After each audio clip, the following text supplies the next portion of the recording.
because it's the day two, as you said, of semi-finals, and these teams after this day are left with just 2 more days. You're right. I mean, day number one, we've seen some Goliaths topple, right? A lot of other teams, they did great, right? I mean, we started off things with walkouts coming out on top. We ended things with OR finally getting themselves something to be happy about, right? And also making their way to the top eight. I mean, even HYDRAS, after having 4 disastrous matches, well, the last two, I mean, the fifth one was their best performance of the day, but also the sixth one was decent with 10 points, right? So it started off on the wrong foot, but it did end up on a good note for them. I mean, it's all about the qualification for now for the first 4 days. Here we have the format. First 4 days, it's gonna be the semifinals, and after that, the grand finals. Well, 5 days of grand final action. That is what everyone's looking forward to. But for you to qualify, you need to make sure you're in the top 16 of the 24 teams, right? 25th to 29th, excluding 28 guys. I mean, it is a happy Monday, so you gotta give rest. I mean, players deserve it, right? I mean, they need the rest. Rest is as important as the performance. I mean, for you to be better in the game. Agree with that. 24 teams is what we have right now, and as you said, 16 teams is the only number that gets qualified. The format is as amazing as the matches are right now. 30th March is the date. We'll be starting off with grand finals, and 3rd of April. It's going to be the last day of grand finals, the decider day on which team is going to take back the title and the total prize pool of 20,000 USD. Well, the first prize, if we talk about split, the first prize here is 8,000, the second is 4,000, and the third is 1,500 USD. The fourth to the eighth is 700 USD. The ninth to the 13th edge is 300 USD. My bad, that's 700 USD, and then it's 300 USD. And after that, the two amazing prizes that we have right now is MVP and the team with the most finishes. True. That is the most prestigious one, if you ask me. The MVP 1,000, and also that doesn't you don't have to share that with anyone, right? That's going straight into your pocket. So that's pretty much higher than the number 4 spot. So I'm pretty sure every player is gonna have their eyes on that. But at the same time, you wanna have that number 1 spot for the entire team, because money. I mean, yeah, it is a piece of it's a piece of everything. But at the same time, the bragging rights that you get, and I mean, there are a lot of big names, right? There are a lot of teams that are trying to make a name for themselves, but at the same time, there are a lot of big names. So if any of these underdog teams, as I would call them, defeat them and make their way to the top, then we might have something coming in the future. Because as I said at the starting of the day, the rivalries, man, I could see some of them trying to spice up at the beginning of day number one yesterday. But with that, let's take a look at the participating teams. Dashta, why don't you walk through us? Oh, yeah, sure. I would love to do that, Edge. The participating teams that we have right now are divided into three groups: Group A, Group B, and Group C. Now, to start Group A, we have the sides of Godlike, TSM, Revenant, CHEMIN Esports, Team Forever, Blind Esports, Global Esports, and Marcos Gaming. Starting off with Group B, we have Team Soul, Team EXO, OR, Orangutan, 8-Bit, Team Insane, Walkouts, and Rivalry. And last but not the least, Edge, we have Group C. That's going to be SKYLIGHTZ Gaming, Team XSPARK, Team 7Sea Enigma, Enigma Galaxy, Hyderabad Hydras, Revenge, and Entity Gaming. A lot of names, a lot Yep. of people are having hopes on a lot of teams, especially, I mean, now the ones at the bottom, right? I'm talking about 8-bit. I believe it's Revenge as well, not having a great time there. So, I mean, and Rivalry, well, okay, not great, but at the same time, they're still trying to make their way to the top. So, all these teams, they need to, as you said, find a way to make that comeback happen today, because they don't want to let other teams have a really good lead and moving on to the day number 3 and 4. They don't want to keep that lead, given away, right? They want to make sure it's close so that they can actually have a chance of qualifying. Because once again, it doesn't matter if you're in position number 1 or 16. All that matters is you need to qualify to grand finals, and after that, everything matters. I mean, the positions start mattering once you're in the grand finals, because then it all depends on who's on the top, and doesn't really matter if you're in the second. Though everyone's going to be talking about the one in the top. But at the same time, for you to be at the top, you got to be consistent throughout the 5 days. Completely agreed. But let's just have some more details about the teams having the participations right now. We'll talk about the team details. We have Godlike, that's going to be Clutch, got Neo, Z, got Jonathan, Katak, and S Power. From the sides of TSM, we have Shadow, OG, Blaze, Equinox, Ninja, Jord. No Footstep. What a beautiful name, right, Edge? We talk about these names and we find some of the names so unique, so beautiful, but at the same time these names are so powerful at the same time. Revenant Esports, we have Paradox, Encore, Player 3, Austin Bodix, Top Dog, and new player. From the sides of Chemin Esports, we have Destro, Delta, Kranti, Justine, Comeback, and new player.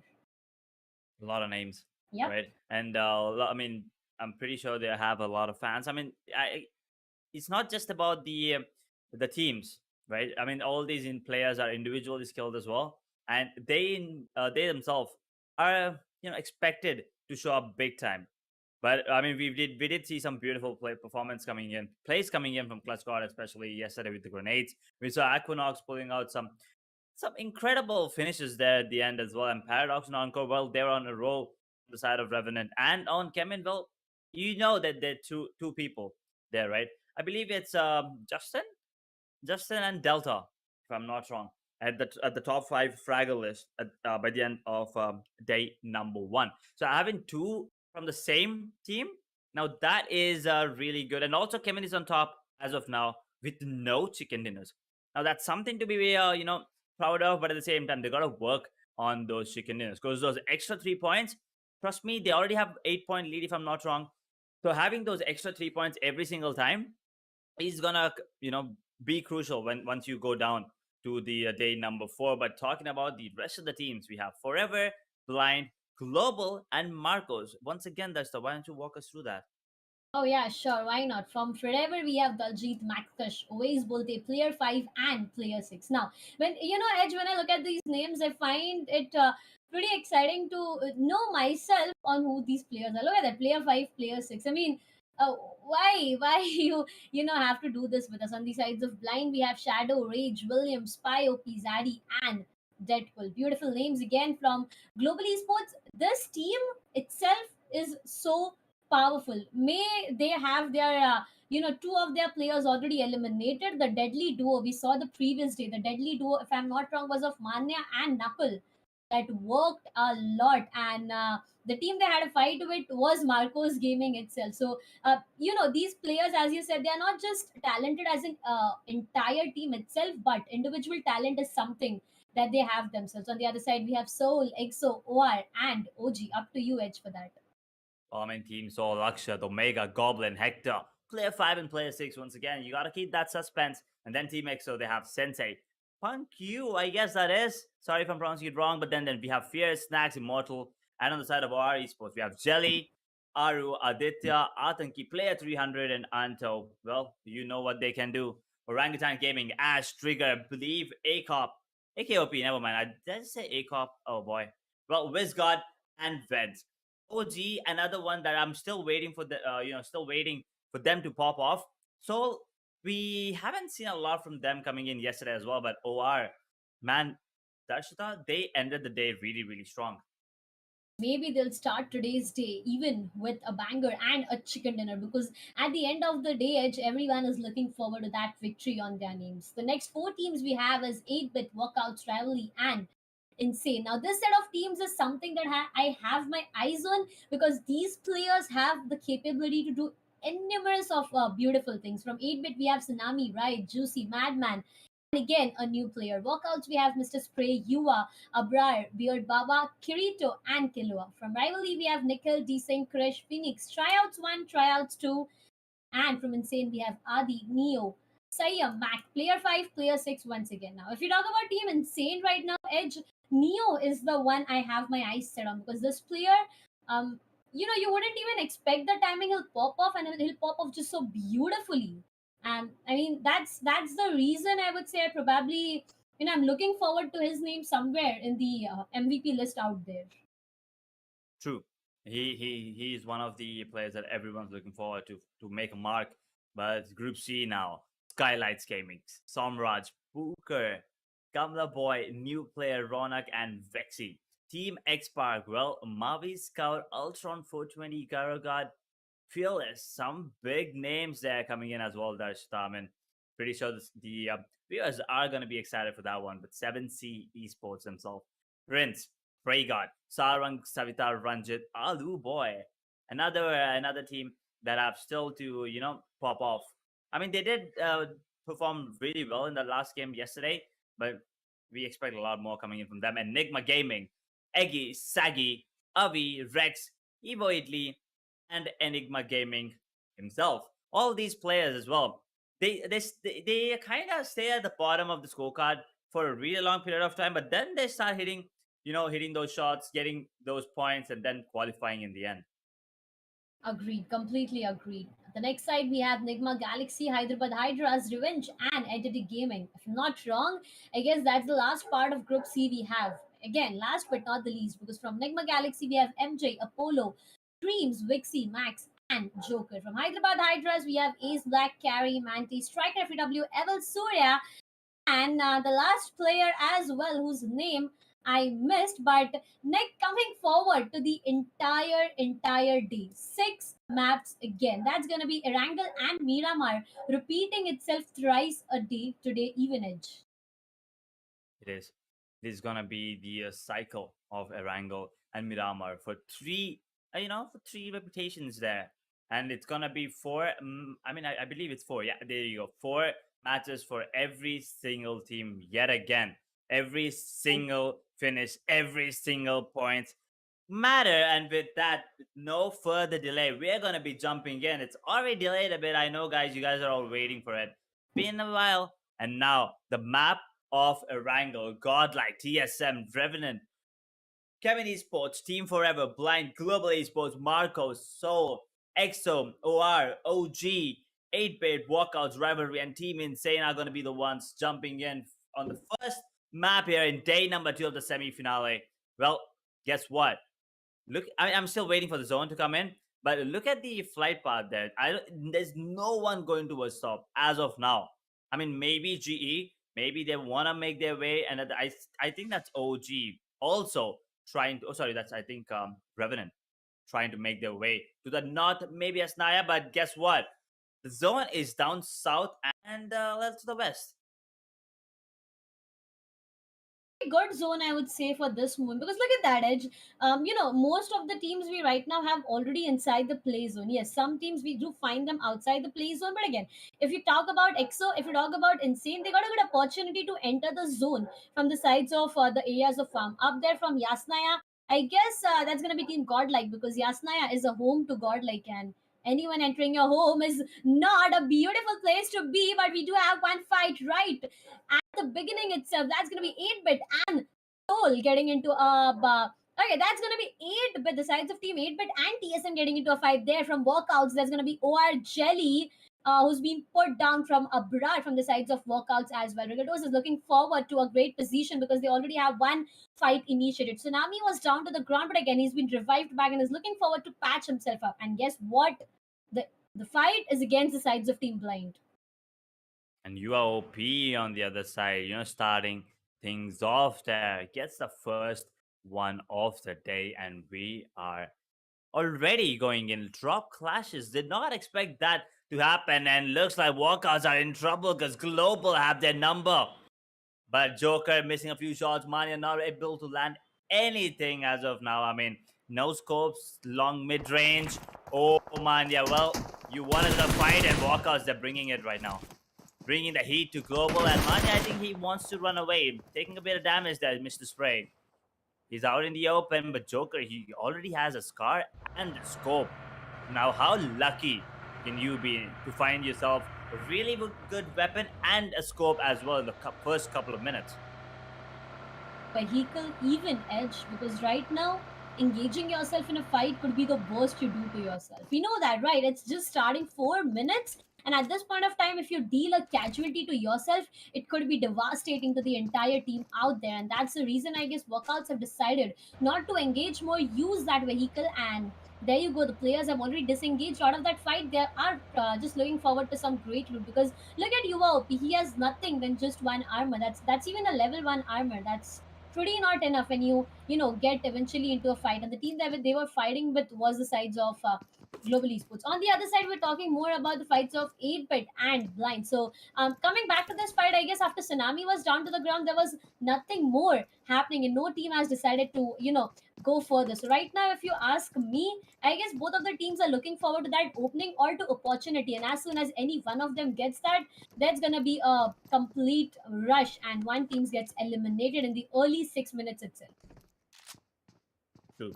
We already have a couple of eliminations, I believe. We're down to 62 players, 16 teams. Still, we're still waiting for that first team elimination that is yet to happen with 8-bit and Blind. Is it gonna be the brawl here coming in from these? They are actually in a 2-2 split, Blind. So this might be a good thing, but at the same time might be a bad one, because if one grenade, if one grenade comes in at the right position and the right time, the two players inside the building can go out and their teammates. They kind of have to come in to help. So they have to run out in the open, which gives the side of 8-bit a really good chance. But here's the thing that I'm worried about. 8-bit hasn't had a great day yesterday. Hasn't had a good day either, right? So I'm not really sure what their plan of action is gonna be, and not really sure how confident they're feeling, because it is a new day. So I'm hoping that their minds have reset. But if not, then it's gonna be a lot of trouble for the side of 8-bit. Agreed, completely agreed. On the other side, we have Team Soul.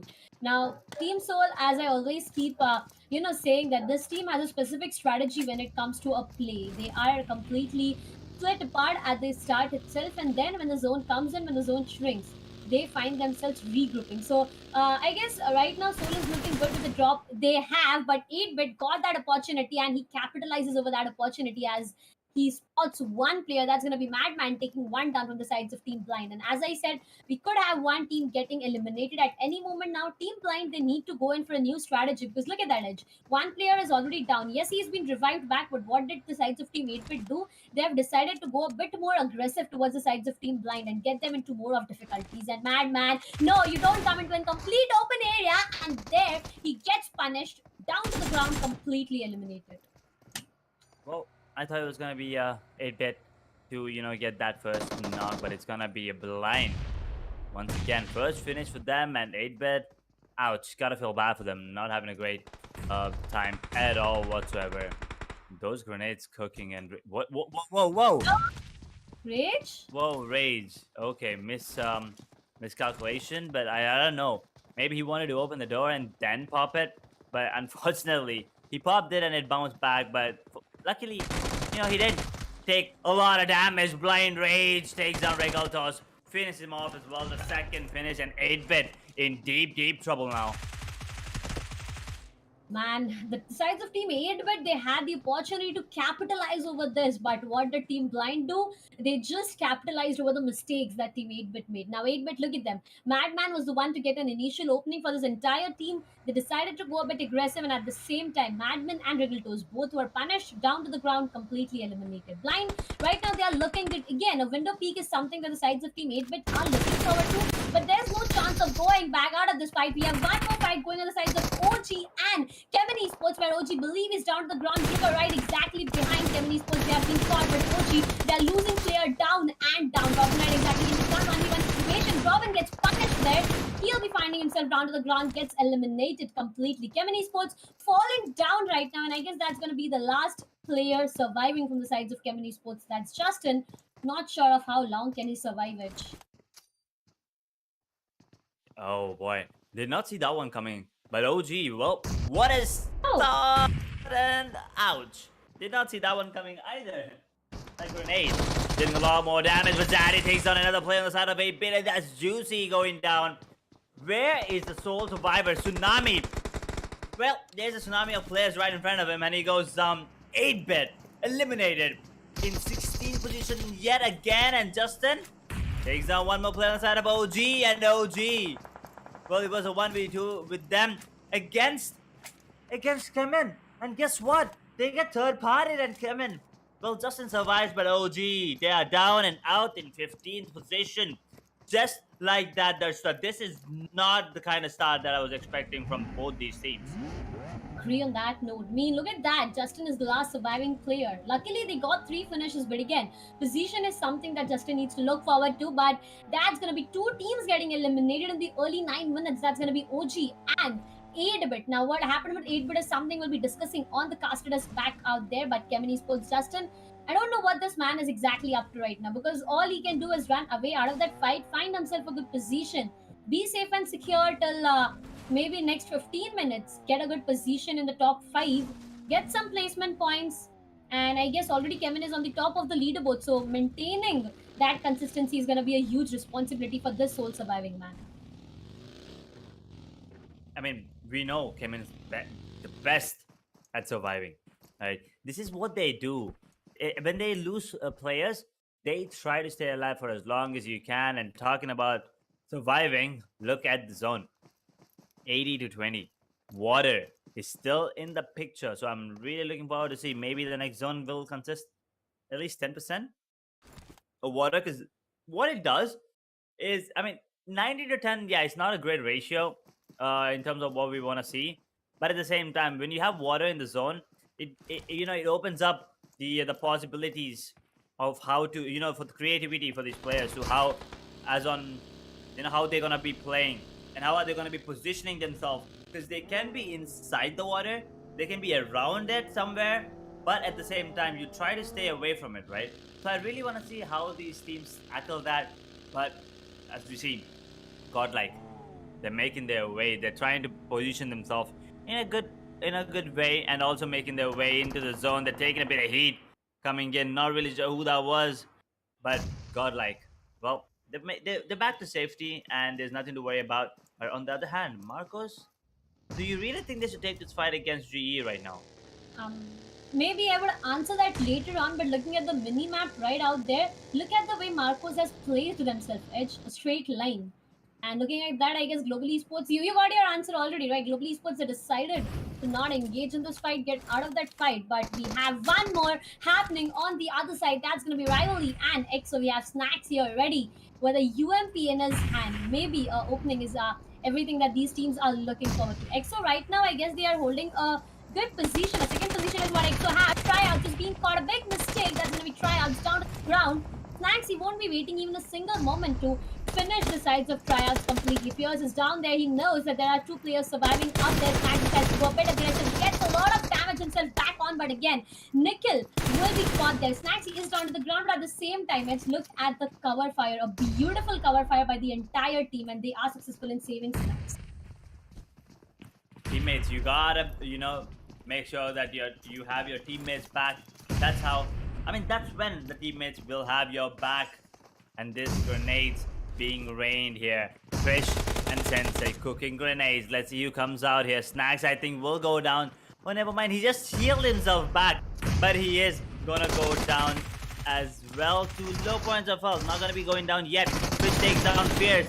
And Hacker, oh no, he takes one of the players inside of Rebel to just try out. He goes down, and Hacker confirms the finish as well. Hacker takes down another one, that's Krish.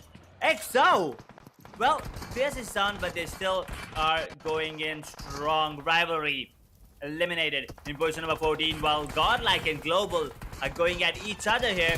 GODLIKE lose 1. I think Global lost 1 as well there. Equalizing fight it is Edge, but look at that, Manya is peeking, his head is getting visible, and so is the case for Zigo. Now, after seeing this, I guess we got to realize that you don't come and open Manya. Sorry for that change, but Manya gets punished for coming in a complete open area. S-Power holding a beautiful angle, puts him down to the ground, is looking forward to eliminate him completely, but I doubt that's going to be possible. New player and Zigot, they are right exactly in front of each other, but look at the mess getting created out there. GODLIKE, they've decided to go and get out of that position. Again, they get caught by Joker. Now, we were in the thoughts that Esports have already lost one of their players, but right now, they are going to lose first of the player. That's going to be Manya, but Zigod gets caught there by Joker. That's going to be Zigod down to the ground, but at the same time, S-Power, he gets the confirmation on Manya out there. So, Global Esports down to 3 players, but at the same time, GODLIKE, they are left with 2 surviving players. One of them is the Clutch God himself, and Zigod. He needs that, revive, right now. Can he get it is a question.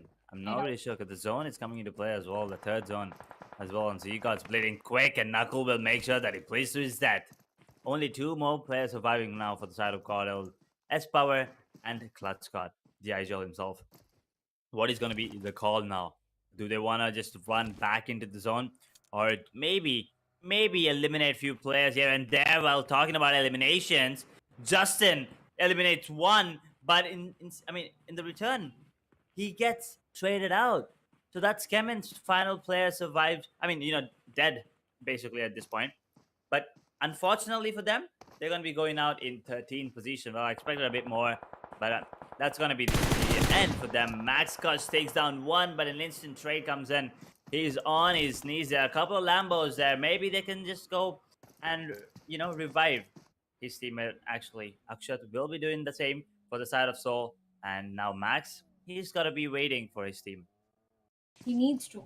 But the thing is, Edge, he's in a complete open area. Now, we keep on saying that again and again. You don't be in an open area. Exo Fierce will be taking players down from Global Esports out there. Still, we have 12 teams and 40 live players. Insane on the other sides. They're looking forward to take a fight. But on the other side, Soul Hector will be taking the sides of Oasis Bolte or gets eliminated. Not sure of what exactly happened back there. But yes, with the upcoming highlights, we will be seeing everything. Kevin Esports gets eliminated. That's going to be Exo Fierce down to the ground. Oasis Bolte gets caught. That's going to be Hector.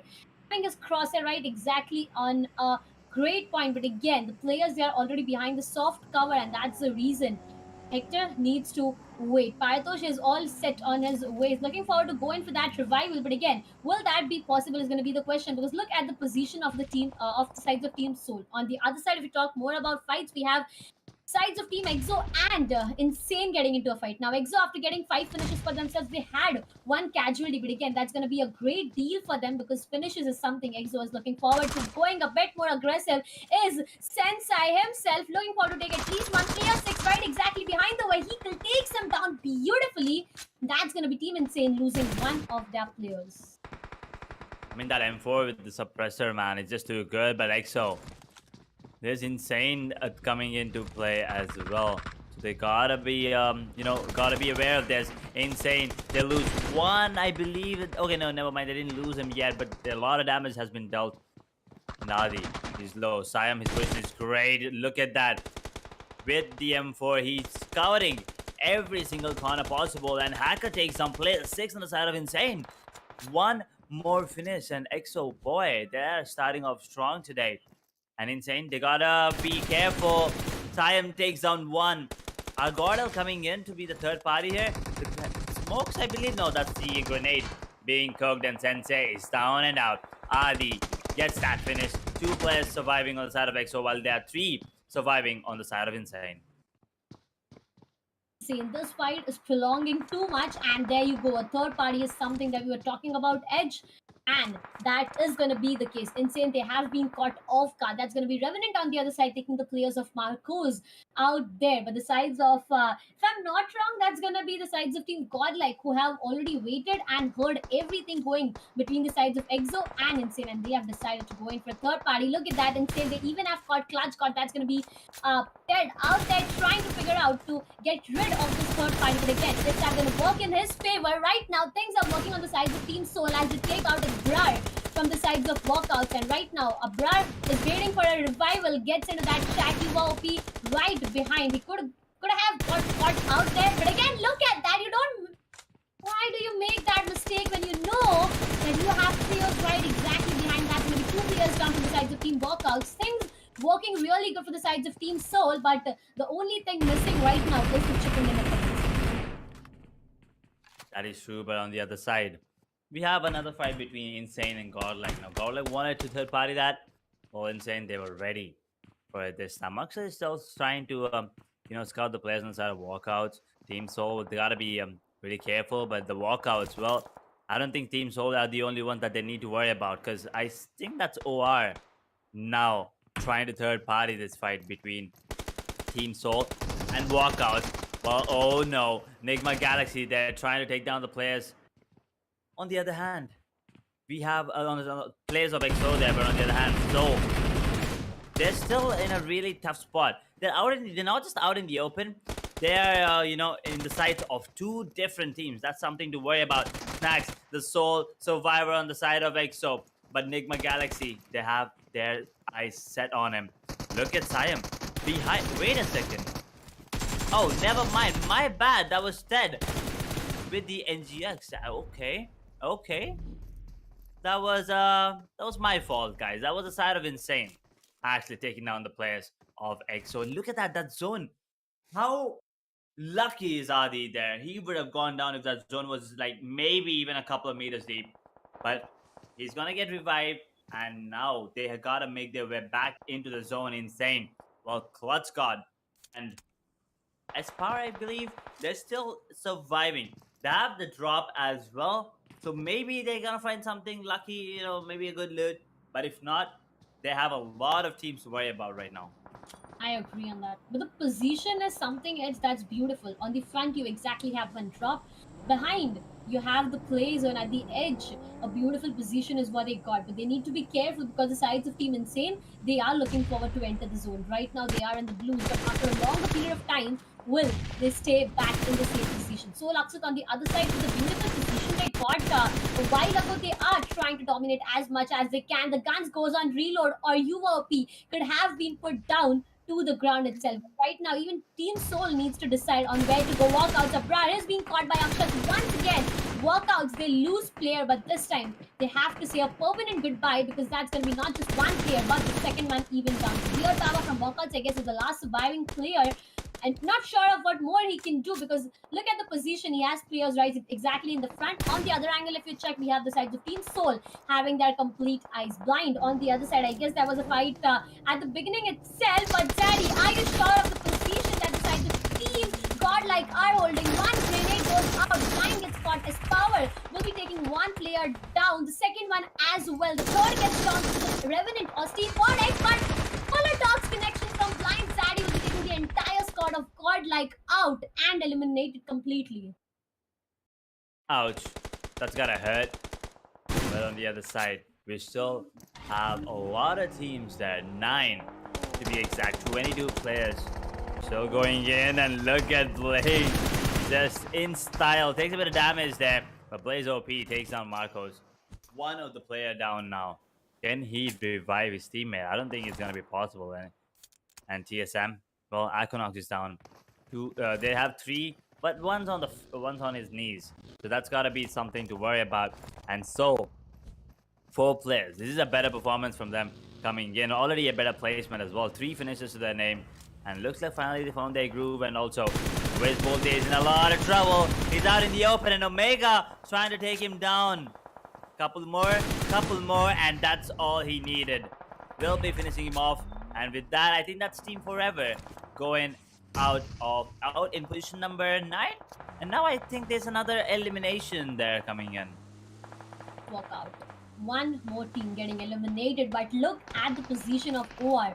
Right now, they have their bigger chunk of the play zone itself. Team Soul, they are trying to have an entry, but there you go. I guess that's going to be Hector who gets punished right now. On the other side, Omega is holding a complete different angle, and he needs to check each and every corner of the angle he is holding. Paritosh on the other side, all smokes that they have been deployed. The grenades, they are getting chucked at Omega, and he needs to be careful because that's going to be a grenade parade right exactly on his face. He could go down with any of these grenades, getting a connection. There you go. The second one from the sides of Paritosh going right exactly in the front, but Omega is up and he's dodging each and every grenade. Even after dodging the grenades, he's looking forward to utilize his utilities more and more. With the grenades going their way, Maxcus hits that really bad. Will be punished, and that's going to be Maxcus down to the ground, but Daljeet finds one on Omega, and that's going to be Omega down. Paritosh gets caught by OR. Maxcus will be eliminated completely. Soul Akshat falls down, and that's going to be the players of Team Soul falling down one after the another. So is the case with OR. TSM looking good right now. 3 finishes, 2 players down already. But look at the position. The position is something Edge I'm really afraid of. The position is not looking great, but we already are down to 11 players and 5 teams now. TSM, they still have 3. Shadow OG, once again, on his knees. So, they still have a man advantage over other teams, but Aditya, he goes down. That's going to be the end of OR there in position number 5. 10 players alive right now, with 3 of them being the players of TSM. I mean, Soul having 3 as well, so I think it's 4 coming in from 2 other teams, right? So they gotta be really careful. They're Revenant. I haven't seen a lot of action coming in from them, but they are now out in the open. Goblin is trying to take him down with the grenades, cooking it, but will he be able to deal any damage? No. There you go. The grenade doesn't get any kind of connection. Goblin, look at that. Look at the amount of smoke he has deployed. He has blocked the visions completely. But again, the vehicle is something he needs to be careful about because that's damaged already. And so is the pace of Goblin. Look at the HP this man has. But on the other side, the other players of Soul gets caught. And that's going to be Akshat and Goblin down to the ground. I guess Hector, he is the one surviving out here. Is looking forward to do something more on the other side. TSM gets one from the sides of Revenant. Blaze is looking forward to take the another one. Successfully does that, and that's going to be one more player down. TSM, they are looking good in this match. 5 finishes is what they got, and they are looking forward to more and more. Blaze with 1 finish entirely in his name. Goblin on the other side, he is not looking good, and that's going to be done. Team Soul, they are in a lot of problems right now. Look at that. Hector is the last surviving player from the sides of Revenant. It's going to be Encore from TSM. They have all their players surviving with 8 finishes. So do you think, Edge, it's going to be a map? It's going to be a match? It's going to be a victory for TSM? It does look like it, and it's been a long time coming as well, once again, for them. And so, well, they'll lose a player. It's all down to TSM's 3 players, and the last surviving player for the side of Revenant, it's going to be Encore. He's going to be trying to revive his teammate, but he's out in the open. There's a bit of pixel that can be seen coming in from Ninja's art, but he's trying to get that angle, unable to find that, picture perfect position for them. But he is now back on his feet. Player 3. Now, can he be the reason that Revenant win, or are TSM coming out on top? You never know. 3 M4s. Actually, I think everyone has an M4 here. So this is gonna be. It's gonna come down to the aim and gameplay right now. The zone is really small. There's just a haystack in front of each other, and a couple of vehicles that are already burning. So nothing that they can do. I don't think a lot of util is available for both these teams. And just as I say that, I see Shadow cooking a grenade, landing it. Is it gonna be coming out on top? That's a beautiful grenade, but is it gonna be exactly on his head? Oh boy, beautiful one. Player goes down yet again, if I'm not wrong. Encore. Encore, the only one surviving right now. He goes down as well. TSM. Beautiful play there. And I once again, Darshita, the grenades at the end. The real MVP. I told you the utility and the way that they were using it as well. They saved it. They were so smart. Absolutely beautiful performance coming in from them. And I mean, you gotta hand it to Revenant as well. They did try their best, but TSM with those extra bit of grenades in their pocket at the end didn't pay off. Reason, Edge, that we keep on saying utilities at the end of the day are everything that you need. Now look at that. Did they use their gunpowder? No, they didn't. What they used were all grenades. They just went ham on their enemies with grenades, and that's how Team TSM got their victory in this much needed match for themselves. Now, this victory, as I said, we are going to have a lot of new teams coming up this day, coming up with victories this day. That's going to be the first team TSM getting their very first chicken dinner in this 7C in this Gillette 7C Invitational. Now, this is the start. This is just the beginning of the day two. I don't know what the upcoming matches are because the next one is going to be of Miramar. But before we head towards the specific map, I have a lot of things to discuss about this specific one because this one I have noticed a lot of small mistakes, I would say. Now, how did we start with Erangel? It was a fight between 8-bit, I remember, 8-bit and Blind. Yeah, 8-bit and Blind. They got themselves into a fight where 8-bit Madman, he was holding a rooftop. He got an opening Yeah. for his entire team. They were happy. Like, at the point where, Madman got an entry, we thought that it could have been a aggressive push from the sides of Team 8, but capitalizing over Team Blind. But everything turned around when Madman and Regaltos went down and the entire squad got eliminated. Yeah, I mean, it bet once again not the kind of start that they wanted. I mean, one thing I'm happy about is that we still don't have a repeated winner, right? Yeah. 7 different maps played. I mean, 7 times we played. 7 different winners, right? Still didn't get a repeated. I mean, it feels good to see the competition, right? That's what we want. We want to have that competition, really good, and also the difference not being a lot. But before we talk about the game a bit more, we'll be looking at what just went down there. Match highlights once again. It started with Blind and 8-bit there. Blind and 8. But this is how the sides of Team Blind, they lost a fight which was written in their name, I would say. I mean, look at that. After three finishes, I guess Tsunami out there was the last surviving player, and what more he could do. Then we look forward to a fight between Rivalry and EXO. Snacks, a beautiful cover fire was provided. We moved further with Godlike and Global Esports getting into a fight where Manya was caught and punished. But again, a third party was something, not exactly a third party is what I would say, because a mess was created out there. The zone kept on shrinking. The breathing space was something that was snatched away. But EXO, they performed beautifully overall. Snacks at the I guess Snacks was Sensei was last surviving player, got eliminated, but Walkouts they did a great job. Walkouts Abra, he took one player. Amra at this point of time, what happened was Abra was down to the ground. He was finding himself a shack to hide. At the same time, Beard Baba went inside that shack to revive him, and he got caught. He got punished there. OR got punished from the sides of Team Soul. A beautiful position is what Team Soul was holding entirely. At a point, I thought that with this position, they will be able to capitalize, but the zone snatched away everything. The zone did come into play there, and insane as well. They almost went down at the end, but that zone just played out in their favor. And also walkouts. Well, they were being third partied by OR there while they were taking that fight against Soul.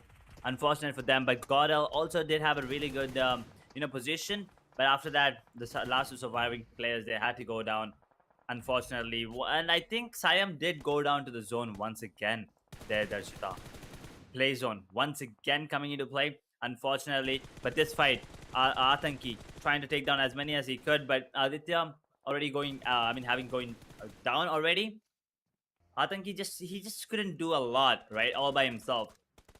Unfortunately for him, but that was the storyline for the side of OR and Revenant. Well, this is a better start for them compared to yesterday's one. They seemed to be struggling a bit, but today they started off strong. I mean, didn't get the chicken dinner, but still. And also talking about TSM, you can see it. They only have, I think it's 6 or maybe it's something like that. Oh, actually, they have 10. Yeah, okay, 10 to 11 finishes for the side of TSM. And talking about the match standings, first match of the day. So, 7 matches in total, obviously. TSM, 11 finishes for them. You expect a lot more from TSM, to be honest. I thought they had something around 15 to 16, but 11, that's still a great number. 26 total points, which is the reason why they're sitting on the first position as of now. A 30 bomber was something I was looking forward to, but again, TSM, they did it beautifully. They needed this chicken dinner, they snatched it from everyone, and look at that. Second, we have Revenant. 4 finishes is what they got, with a total of 16 for themselves. Team Soul on the third with 15 in total. Insane got 12, Blind got 11, OR got 9, EXO got 7, and Forever they got 6. As we come down and down, we have Walkouts with 5, Godlike with 4.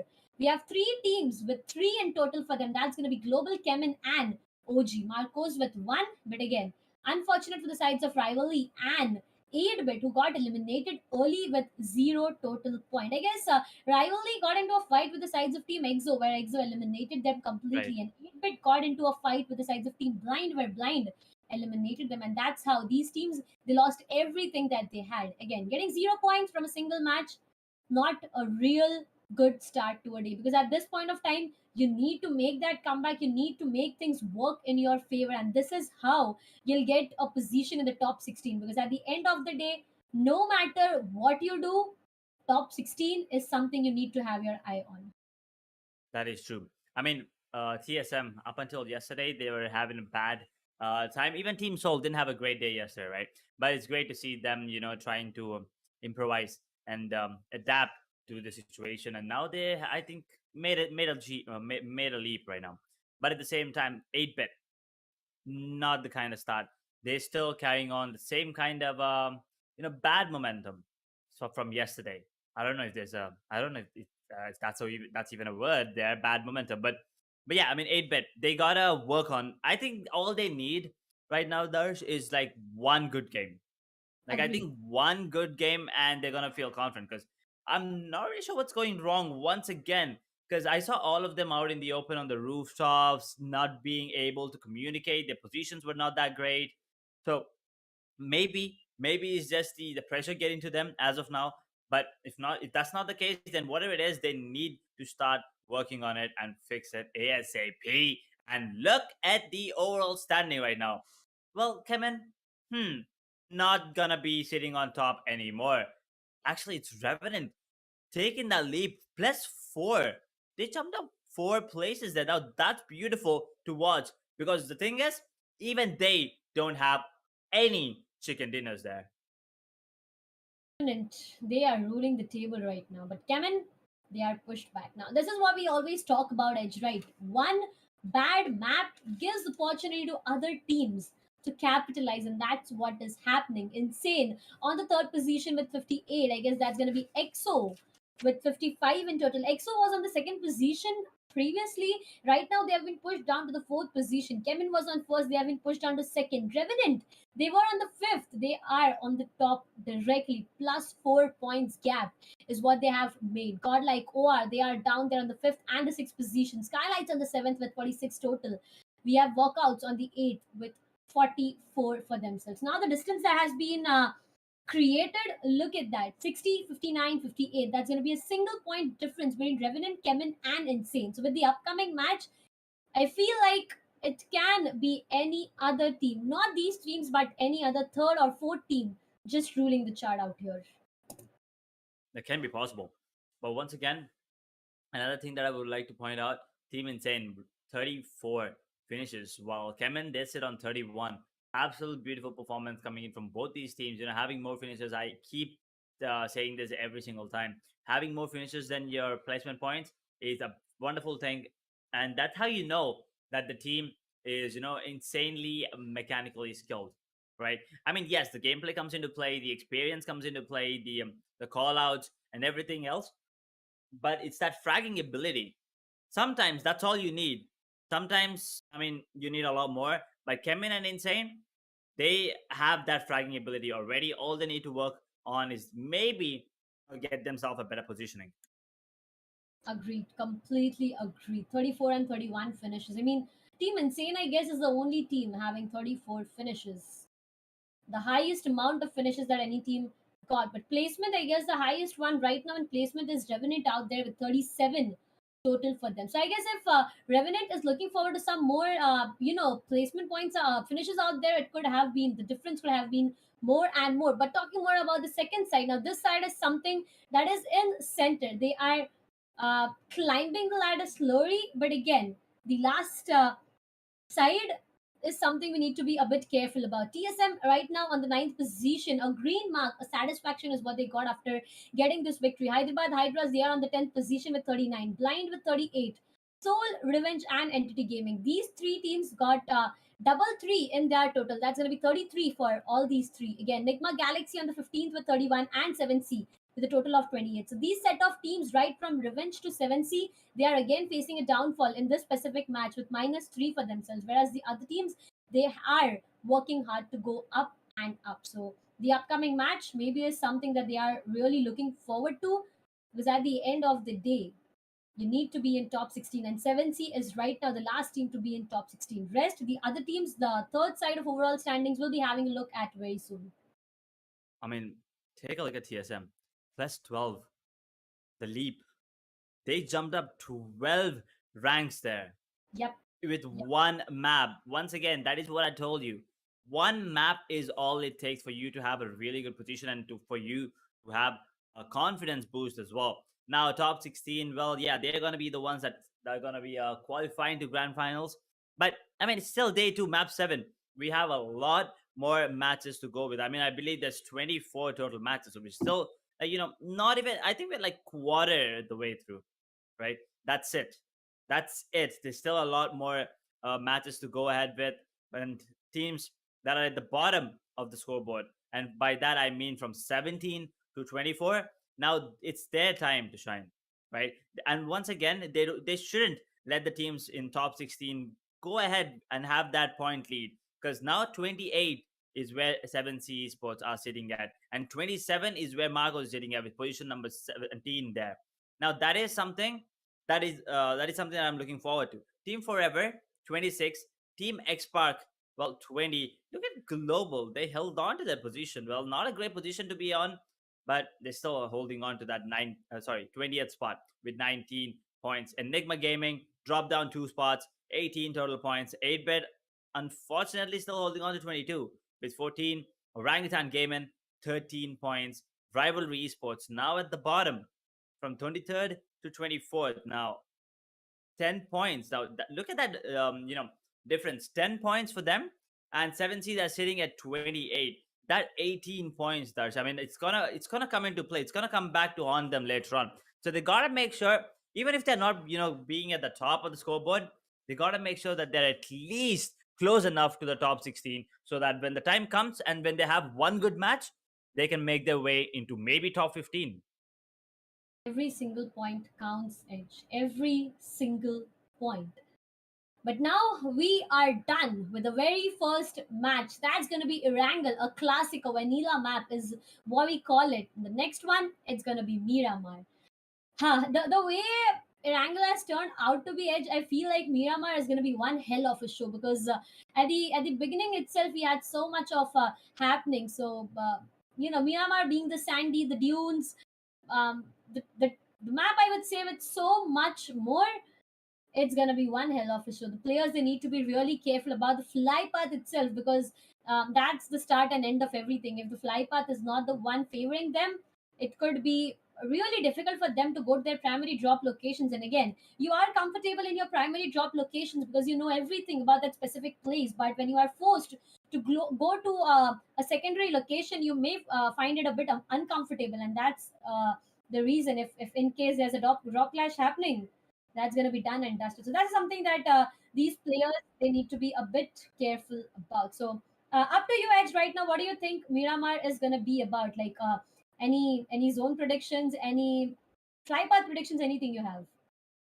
Not really, because it is going quite unexpected. I mean, I didn't see a single game since yesterday where the predictions were going right. Every time the flight path is kind of weird, but then the play zone completely knocks players. It's completely towards, if the flight path was north, then the zones towards south, right? It's something like that. So I'm gonna keep that. I'm gonna leave that to BGMI gods to decide, but I do once again want to see some sniper action, right? I mean, Okay. every time this map of Miramar comes, I am looking forward. I mean, it is called for, right? It has to be there because we see a lot of rifle actions, a lot of SMG actions, maybe some M249s as well sometimes, and DPs all the time, to be honest. So sniper action, well, it can be only seen on this particular map because of the open spaces, dunes, the uneven ridges, and I mean very little, very less buildings to work with. So a lot of fights are gonna be out in the open. So those snipers, I mean, the sniper, the one with the the steady hand, the one with the beautiful precision, it's their map. So they gotta work on it. And I think I still haven't seen a really good sniper fight. I mean, I'm still waiting for it. Still a long way to go. Let's see. Maybe any of these teams. Maybe this time. Maybe in the next game. Maybe the game after that. But I'm pretty sure we have something coming up for us. Because that is something that I've been waiting for since a long time now.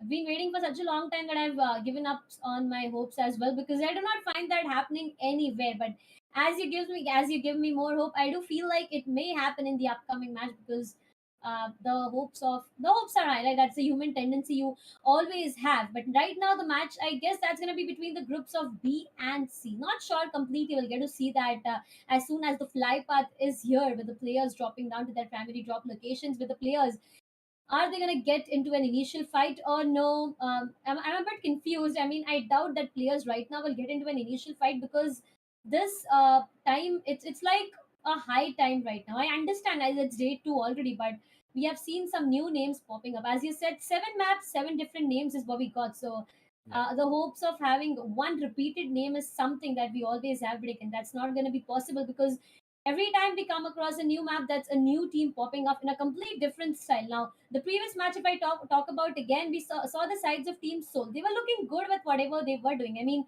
position they were holding, there was one player right exactly at the rooftop. The others, they were having an inner wall cover to work around with. But what snatched away the chicken dinner for themselves was the zone itself, because the zone, it went far away, and that's where they had to enter the play zone.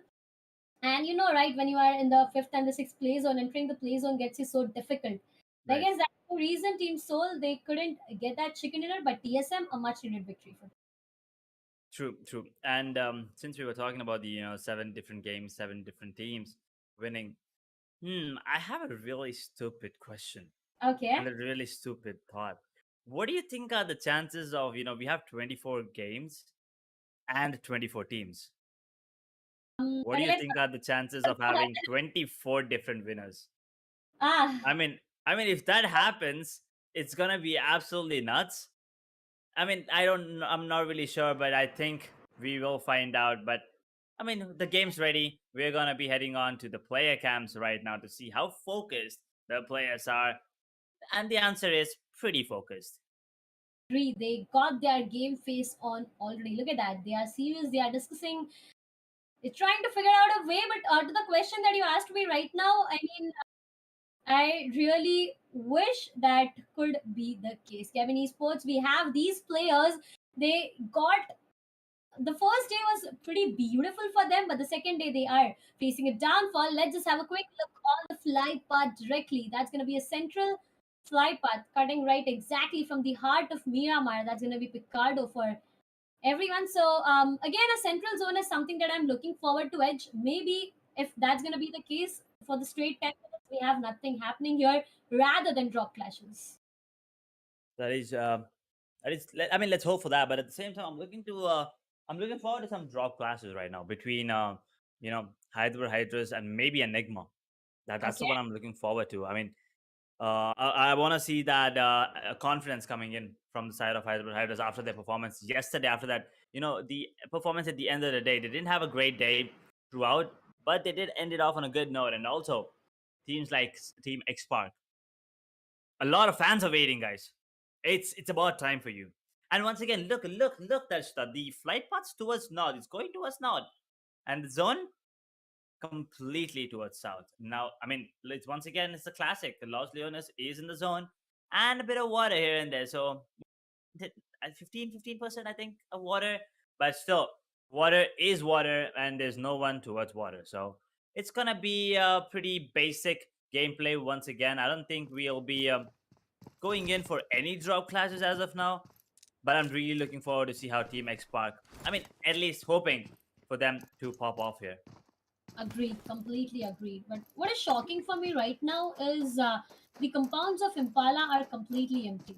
There are specific drop locations that each and every team chooses to be on edge. But again, Impala, I always keep on talking about this compound because that's a beautiful place to be. You get everything that you need, and not even a single player is something that I see out there. On the other side, we have Paradox. That's him alone trying to find everything that he needs. A small compound, right, left is all that he got Thompson to work around with. So, yep, if in case he needs to regroup, he has something to work around with, and the possibility chances of him being safe and secure will be high because of everything that he got. A level 1 bag, level 2 helmet, level 1 armor. He needs to find a level 2 even because that's going to be the most important part. But again, he's just 17 to 18 meters away from the play zone. On the other side, the other players of Revenant, they are together. That's going to be a 1-3 split. Global Esports again having a split. That's going to be Knuckle, Joker, Manya, and new players 6. Okay, that's a huge split, I guess, that they have.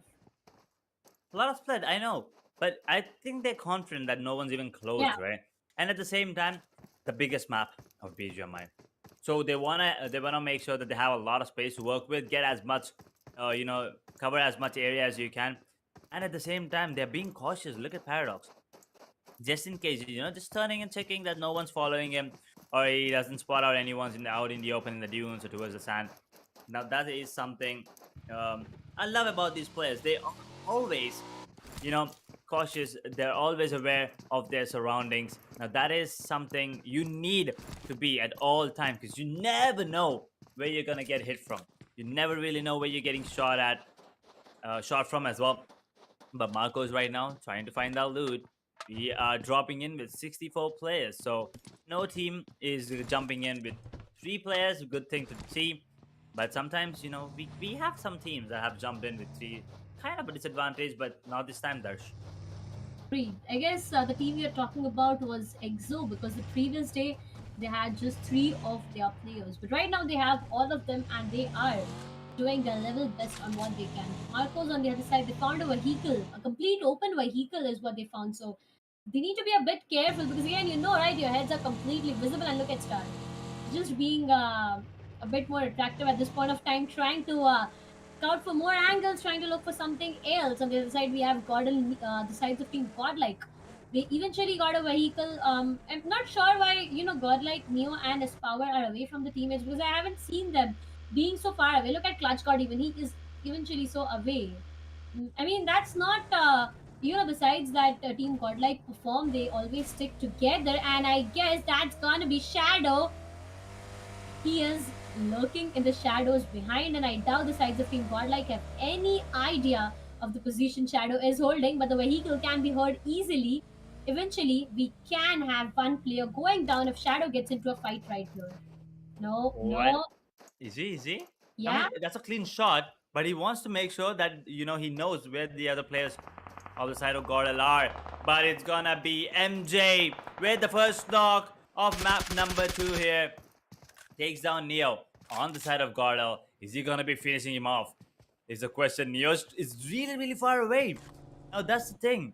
He's out in the open and he's bleeding, and he's taking a lot of damage. That NIGMA Galaxy might be the first one to hand GODL their first player down. There you go. Z-God, no. TSM. Well, GODL in a lot of trouble there. They're getting third partied. They're out in the open. Aquanox, do you want to take this? Do you want to shut him down? Will he be able to take him down? No, the uneven bridges that we were talking about help Z-God to survive. Oh, Ninja Dot! He comes out in the open. Clutch God takes him. Sorry, Clutch God goes down, but Ninja Dot instantly dropped. Blaze dropped. Godlike answering back in with their own set of powers there. And that's the M249 I'm talking about. 2 finishers to their name, just like that. TSM had that man advantage, but then Godlike are like, you know what? We will take that back. Thank you. 2 finishes, and now TSM 2-man down. Not working in the favor of TSM right now. Look at that. They made a mistake, but capitalizing was What? 1 minute, taking 2 players down. Godlike on the verge of getting eliminated completely. That's going to be Ziva, the last surviving player. Aquanox right exactly in the front, gets caught. Head exactly in the crosshair. Aquanox, a beautiful 1v3 against the sides of Team Godlike. Now, what I was talking about was the sides of Team TSM. A bit late, and that's the reason they lost 2 of their players. But Aquanox, he turned out to be a monster, he turned out to be a beast. And look at this man, single-handedly taking a 1v3 on the sides of Team Godlike, whereas the last finish of Godlike was written in the names of Enigma Galaxy. Oh no. I mean, for a second, I actually thought Godlike might actually come out on top, but then Aqua was like, I think only 3. Okay, that's gonna be easy. Takes down 3, but now he wants to take this fight against Enigma Galaxy there. But I think that's a bit of a stretch. So he's trying to make his way back. Takes a bit of damage, then no, down to 25 to 30 points of health. And I think, yeah, Shadow. I mean, look at that car. It's like a sports car. Imagine actually driving that in dunes. I mean, it's just painful. It doesn't have a lot of ground clearance and stuff. I know I'm talking a little bit too many technical terms there, but just imagine driving a sports car in a desert. No, please, I don't want to imagine that.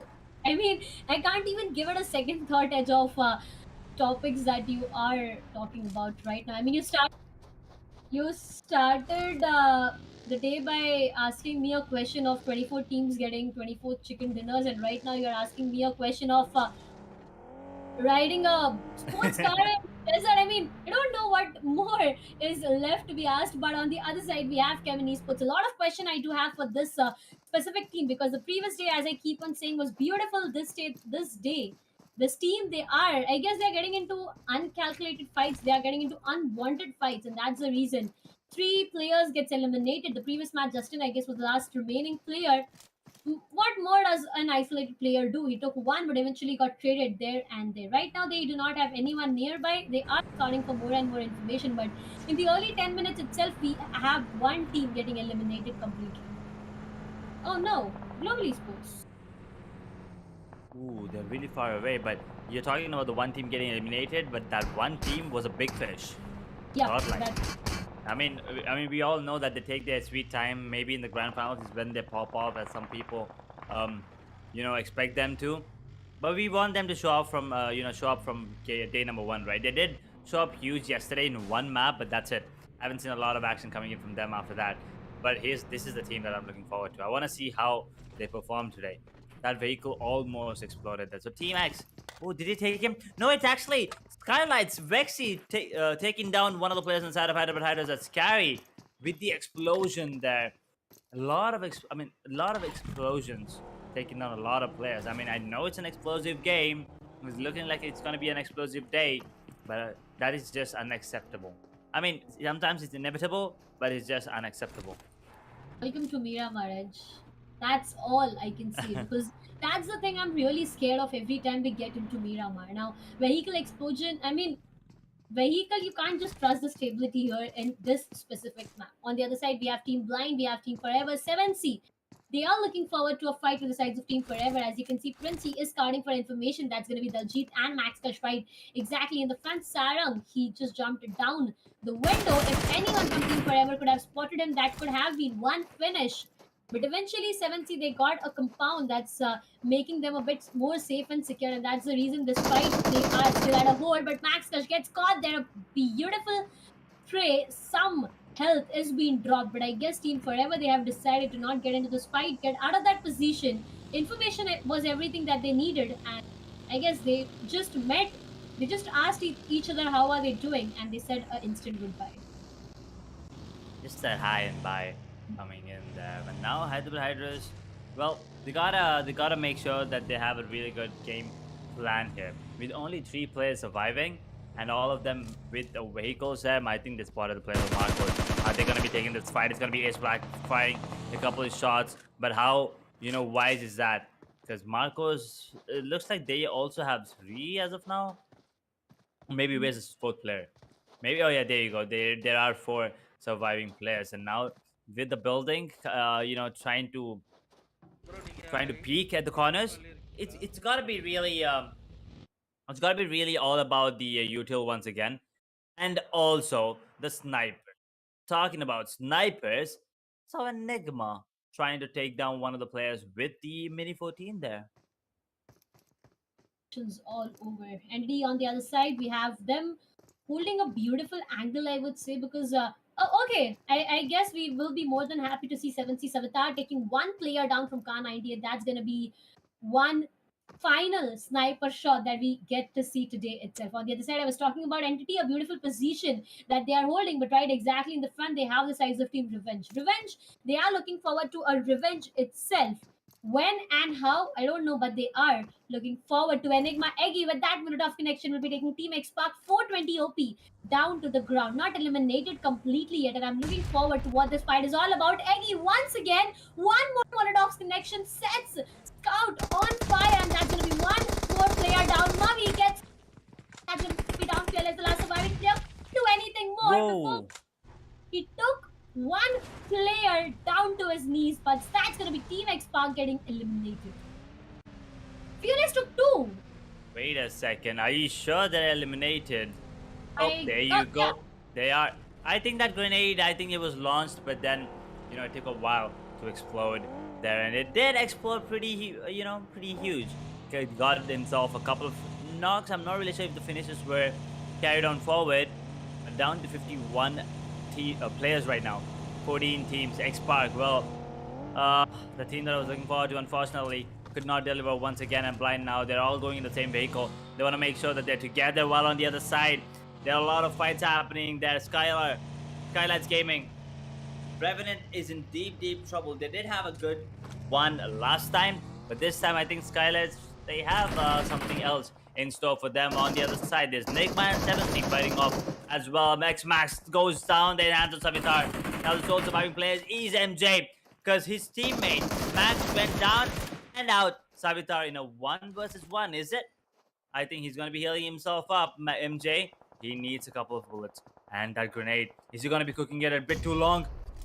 Oh no. Prince goes down, Sarang goes down, Marcos. Actually, the flank, the third party coming in, takes on the players, but I don't think MJ knows that. Oh, maybe he does now. Maybe he's kind of predicting it, but I still think he's still waiting for that side of Marcos to come in. But Marcos, man, oh man, they took advantage of that, of that positioning, and they stole one finish, 1 point, and they eliminated another squad. God, that's gonna get eliminated. Why do I feel like that's gonna be CHEMIN Esports? Because look at that. One player is down to the ground, the other one gets confirmed. Knuckle, vehicle right exactly in the face of Robin, and that's how Robin goes down. Delta PG gets caught, and I guess that's gonna be the end for CHEMIN Esports in this specific map. No, wait, there's one more player left besides of Team Blind. They are looking for a third party out there. Revenant takes down from SKYLIGHTZ Gaming. Blind gets caught by Global Esports once again. They are looking forward to capitalizing, and as I say, I get a confirmation that's going to be Team CHEMIN Esports getting eliminated from the sides of Global Esports out there. Team GE getting 4 finishes for themselves. CHEMIN not really a good start. 2 maps not working in their favor, and 2 is all that is left for them. But again, Zone taking a great shift, working in the favor of Global Esports. One of the player already inside the zone, looking forward to take a fight. That's going to be Somraj from SKYLIGHTZ Gaming, right? Exact in front. He has Revenant Paradox. He has the information, but again, a soft cover is something that is denying each and every of his bullet. SKYLIGHTZ. Well, they're having a good time. Throw out the side of Global Esports. Trying to take down players on the side of Blind. Raze goes down there to the explosion. Coming in. Deadpool is in deep trouble, but new player, I don't think he has spotted him. Now, that might be the reason that he survives, but never really know. Blind still have 4 players. Global, they have 4, and also Shadow OG is there? Wait, no. Deadpool goes down. There's a side of TSM coming in now. Global. This is a perfect position coming in from them. That M249 is absolutely beautiful if he puts it to good use. But that's not going to be the case here. It's going to be them just letting. Are they respecting TSM too much here? Okay.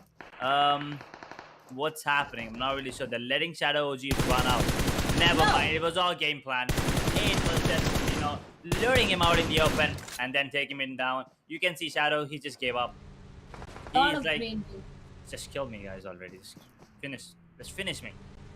That's true. A lot of brain games is getting played here from the sides of Team Global Esports. Blind on the other side, they have caught themselves into a quite difficult position, but on the other side, so is going to be the case with TSM. Just look at that end of the blue zone, and that's going to be play zone taking Aquanox down and out completely. Blind on the other side, 0 finishes, but still they got 3 of their players surviving. The casualty dealt on themselves is going to be difficult because again, there's still 11 or 10 teams remaining out there. Vehicle explosion, and that's going to be Sonic going off. Not just Sonic, but Global Esports, they are dominating it completely. They took down 4 more, and if I'm not wrong, that's going to be 8 total finishes for the sides of Global Esports. The match that all the Global Esports fans were waiting for, this young blood to pop off, is something that everyone was waiting for. And look at the beautiful split edge, 2 and 2. Beautifully holding the position, beautifully predicting the zone. 8 finishes is what I said, completely eliminating 2 teams. That's going to be Revenge and CHEMIN. Oh boy. My eyes are on Global right now. Well, Dalzi takes down one of the players inside of Entity. It's gonna be Dark Lord. He's gonna go down. Ovage Bolt takes down another one, and TSM, well, Aquanox are going down to the play zone. Was the last surviving player for them going down. SKYLIGHTZ still not gonna be stopping anytime soon. But Entity, they're in a lot of trouble. Oh, noob. But Troy goes down to the explosion there, and Dulg trying to take down the players with the grenades there. Revenant are down and out. Now, what are these players trying to do here on the side of Entity? Shadow's low, Noob's low. What can you do, Darsh? That's the question. What can you do? Because they're getting trashed from every side. Grenades, bullets, everything being thrown. What Entity did he just... I think he dealt a lot of damage to himself with that explosion. But a couple of bullets, and he will go down there. Unfortunate for the players going down right now because of vehicle explosions, play zone falling down to their own deaths, getting down and out because of vehicles. A lot of is happening, but look at Hyderabad HYDRAS. Look at the confidence in open buggy.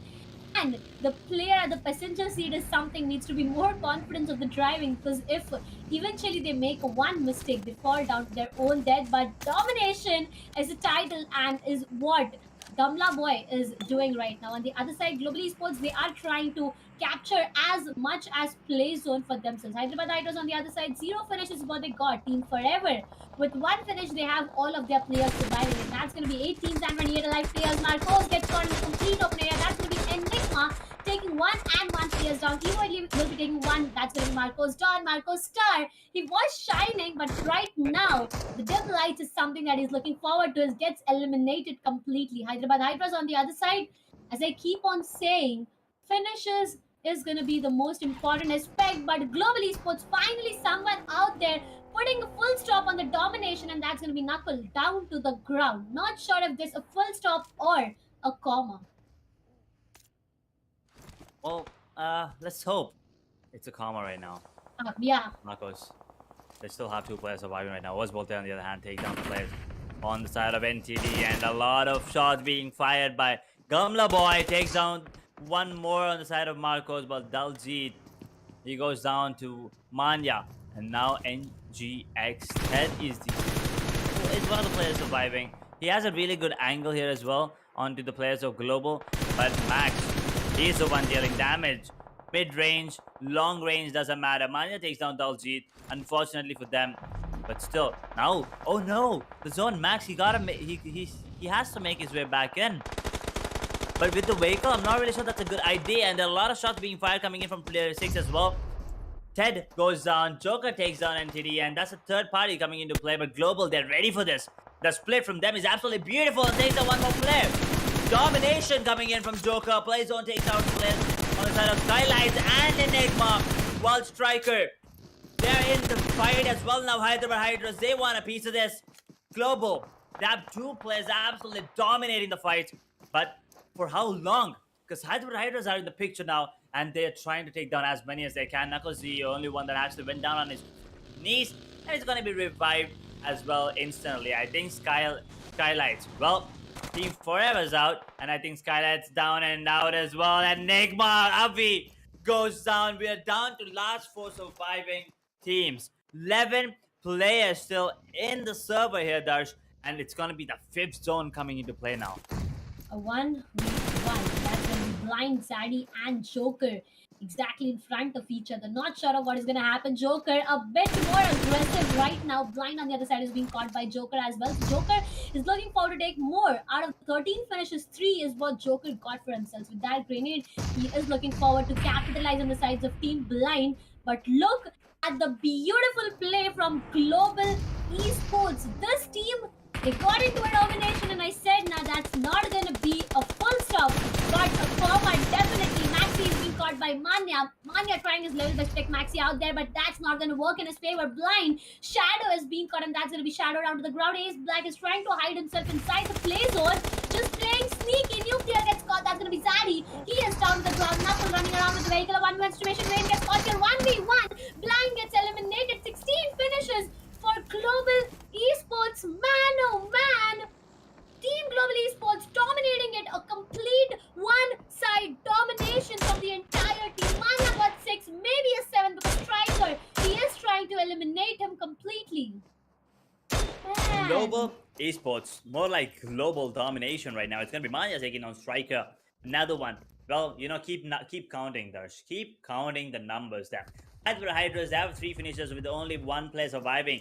Global have 4, and there are 3 teams alive still. NTD have 1. Ace Black is the only surviving player on the side of Hyderabad. He goes down to Manya as well. Manya doesn't want to stop. He wants that 1,000 USD. He wants to be, and that's a rampage for the side, for the player actually. Manya, that is. And now NTD knew, well, I mean, to be honest, just get up and run, son. There's nothing you can do when Global's popping up. The sole player against 4 monsters is what I feel like, and all of them, they spot him. He's out, he's standing. Count the numbers, 1, 2, 3. He's down, and he's still hiding. 25% HP, that's all he has. He's out in the open, he's gonna go down. Global Esports. Beautiful performance coming in, and they deserve this chicken dinner more than anyone in this particular matchup. Beautiful performance, and the way that they played, it wasn't the grenades or the utility coming into play, right? It's the positioning, it's the aim, it's the game sense, and the calls. I'm not really sure who the IGL is, but whoever it is, he's doing a pretty good job there. Falling out of words right now. Let me tell you how many teams Global Esports has eliminated. They started off by eliminating CHEMIN, then it was Revenge, then it was Blind, and the last one was Hyderabad HYDRAS. Everyone that Global crossed their path with, Global made sure that it was a goodbye there and there. What a beautiful performance it was. Look at the jolly face. Look at these young faces. Look at these young talents. Beautiful match. Global Esports dominating it completely with 19 amazing finishes. Just giving it a calculation, 19 finishes plus 15 placement points.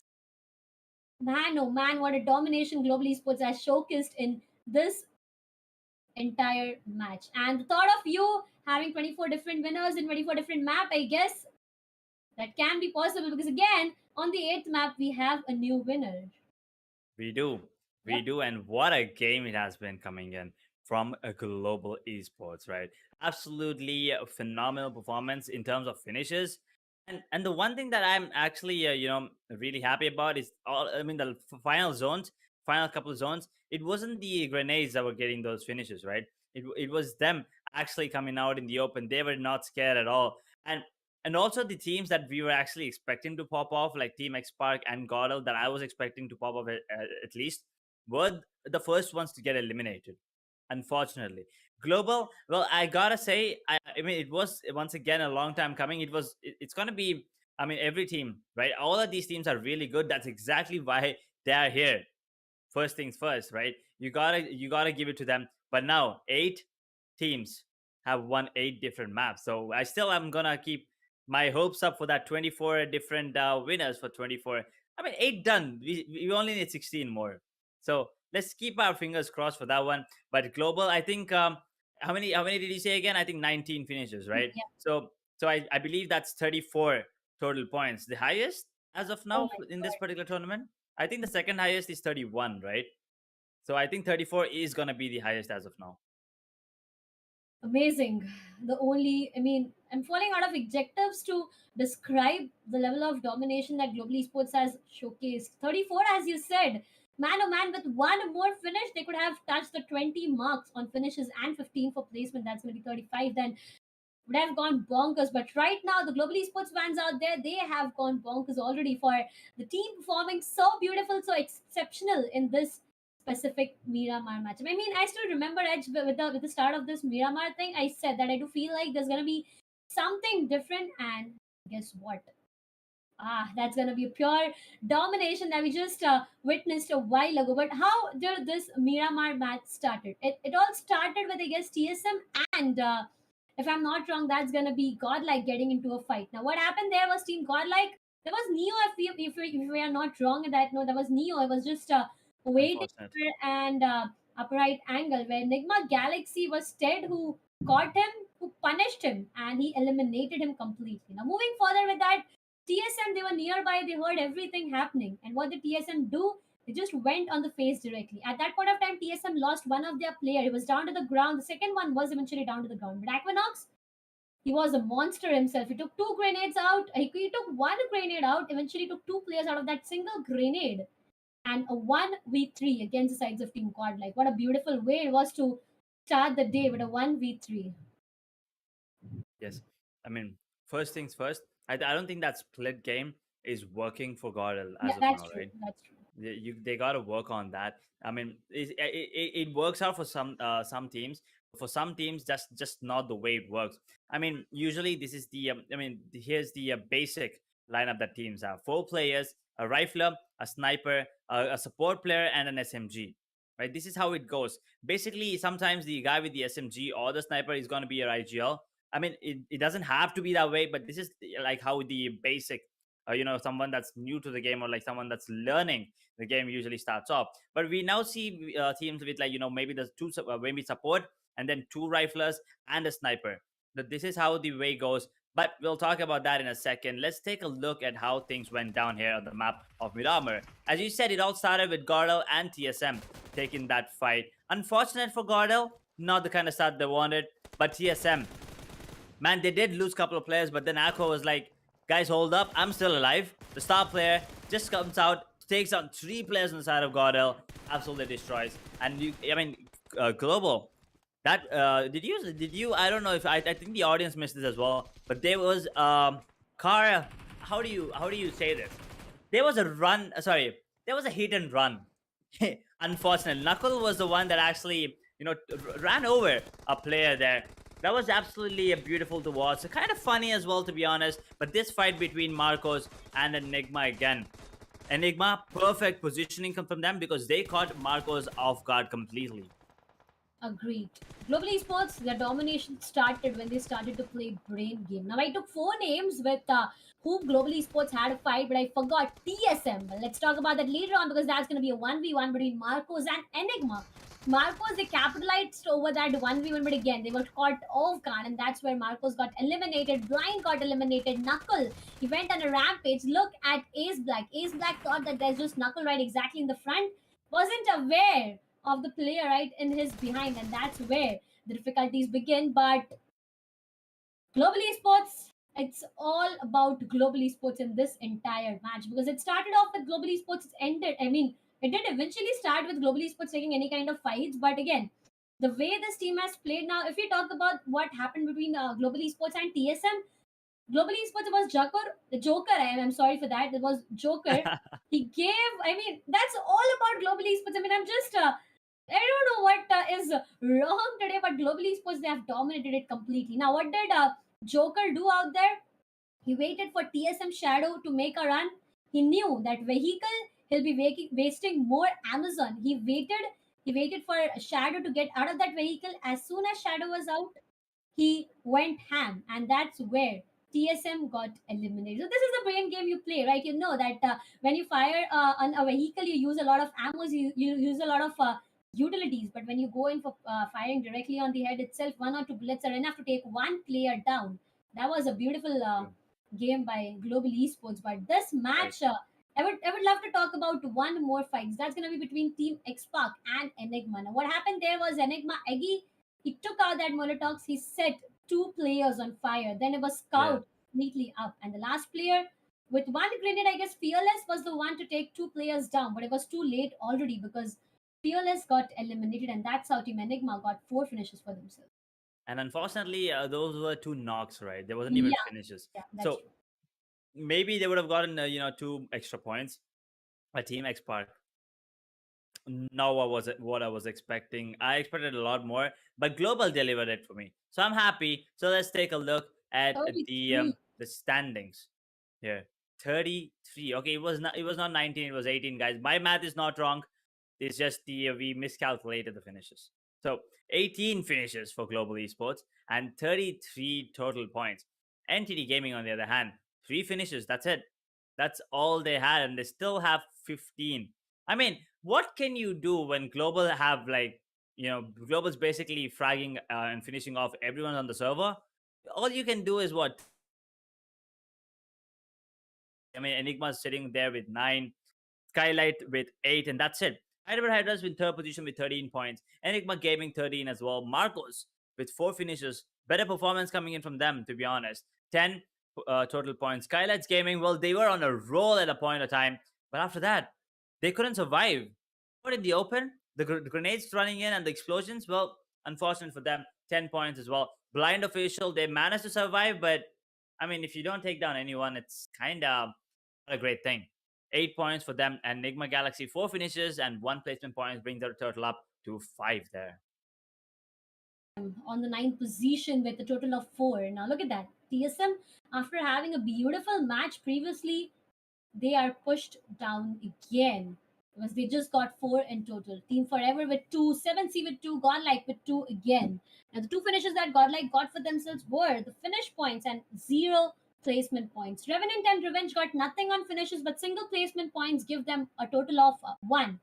But again, unfortunate for the sides of Team CHEMIN Esports and XSPARK for getting 0 points in the entire match. Now, CHEMIN Esports was a team who dominated the previous day. Again, look at them. They are just falling down like dominoes right now. Revenge, Revenant, all these teams that, we always talk about having a beautiful day on the first day itself, they are falling down. And the team that we least expected are just going up and up and up is the team that's going to be Revenant, CHEMIN, and Insane. Not even moving a muscle, but SKYLIGHTZ, they have pushed up 3 ranks on directly the 4th position.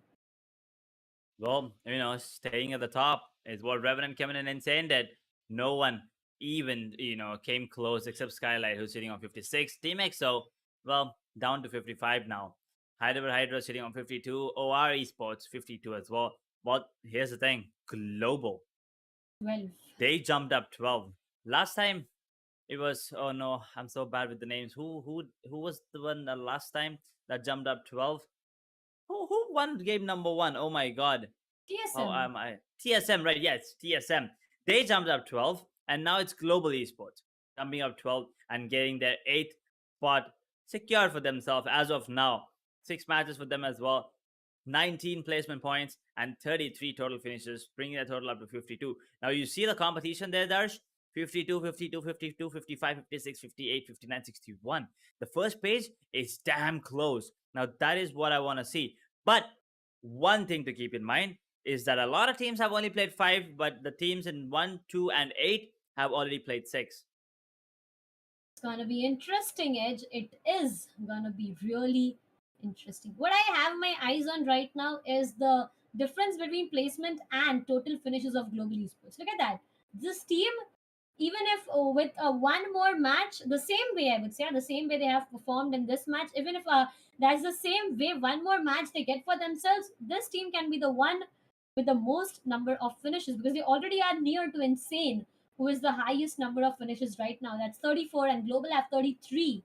The level of domination Team Global Esports has showcased in one single map got them 12 ranks up.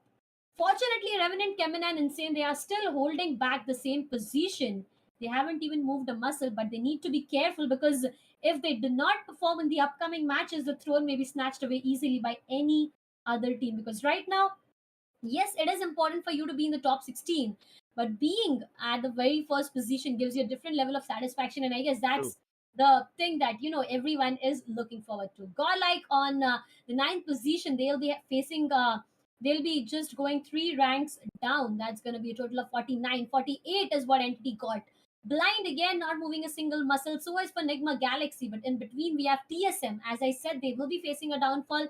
That's going to be 3 ranks down, a total of 45. Walkouts, -5, that's going to be 44 for them. Enigma Galaxy said no change. Marcos with 37. Revenge, again, 3 position down, that's going to be 34. This gives you a straight idea that if you do not perform in one single match, even a basic of 7 to 8 points is what you get yourself, then you may not even move anywhere, but you need to get something. As it is said, something is better than nothing. But once again, I mean, we're done with 8 matches and we have 8 different winners. Yeah. But the ones sitting at the top 2, they have no chicken dinners. Now, that is something that is that I'm concerned about because in the upcoming matches, I'm pretty sure CHEMIN and Revenant, they're going to be getting themselves a couple of at least one chicken dinner for sure, so that they're going to go ahead with the lead. But talk about 8th and 9th position. The 8th position, Global, they are sitting on top. I mean, sitting there with 52 points. Godlike 49. Once again, the competition is close. 48, 46, 45, 44. It's so close that it's anyone's position right now, right?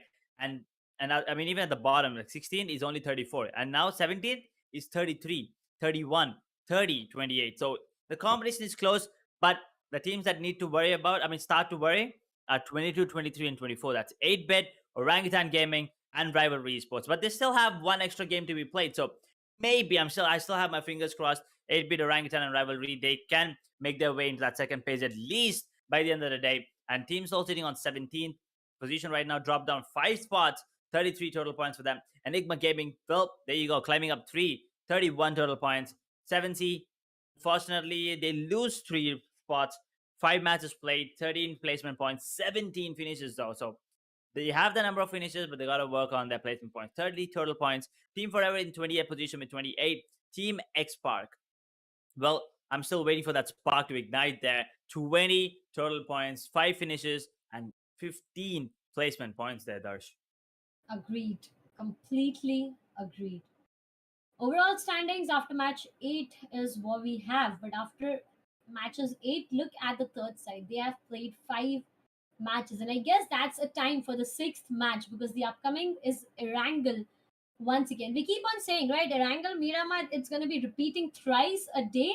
So these players, they need to prepare themselves up completely because repetition of strategies may sometimes lead you to a lot more of difficulties. Anyone can easily out here read the strategies that you are trying to go in, and that can be difficult. But again, it's semi-finals, and I know I've been seeing this a lot of time, Edge, that these teams, they try and to go for some new strategies in semi-finals itself, because right, you can try out things in semi-finals but not in grand finals. Semi-finals, yes, you got a chance to qualify, but in grand finals, you directly unlock the prize pool, and risking anything at that point of time can be dangerous. Yes, that is true. You can, you can try it with new, new strats. You can go ahead with a new, I don't know, executes or a new internal structure there with the teams. By the positioning and everything, in once the grand final begins, are going to be so coordinated. I'm going to be waiting for that. But this is the perfect time for teams to try out new stuff because I mean there are a lot of games, right? And only thing that matters is qualifying. You just gotta be in that top 16, so you gotta maybe give yourself a decent performance every single time. And it's gonna help you. But the question in my head right now: 4 games left for the day. Will we have 4 different winners compared to today and yesterday as well? I want it to happen, but I think this is the match where I think we will be seeing that repeated winner finally. I doubt. I mean, the first time I would say that I doubt, because the things are flowing. Everyone is looking forward to a victory, and with each new map, we are seeing someone new coming on the top. So I really doubt that that is going to happen, Edge. But again, you don't know what BGMI gods have thought for us. If the fly path and the play zone works out in a specific team's favor, it may be their day. If it doesn't, it may be someone other's day, because the previous one, fly path, the zone itself, everything was working in the favor of global esports. And what they do, they got themselves the chicken dinner. So anything, everything can be happening in this specific Erangel thing, because Erangel, it's all about the early skirmishes happening. We have seen this happening in the previous Erangel itself. What happened, there was players, they got just down. They weren't even completely down, they got nothing, but the fights were already started. And that's why Erangel is the most important match. At the same time, you need to be careful, because drop clashes are something that may scare you, that may get you eliminated completely. Something to worry about, right? You never really know what to expect because I mean, when you just drop, you expect other teams to be just dropping off as well. But sometimes what happens is they already have a lot of loot. You never really know. Maybe they have better weapons already. I mean, for sure, if they have any weapons and if you have no weapons, what are you gonna do? Punch your way through? That is not gonna be easy. But one more thing, I mean, if you have util, even at the when you're having that initial brawl against any team, it's not gonna be a lot of help, right? It all depends on who has the better weapon at the start, instantly, and also the ammo is gonna be coming into play because when you, I mean, as soon as you drop, you're gonna be having no armor at all, like really less health as well when compared to later stages of the game. But the ammo, once again, maybe 40, maybe 50, or I mean at max nothing more than that, right? So maybe a couple mags. So you gotta make sure that you have really good aim there, and the precision, and also the trigger discipline.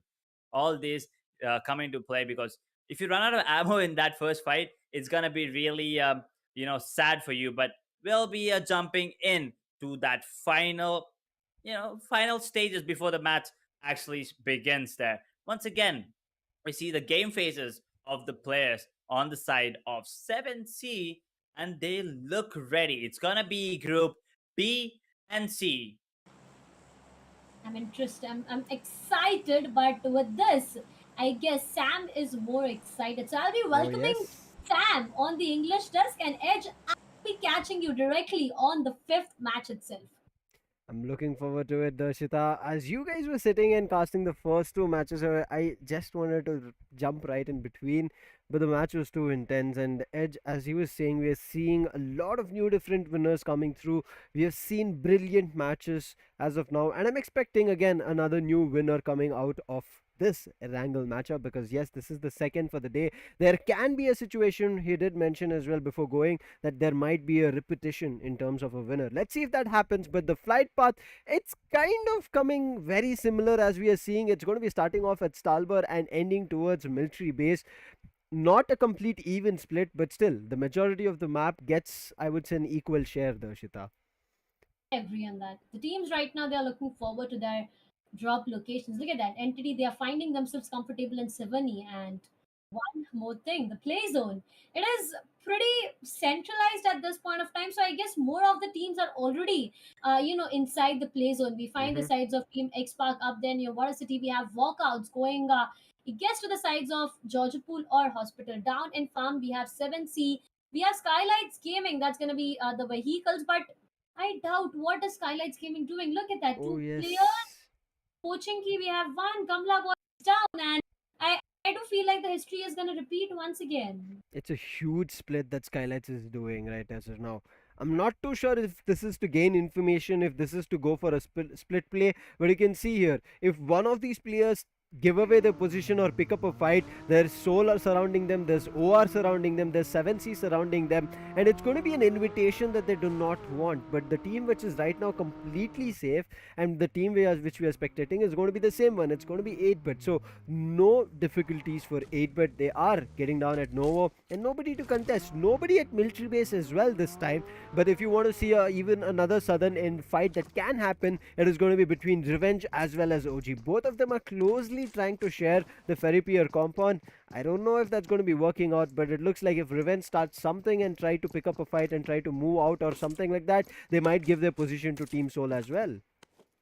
EXO and 7C. Look at them. The areas they have been holding, yes, we know that's going to be their So many primary drop possibilities. location, but possibility, as you say, the chances are really, really high because it's a central shift. The players, they are looking good in their primary drop locations. Again, Mhm. now if they do not decide to go in for any kind of rotation, we may not see anything happening. But what if the players decide that this is not a good position for us? Let's just get a vehicle, get the hell out of that position. You may Mhm. see a lot of fights happening all around, and that is something, a point of concern, I would say, for everyone. But out of all this chaos, out of all this mess up there, there's the team 8-bit. What they are doing, they are waiting patiently. They are enjoying the loot. They are enjoying the entire compound they have. They are away from the meters. That's going to be 700 to 600 meters away. But again, that's a bridge, and I doubt anyone is going to camp that bridge. But right crossing the bridge, we have 7C and EXO. So team 8-bit, they need to be a bit careful. They are right now taking a precautionary measure, Darshita, because if we remember it rightly, and if our viewers also remember it, we saw 8-bit being and getting eliminated, losing a couple of players very early on in the first matchup that we saw of the day. So 8-bit, they understand their shop needs to be a little bit better. They have to start grabbing points. It's not always about getting chicken dinners, staying on top, showing yourself out. It's not about that. It's just about sneakily gaining points. So let's hope they have a better run. But I'm hoping for Soul to completely pop off as well because we have not seen a chicken dinner from there, and there are a lot of faces coming up and taking chicken dinners as of now, and we have seen the different winners. I'm hoping for another new winner coming here in the ninth matchup. Whether there is a possibility, if you ask, yes, but there is a possibility as well that we see repetition happening. But I also want to, I would say, stress, but after before the stress, there's a stress coming on Revenge. This is the fight that I talked about. It's a three-man push coming through. Unfortunate for final boss. It was a melee, but I don't know how his position was compromised. Maybe he peeked out of the window, or maybe he was jumping around the steps. And Soul Goblin is going to be the first person to get that finish for the team Soul.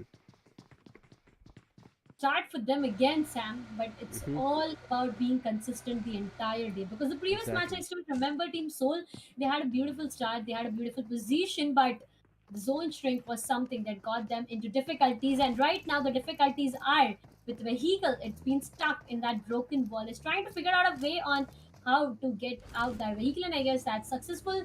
They got vehicles to work around with. They got one finish. Right now, after taking that finish, I guess they have decided to not wait and prolong a specific area, move further, find a new angle, find a new position until and unless the zone shrinks. And now we are done with 6 minutes. We just have one player who said an early goodbye from the sides of Team Revenge. I'm still confused for a fact that what was that solo player, doing there inside the building out of all the players of the different team. But so look at that. Again, a split is something that they are looking forward to. I mean, if Seoul would have actually tried to go in as a search party and try to figure out where the other players were, I think they would have had a little bit of a better chance of picking maybe a Yeah. couple of players from Revenge. But talking about how this is panning out as Erangel or Miramar, irrespective of the name of the map, BGMI as of today on day 2, we are seeing action being starting off in the early couple minutes. I'm surprised, I'm shocked, but I'm really excited to see that because certain times, right, Darshita, we end up just talking about it that the initial 10 minutes just dwindle out without any action. I mean, there might be a couple where it's only one finish or two finishes, but day 2, right now, we are seeing teams getting eliminated out and being the first few teams out of a wrangle, looking forward to their next upcoming chance. Whether it is going to be at the end of the day or whether it's going to be on day 3, that's depending on the number of matches that they've played. So let's hope teams are, I would say, counting their numbers not only in terms of the finishes and placement points that they're taking, but also the number of maps that they're playing. They're again going to be able to play 4 maps per day, and we saw as we were seeing the overall standings, Darshita, a couple of teams had played 5 matches for the day. There were a couple of teams who had played 6 matches for the day. So the teams who have played 6, they have to be very cautious. They're already losing those numbers. But I also, as I'm talking about the numbers, right, Darshita, the overall standings, the main thing that I saw was the difference that is there from the first page, second page, and the third page. The first page and the second page are so close. A single match can become a huge upset and kind of can move teams up and down. And as you guys were talking in the overall standings, there is a 12 point, I would say 12-point leap that players have taken. I wouldn't 12-point leap, it's going to be a 12 position leap. So those chances and those things can still happen here, irrespective of whoever gets the chicken dinner for themselves. How one single map works in your favor, Exactly. Sam. Because you see that, right? The team at the top is not looking good in one specific map. There are a lot of teams behind just waiting to capitalize. Right now, the domination is. From one specific team in one specific match, but we always talk about being consistent, and that is something that I'm not seeing so far, because with every match we have a new winner, and this is not how it works. On the other side, you talk about 7C. Stray God is out in the open. He has caught the sides of Team Rivalry. Look at that. They are Mm. jumping. They can jump directly to their death if Stray God decides to go a bit aggressive. But what Stray God does, he gets up with his information. He knows that his team is a bit far away. He decides to regroup, not get into any kinds of fight right now, but maybe, just maybe, the sides of Team Insane, they can look forward to this fight. I hope they are ready for the fight, Darshita. It's you shouldn't just jump into a fight just because you spotted players out, and that's the reason we are seeing it a little bit stalled. But on the other end, 7C also know they're out in the open. They can give away the position for easy, and Insane are the ones who spotted them out. The sprays are coming in from Insane, so it's kind of a third-party sandwich situation or a capitalization. But 7C immediately retaliating. The buggy tire from Adi's vehicle has been busted. So Adi, it's going to be a little bit tough drive to cross around the terrain. But again, 7C also know that they have to move away because the circle has also shifted. But looking at the circle, it was still there favoring them. But right now, the push has come on. It's going to be a fight between Soul versus XSPARK. And it looks like XSPARK have complete control. They've taken 2 players down. But in the meantime, OR, they're pushing themselves through. Akshat and Hector are down. Wait a minute. It's the entire team that's gone. There's going to be a confirmation of Omega and Goblin. But OR, their entry has been timed perfectly. Players from XSPARK are also falling. And it's going to be Mavi right now down. It's going to be a 3-man squad that needs to play here. Scout, Fearless, and 420 OP. Unfortunate, Mavi got stuck. Mavi's position was compromised. He was such an open position that there was no way that he could cover himself up. But right now, look at Oajali. He reads that XSPARK making a run for it. He wants to put a stop to it, but he fails because he was the only player. If and only if the other players assisted him, then maybe Team XSPARK could have had a couple more casualties. Team XSPARK looking good with what they got. But again, they said, right, third party is something that can be dangerous. So right now, Team Mhm. XSPARK, what they did, they decided, after getting 4 finishes, they just decided to not get into any kinds of fight, move out of that position. But SKYLIGHTZ Gaming gets one from OR. So OR was trying to go in for a third party between Team Soul and XSPARK, gets caught themselves really bad, and that's going to be SKYLIGHTZ Gaming taking one down. On the other side of this map, we have 7C and Rivalry trying to figure it out, trying to fight it out. The Potato Hill contestment is something that we are, having our eyes on. Or Aru gets caught. SKYLIGHTZ Gaming, they just were roaming around, I guess, and they found the sides of Team OR. Right now, they put one player down, and I doubt they are looking forward to go a bit more aggressive. What is Somraj exactly up to? Look at the position, is trying to look forward. That's going to be a 1v1 between Vexy and Shelly. The IGL goes down. That's going to be Aru. There, Gamla Boy is looking forward to do something, but Vexy gets punished. Gamla Boy running exactly behind Atanki, waiting for an opportunity, gets one.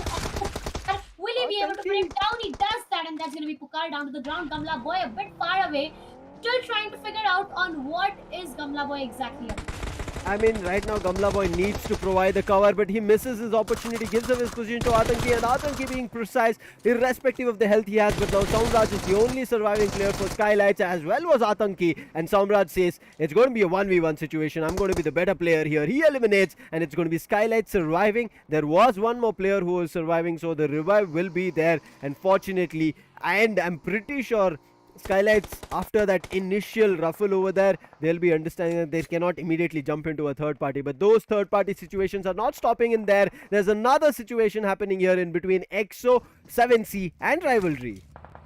7C and Rivalry were already into a fight, and I guess EXO, they are all ready to go in for a third party.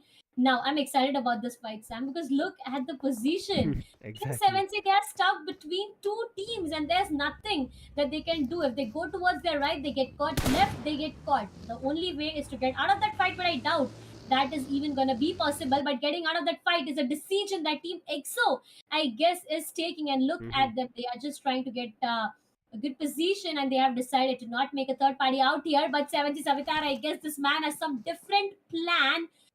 Fortunately, he didn't fire, because if he did that, it could have been an invitation to the sides of Team EXO to make an entry. And after Team EXO gets out of that fight, that's going to be Rivalry saying a goodbye. Team 7C, after having so many neighbors, gets lonely and completely off in this position. They're going to be upset, and that's the reason you saw 7C. They're like, no, come back, let's talk about it. Let's try to figure something out. But it was, I think, the circle moving away. That's the reason everybody is switching up. You can see the circle is right in front of 7C, and yes, the circle has switched up. But there's not majority of the teams outside. It's going to be Insane, as well as NIGMA Galaxy and 8-Bit. These are the only 3 to 4 teams who are outside the circle. Everybody else wants to get in, but I'm really happy where we are ending up. I do request every time whenever in a BGMI tournament that we, at least for once in the tournament's duration, see Pochinki being the last few phases of the fight, because there's a lot of compounds, a lot of open areas, a lot of dips, there's a lot of, I would say, sewers. The players can play around from different positions, angles and heights, that it's going to be completely I would say disarraying of the fights of how and where it comes from, and that's what is happening. Fortunately for Enigma, they did spot out EXO,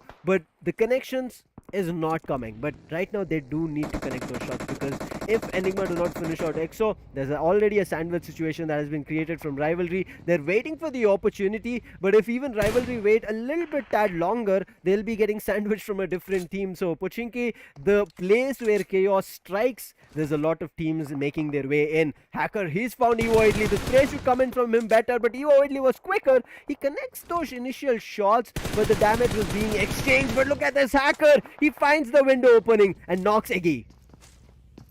Player down already. Second one eventually down. That's going to be EXO trying to capitalize over that fight. After disengaging out of that fight in the Potato Hills, Team EXO, they have already decided to not disengage out of this fight, get some finishes for themselves. The player that was down to the ground, I guess, has been revived back out there. Hacker with a beautiful position he was holding. I would say was, because again, his position has been compromised. Yuva OP, his vehicle gets bursted, and that's going to be Yuva down to the ground. Hacker is looking forward to take some more, but Evo is already down to the ground. Enigma Gaming, the backup has arrived. Evo, they need to get him back to his life, because that's going to be a 4-man squad back again. But they need to be more secure about the grenades entering that house, Sam, because eventually one grenade is enough to take two players out. When they have one down, Fierce peeks out, gets himself compromised. Avi was trying to capitalize, but that didn't work in his favor. It's not going to be working so easily. Irrespective that their houses, teams are going to put up a very tough fight. But it looks like both these teams, in terms of the early fights, you saw, right? Even EXO wanted to pick up a fight, they disengaged. We saw Enigma not in a fight, but we saw Rivalry who were about to get a third party situation where 7C and EXO were about to meet up. So I think a couple of utilities here and there, resources have been utilized, and that's the reason we're not seeing grenades. It's only rifle action coming through. A couple of smokes have been used from Enigma, that is just to save their players, to bring themselves into a 4-player squad. But look at that, the circle is again switching up, and it's going a little bit further away from Pochinki, but it's going out in the open, and the team that has the best advantage here is going to be 8-bit. But Enigma, they're making sure they get a couple more fights in their favor, at least some finishes, because look at them, they're at 0 right now, and they spotted a team which is just a 2-player squad. That's going to be SKYLIGHTZ. Somraj leading the charge, and he saved Vexy. Wait a minute, there's Gamla Boy as well, so I'm correcting myself. It's going to be a 3-man squad, but the grenade finally starts raining in. But XSPARK, they're taking up a little bit of a chunk of damage on Revenge. They've done a knock. Let's see if they'll be able to connect a lot. And yes, finally the confirmation comes through. That's going to be Fearless. He finds one, and now 7C, they're in a fight with Insane. Let's see if there's going to be any exchange. But Nigma Galaxy, I think it's going to be a little bit difficult right as of now. OG are also inside this fight. So it's Darshita, we are seeing so many third-party fights, not only inside the circle, but outside as well.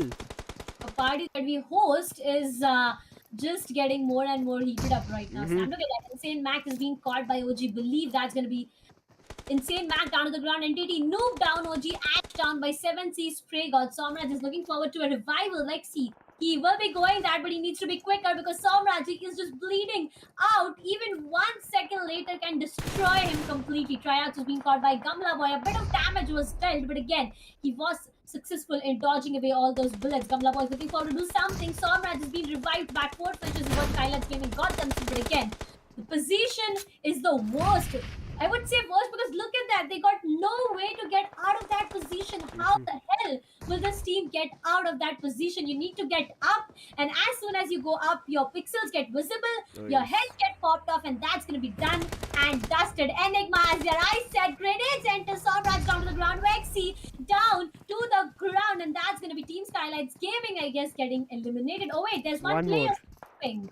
That's going to be Gamla Boy. He's lurking out. He's looking forward to information. Why didn't the position that Gamla Boy took was the position that the other players carried on? Why did they get into the trenches? A huge question mark and a huge casualty as well that they dealt upon themselves. But right now, EXO, they still do not have any finishes for themselves. We saw them multiple times getting, I would say, in fights, did do the knocks but never get those finishes. Now they spotted out OG. OG have taken up a lot of fights. There might be a situation that they might be a little bit less on resources, but look at Fears. He's timing and cooking up those grenades, and there's going to be a spray coming through, but it looks like it's from Nigma Galaxy, so it's going to be very difficult. Fears, this man, if he tries to strike alone, he might be eliminated, and one after another, EXO might start losing their players and might be eliminated. So they need to be very smart. But look at what Trigger is doing. He's calling in his teammate. That's only going to be Believe. So it's going to be a 2-player squad playing here.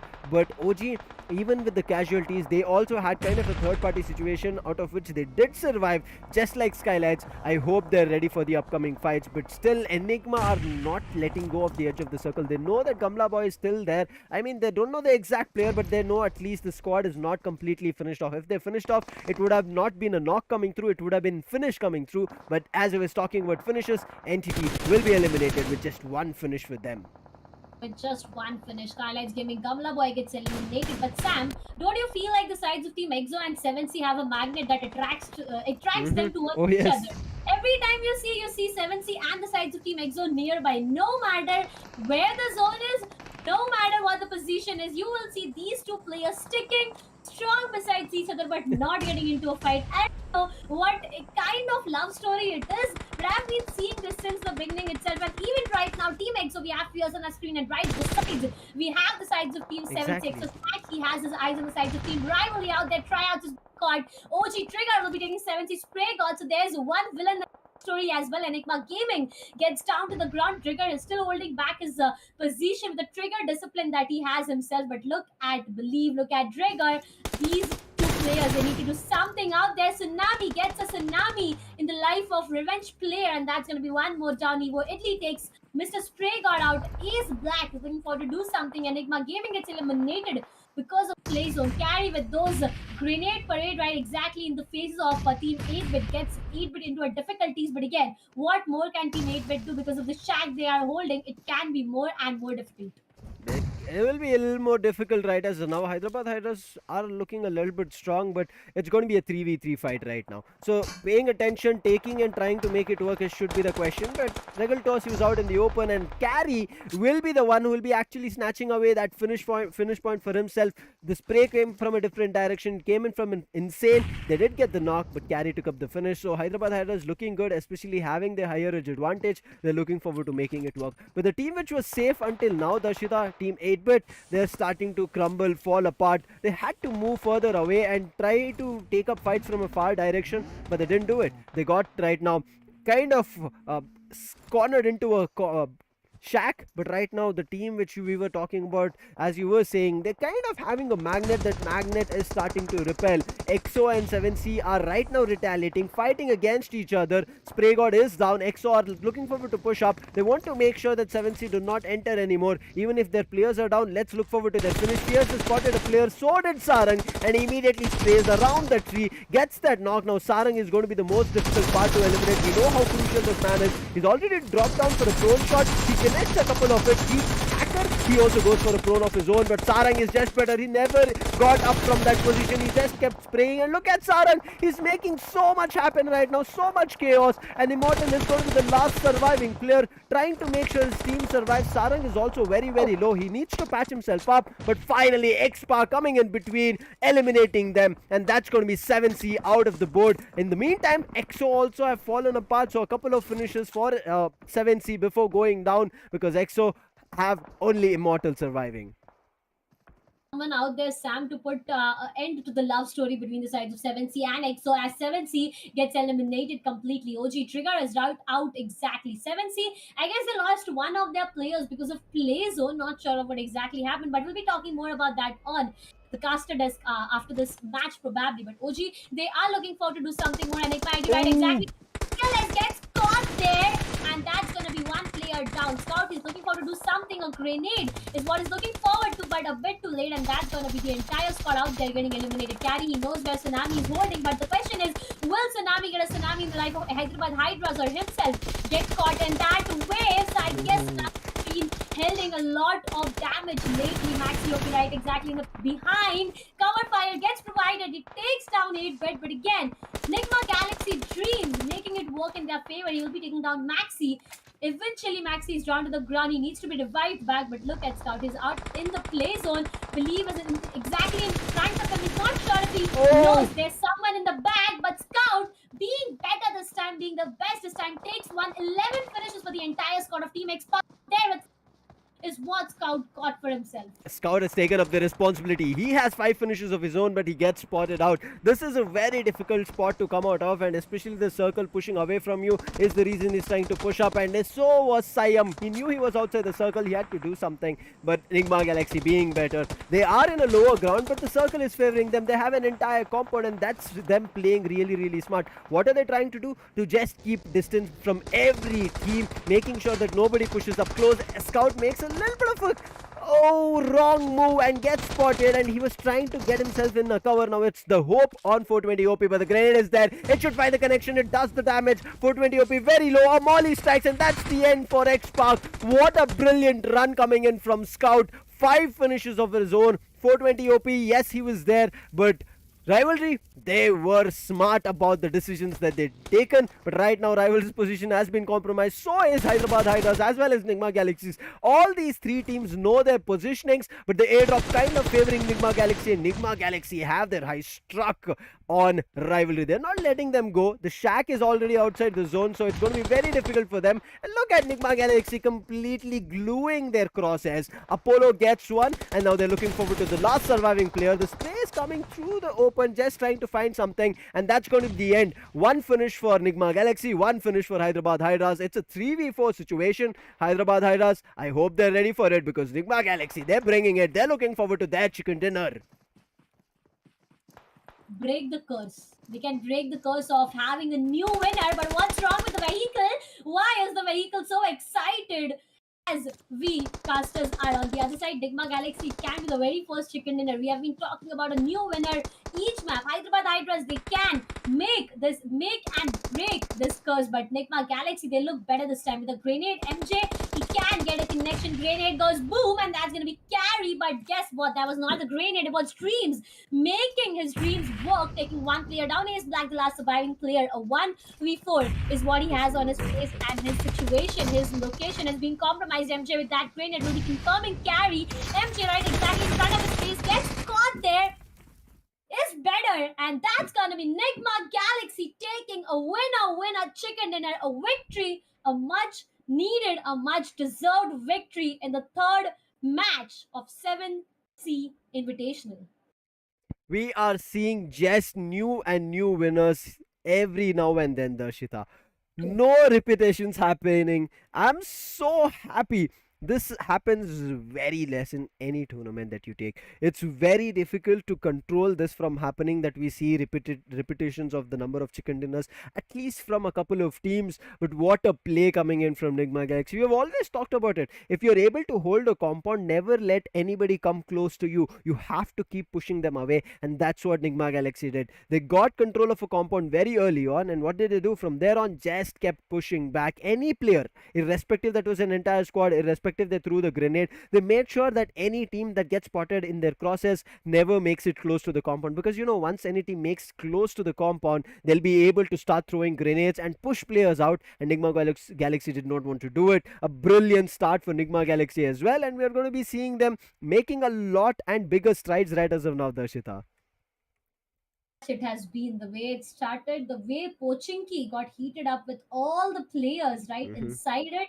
For a moment, I thought that maybe, just maybe, Team EXO could get their victory on this map. Now, for the Yes. I would get to the reason even, because what happened was on the Potato Hills we saw three teams. It was EXO, it was 7C, and it was Hmm. insane if I'm not wrong. Like the last team name, Yes, it's it is something I'm a bit insane. confused of. So yeah, it was three teams out there. Insane. They made a third party where the fight was going on between 7C and EXO. So what Hmm. happened there was EXO, they decided to disengage. It was insane. They decided to disengage, and 7C, they were left all alone. All their neighbors just, as I said, left completely, and they were Rivalry left as well. all alone. Yeah, rivalry as well. So after all that happened, I guess Team EXO, they decided to get out of that position, and they got Hmm. in the areas of Pochinki. Now, after getting into Pochinki, the zone shifted away from Pochinki. What did Team EXO do? All the other teams, they were waiting out. They were fighting.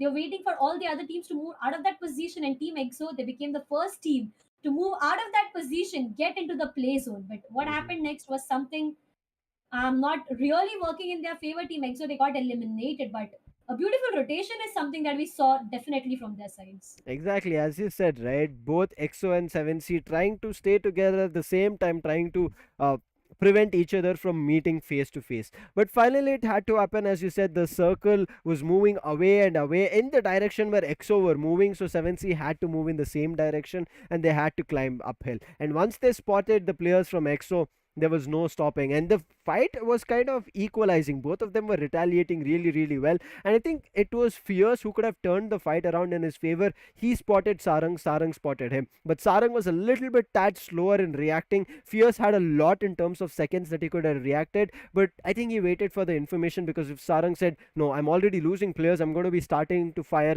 as and when I see players and opponents coming on my screen, or even the pixels, I don't care. And from there on, Sarang started, he started eliminating the players one after another. They were all knocked. They did not get those finishes still, but Immortal, the last surviving player, as soon as he saw that there's another team that's coming in, that was XSPARK, he immediately went into cover, looked forward for his teammate to try and help him out to get that revive, but it was denied. 7C got all those finishes, but we'll talk about the very start of this tournament in the highlights. It all started where we saw Soul looking really good. They did pick up a player on revenge, but they didn't go in for a search. But after that, they made one small wrong move. They did pick up a fight, and they got completely eliminated. And SKYLIGHTZ took advantage on top of it, wanted to, as they wanted to do a third party of their own, and they did jump on, but they lost a lot of players in the meantime. Yes, it was one, I would say, but it is in terms of resources. I'm saying that they lost a lot in terms of time, resources, and ammunition, that they were not able to be strong. And I'm pretty sure their mindset also would be a little bit kind of disarrayed. It was beautiful from Enigma Avi. Look at that. The beautiful connection is what he got. But the position, as I was talking about, it was the most difficult position to get out of, and that's where Skylight's Gaming, the players started to fall off. I guess Gamla Boy was the last surviving player, and again, when it comes to down to a sole man taking all the responsibility, it gets difficult, and that's how Maxi OP eliminated him. 7C, they got caught by OG. I thought it could have been a fight between EXO and 7C, but no, there was a villain, and that villain came out to be as OG. But again, OG, they even started faltering. Walkouts, they faltered when Enigma entered those compounds. 7C, they eliminated one and one player, and then finally 7C, Sarang was the one to initiate a fight to the sides of Fierce. He was down to the ground. Sarang took hacker even. So Sarang here, he did more than 50% of job by taking three players down.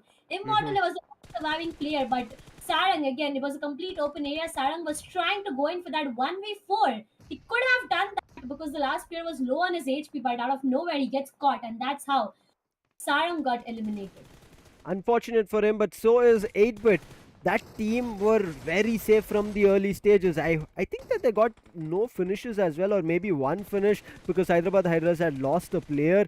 But it looked like Team 8-bit could have done a lot in this matchup in Erangel, but I think this one wrong move coming in from XSPARK. I understand the circle was crumbling. They had to make some kind of a move, but with half information, and as soon as they started moving in, especially with vehicles, the noise was made. People started taking them down, and XSPARK unfortunately got eliminated. But let's take a look. The first team, as we talked about it, it's going to be Enigma Galaxy in the first spot with the chicken dinner. But look how close Hyderabad Hydras came. They had 8 finishes of their own.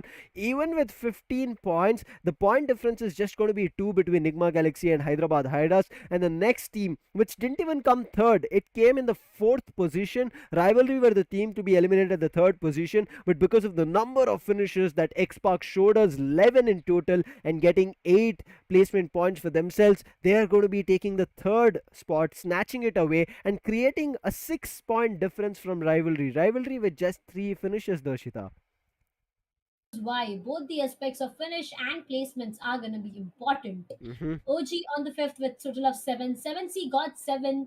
Team Insane got 6. Enigma got 5. 4 is what, Team 8-Bit, Exa, and Skylights Gaming got. Walkouts got 3. Revenge got 3. OR got 2. Entity and Soul got 1. So fortunately, there's no team out here who got nothing Mm-hmm. out of this, entire scenario. But right now, if you ask me, Sam, my hopes regarding the hashtag one teams are higher because it's Yes. 34. It's 34 that we saw the highest anyone could have got in this entire Gillette 7C Invitational semi-finals 2 days. So Mm-hmm. my hopes regarding the total number of points that any team gets on hashtag one gets higher and higher. Yes, Nigma Galaxy, they got a good one. They boosted up their confidence. But again, if there could have been a double digit on finishes, it could have been better. I agree with you. If they would have come close to the 30-digit mark, it would have been better for them. And the leap also that we keep talking about, right? Whether it's a 10 position leap or a 12 position leap, we'll be seeing that for Nigma Galaxy, what their leap is. But now the overall standings, I want to talk about it. From the first position till the 8th position, the point difference is going to be just 8 or 9 points. In the second, it was only around 14 points from the 7th, no, 9th position till the 16th position. The difference was only 14. Now let's take a look on how much the point difference has been created. Hyderabad Hydras, they jump to the first spot and they leap 5 positions. Darshita, 5 positions in terms of a leap. Revenant have been pushed to 2 positions down. Insane get into the 2nd position, and this is what we are talking about. It is not always about chicken dinner. Hyderabad Hydras did not have the chicken dinners. They had the finishes. They were really strong. They came in 2nd, and that's the reason they've jumped up. If you remember yesterday, Hyderabad Hydras were nowhere. Hyderabad Hydras were on the last position, that is the 24th one, and today on day 2 they're already at the 1st position. So anything can happen at BGMI. 4th position coming in for SKYLIGHTZ along with EXO. Nobody changing the position. The point difference between these two teams is going to be just 160 and 59. But then CHEMIN, who were table toppers, without any chicken dinners, they've been pushed down. A beautiful journey from hashtag 24 to hashtag 1 is what Hyderabad Hydras is showcasing. And I mean, what a beautiful way they have been performing. Mm-hmm. On the second side, we have Global Esports. They have been pushed down to the 9th position. That's going to be 52. Entity with 49, Godlike with 49 again. Entity, they haven't even moved a position out there. Walkouts, they got one position up with a total of 47. Blind got two down with 46. TSM got two down with 49. Team XSPARK, a huge jump again. Six position ups. Just pushing each and everyone down. Team XSPARK, they got a beautiful position, and I would definitely say that the man Scout OP. His name says Oh, OP. What a yes. beautiful job he done. He's done in the previous match. He single-handedly 5 or 6 finishes is what he got before him and his entire team got eliminated. So the 50% job itself was done by Scout OP out there. Marcos Mhm. Gaming on the 16th position with a total of 37. So I mean the second side of overall standing is a bit okay to be with, but the point of concern arises as we move further to the third sides of the overall standings. I agree with you, Darshita. There's going to be concerns coming through. There are two teams that missed out in the first page. It is going to be Nigma Galaxy and OR. Nigma Galaxy, with the chicken dinner, Darshita, they've jumped 8 positions up. That is huge. Yes, we have seen 12, which is bigger, but again, at this point of the tournament where matches are getting very, very close, if teams are able to take position leaps, I'm not talking about point leaps. If you're able to get 8 points better than somebody else, it does not affect. It will only affect if the difference was very, very small. But if the difference is huge, because Nigma Galaxy, we never saw them on the first page, but right now they're in the 7th position. So for them to take that kind of a leap, they've given their all to make that happen. Same goes for XSPARK, as you were saying, but this last page, there are switches up and down, but the majority that you can see in the last page that is showing us is going to be the red down arrow. So you need to understand that this set of 8 teams are kind of having a tough time in the entire Gillette 7Sea Invitational. They have to figure out a way on how they can actually function. Revenge, if you remember, this team and Soul had a fight yesterday where Revenge came on top. This time, it was Soul kind of isolating a player and getting them eliminated. If Revenge wanted to pick up a fight, Darshita, they could have kind of jumped in immediately and cornered Soul and maybe gotten those finishes for themselves. But clashing with them with 37 points is going to be 7C. Enigma at the 19th position with 36. Team Soul at the 34th position with 34 points with 20th position. 21st for Team Forever with 28. Rivalry on the 22nd with 23. 23rd position with the 20 points, and Team 8-Bit, the team at the 24th position, is only going to be having 18 points. But again, this is still okay.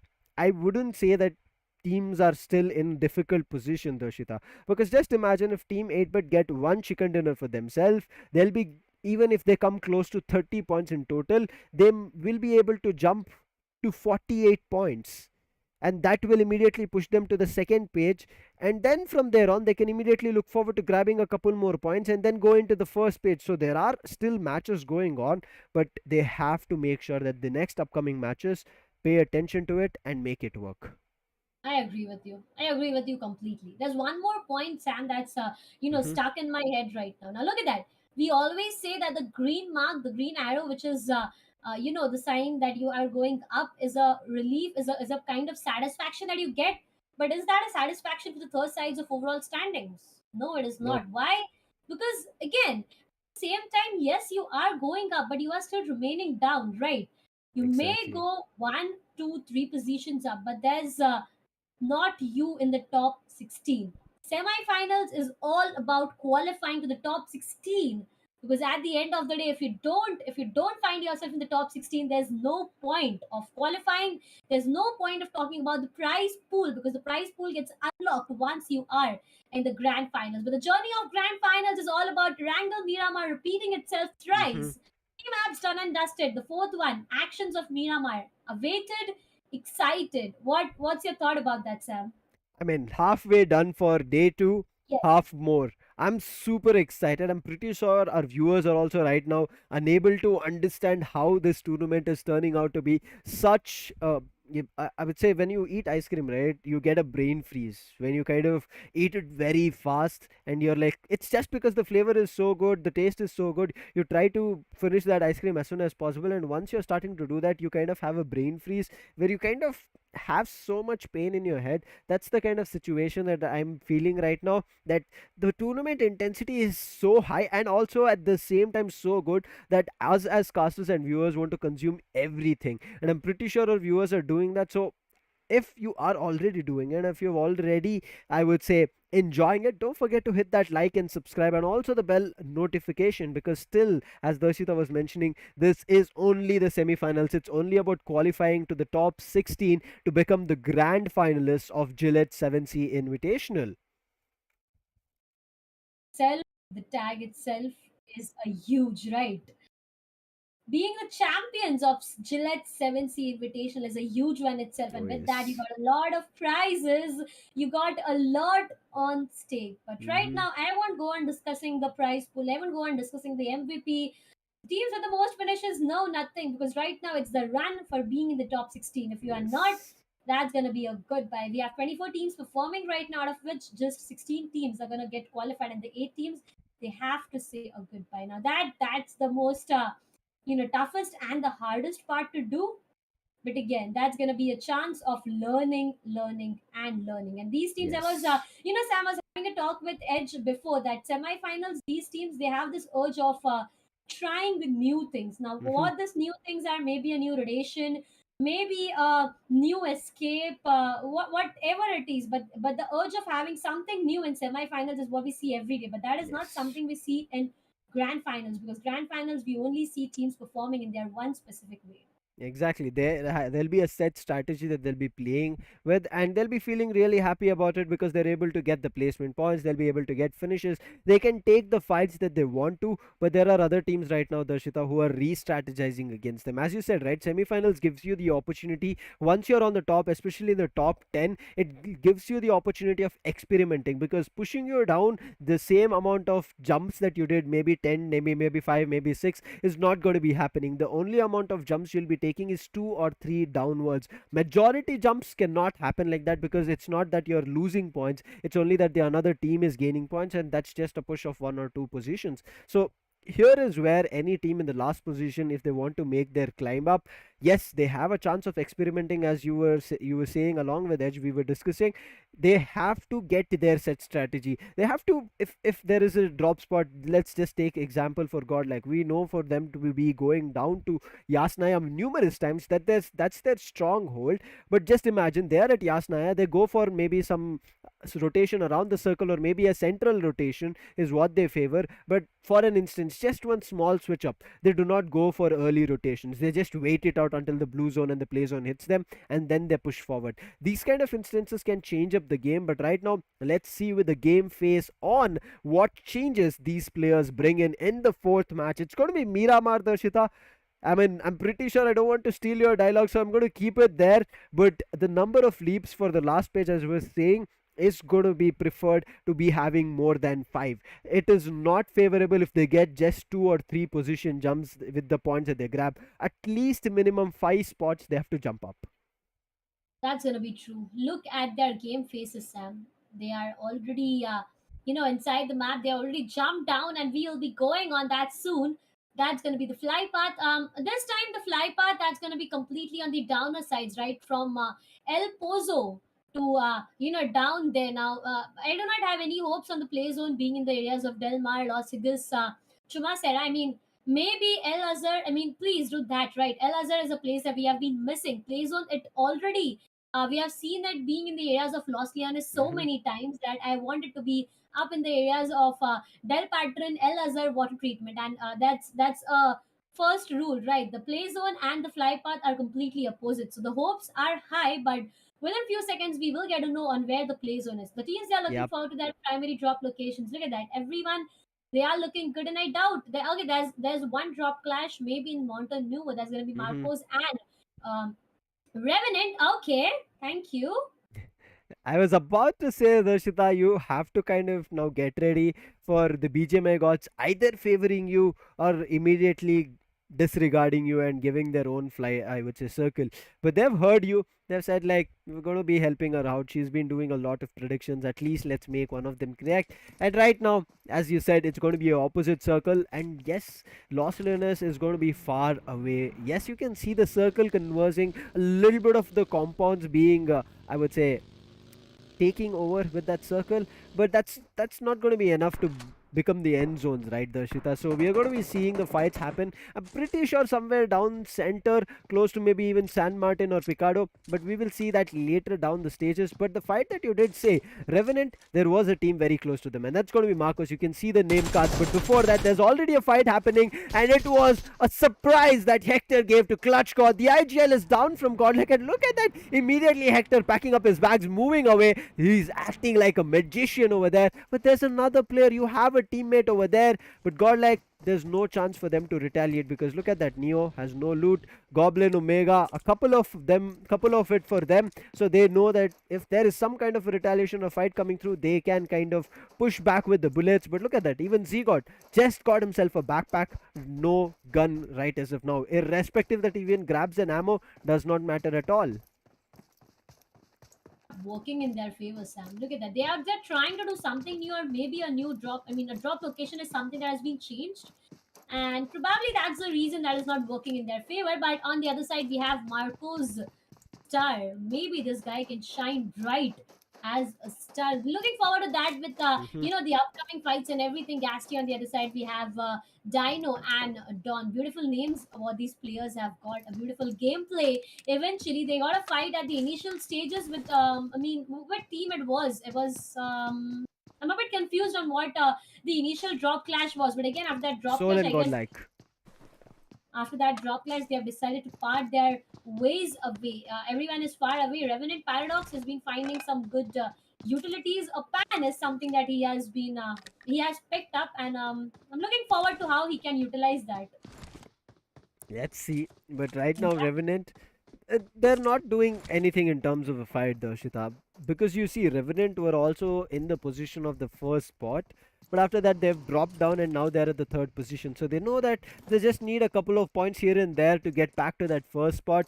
And I think they will be looking forward to a strategy in that similar fashion where they want to understand what will work for them, what will be a easier way to grab those points. And when we see those points coming in their hands, they'll be more than happy. But TSM, there were a couple of shifts in terms of momentum and points, and also a chicken dinner that TSM got for themselves.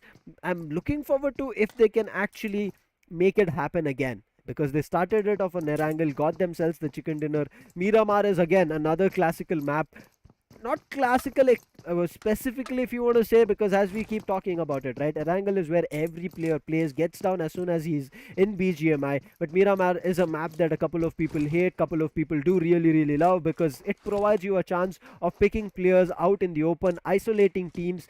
And I think that is one of the reasons that players do love fighting it out on Miramar, but it's not everybody. So let's see who's going to be having a better run. CHEMIN, they've also taken a little bit of a tumble. Let's hope they find their foot and get back to the top. But yes, as the discussion we were doing, it's not about staying in the top, it's about staying on the top 16, and the story is for the other 20, I would say right now, 20 teams, Darshita. 20 teams.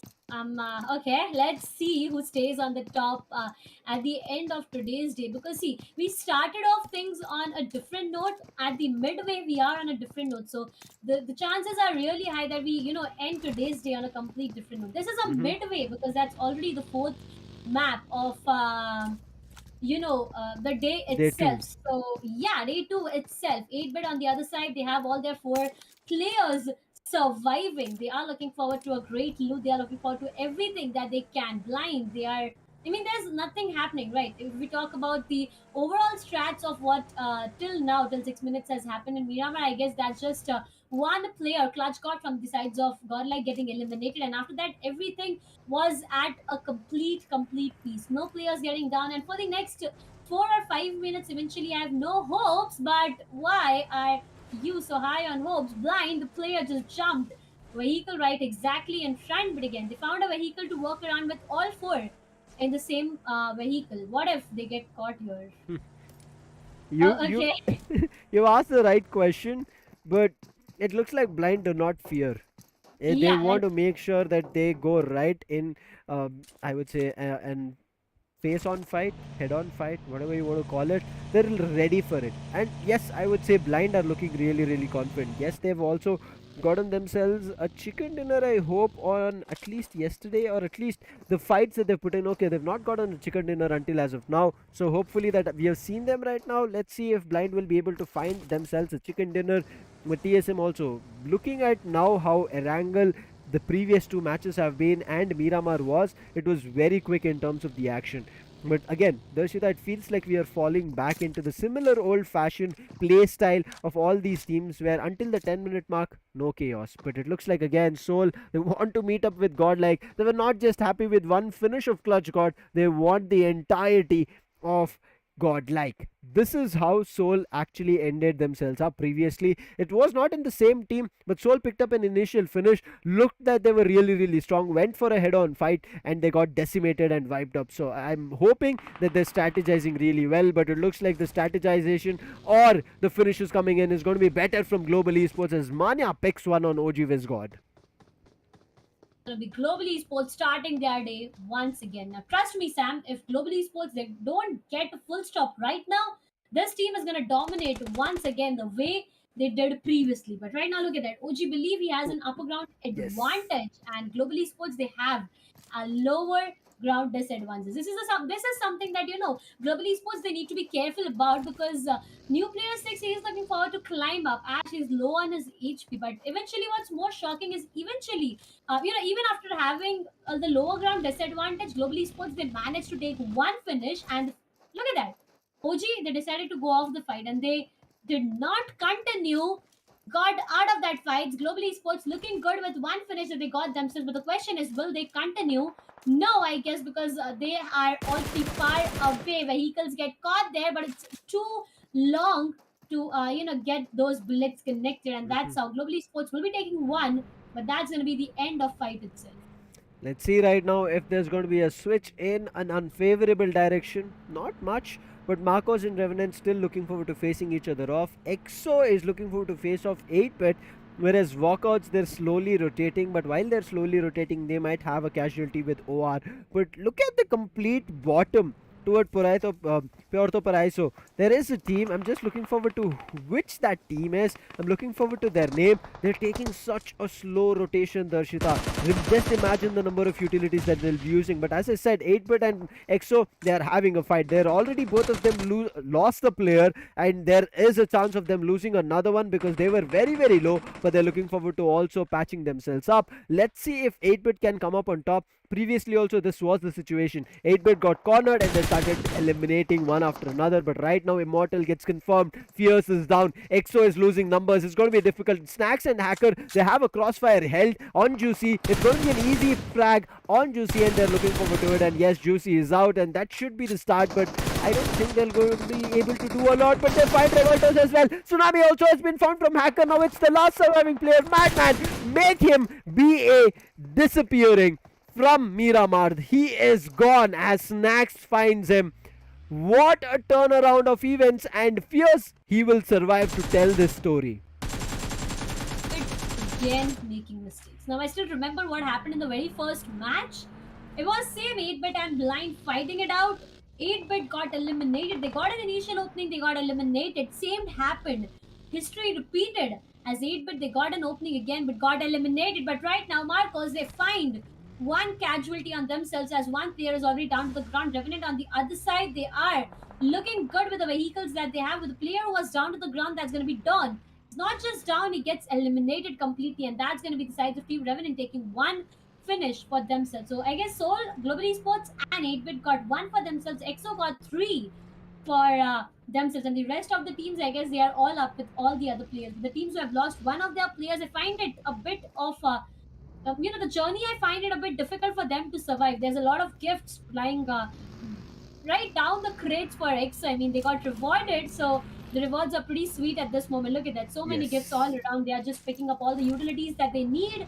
I'm looking forward to the rotations because, again, being in the blue for a longer period of time, as you were discussing, Sam, it can cause you a usage of a lot of utilities. And already they have just 3 first aid kits and 10 bandages to work around with.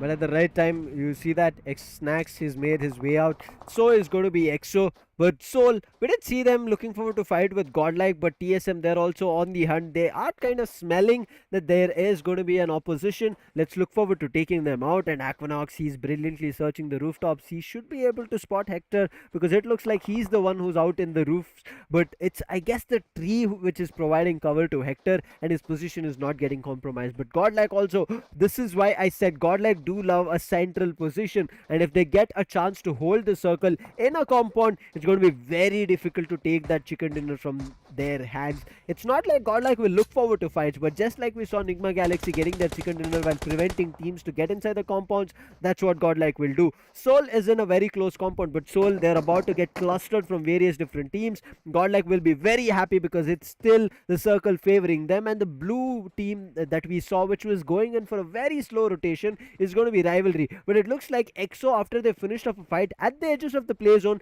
they might be able to meet up with Revenant. But in the meantime, TSM, who are on the hunt for a couple of other teams, as soon as the circle has shifted, they understood that the circle corners are where they have to watch out, and they're looking at it. They've spotted OR. The spray might start coming through at any moment, but they're also fearing a back spray coming through, a back fight coming through. But there's a fight that comes in. That was Team Forever, who did not have the slightest clue that Godlike were holding the compound, and Max Kush, that's a free finish coming in for Godlike, and the first at least.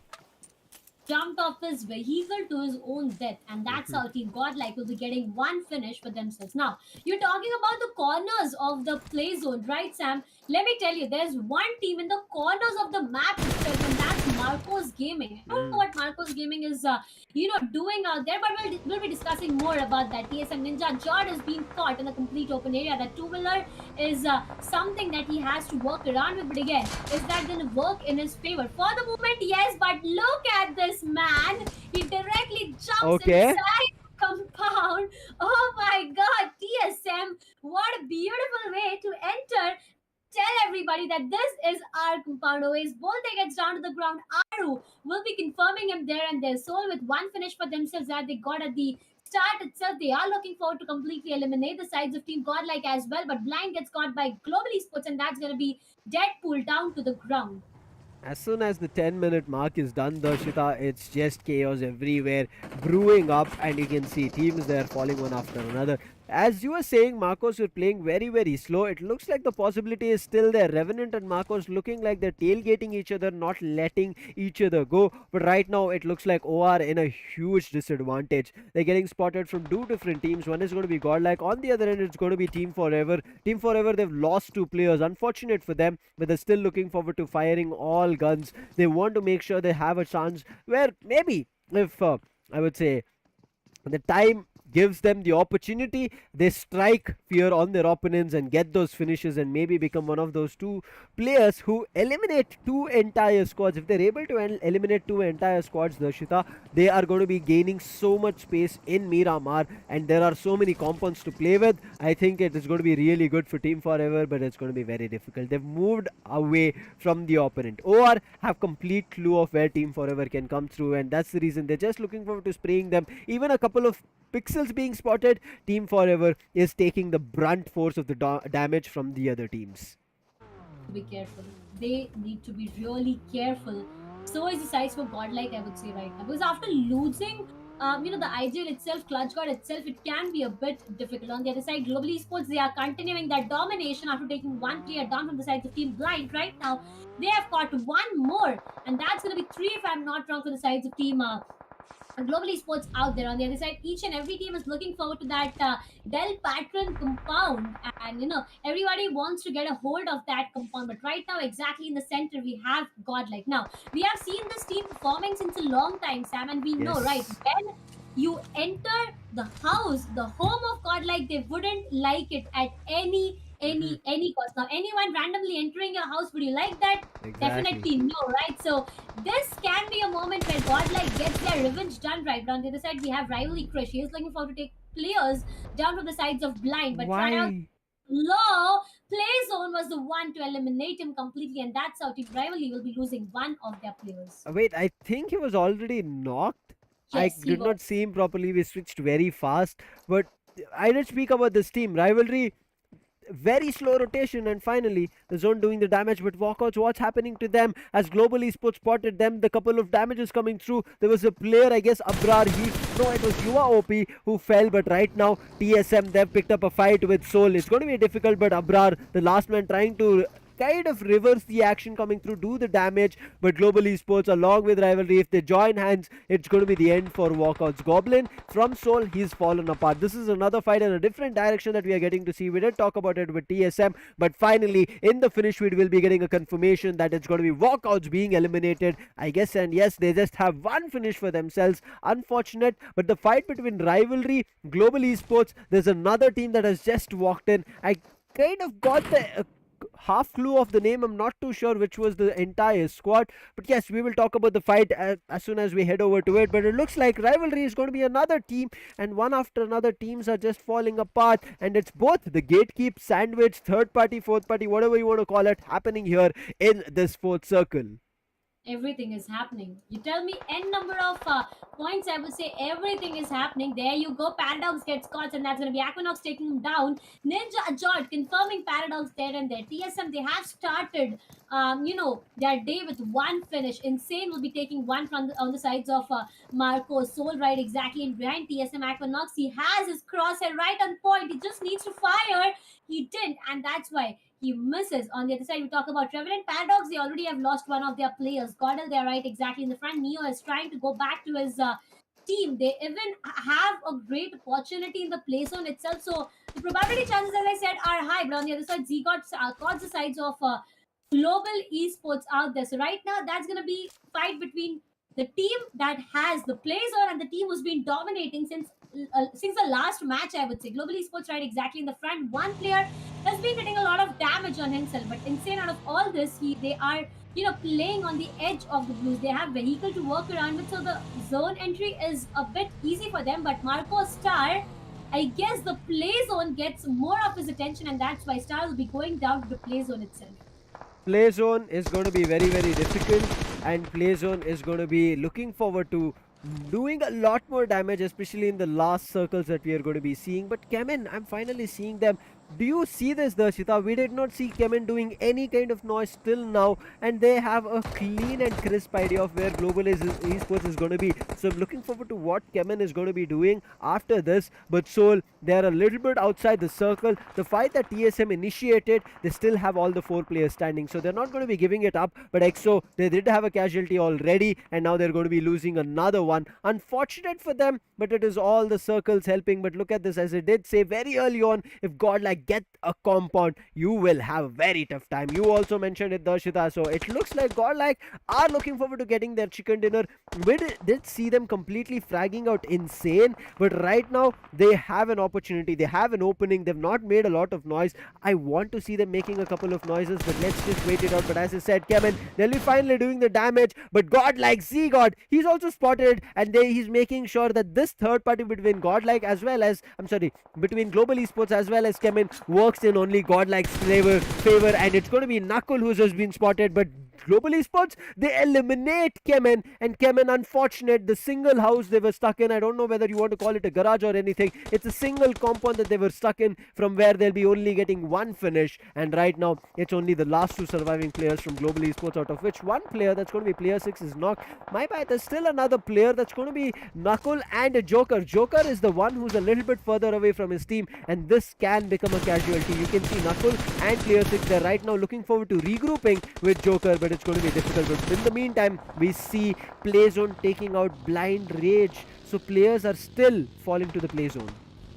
Zone is just playing a different game, Sam. Right now, we talk about Soul. Goblin is right in front. Down there, he gets caught beautifully by Marcos, and that's going to be one player down. The other gets caught by S-Power out there. A 1v1 situation. No, S-Power doesn't capitalize on that, and that's going to be S-Power down to the ground. One more player from GODLIKE gets eliminated out here. TSM Ninja Chart going down to the play zone. GODLIKE Neo will be eliminating Soul. Akshat OG Ash will be taking GE Joker down. But Knuckle, again, a domination title is what he caught himself. Soul Omega gets caught by TSM Shadow OG, but Hector, the last surviving player, gets caught by Neo, and that's going to be 2 for Neo. It's around the 3 finishes that they got. TSM gets caught. Neo, what a beautiful spray. This man is just causing destruction out here right now. Shadow OG is down to the ground already. Aquanox and Blaze, the other two surviving players, but I doubt for how long will they be able to survive. Each and everyone, they are finding themselves in the play zone, but Team Global Esports, finally, someone out there for full stop on the domination that this team was showcasing, and that's going to be Team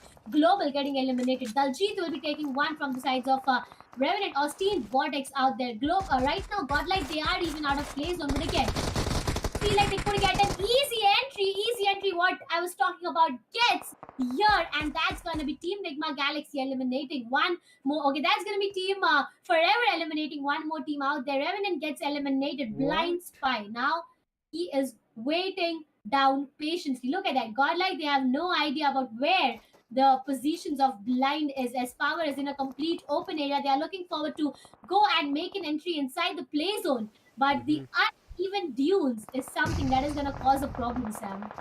It's going to be causing a lot of problems. I'm still unable to believe Team Forever is still surviving. They lost a player very early on. They lost players after that as well. OR had their address, but still Team Forever fighting it out. OR, Atanki, they are a team who had actually spotted out Team Forever, but Atanki, look at him, he's already spotted, but how is he dodging everything? In the meantime, OR on the other direction, they were just taking players one after another, and Insane were completely good, and OR, it's going to be the last surviving player right as of now. But Godlike, they would be happy if they would have gotten the compound, but the compound has moved away, the circle has moved away, so should Godlike. Now you can see Orangutan Ash, he is looking forward to making his way up, and as soon as he does that, he spots players from Godlike. The grenades are coming in, and this might be a situation that they might get backstabbed, so Godlike, they need to think twice about it. They moved a little bit very early, because of which they are right now under pressure from two different directions. If they don't time it perfectly, they're going to be losing a lot more. Z-God, he's down, that's because of Spy OP.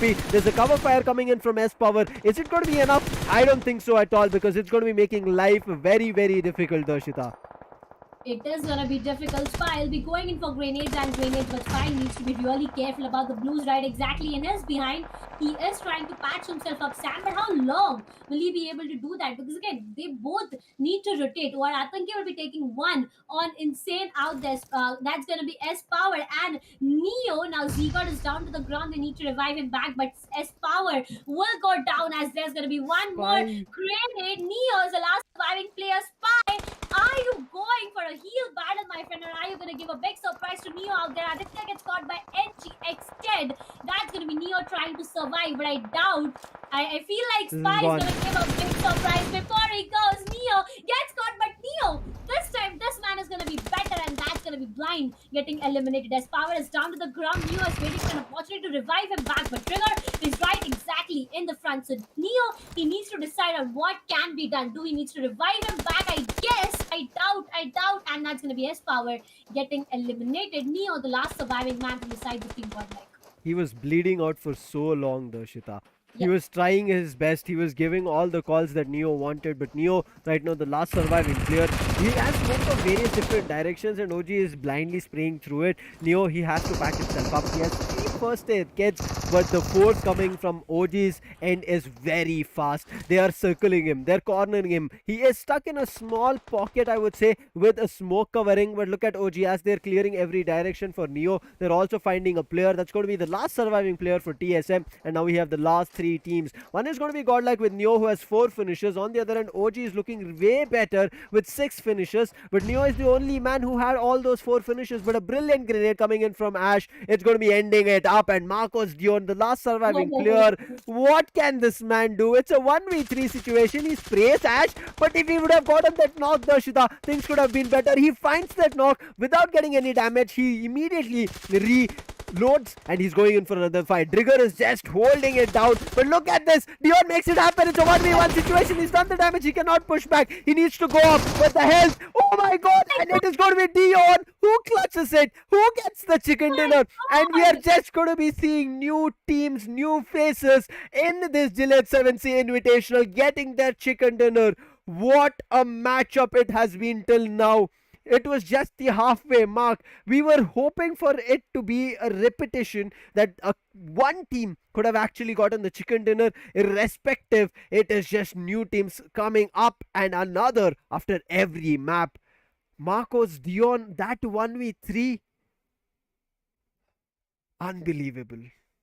I don't know what words do I say What did more he than. eat over there? What did he think in that moment, Ah, Darshita? oh my god. I mean, I was sitting patiently, giving it a thought of a 1v3 situation of the winner getting repeated. But Marcos, he turned out to be a complete beast, a monster himself. What a 1v3. He took one player down. The fact that, the players were out in the open. For a moment, I thought like this could be a clutchable moment. And guess what?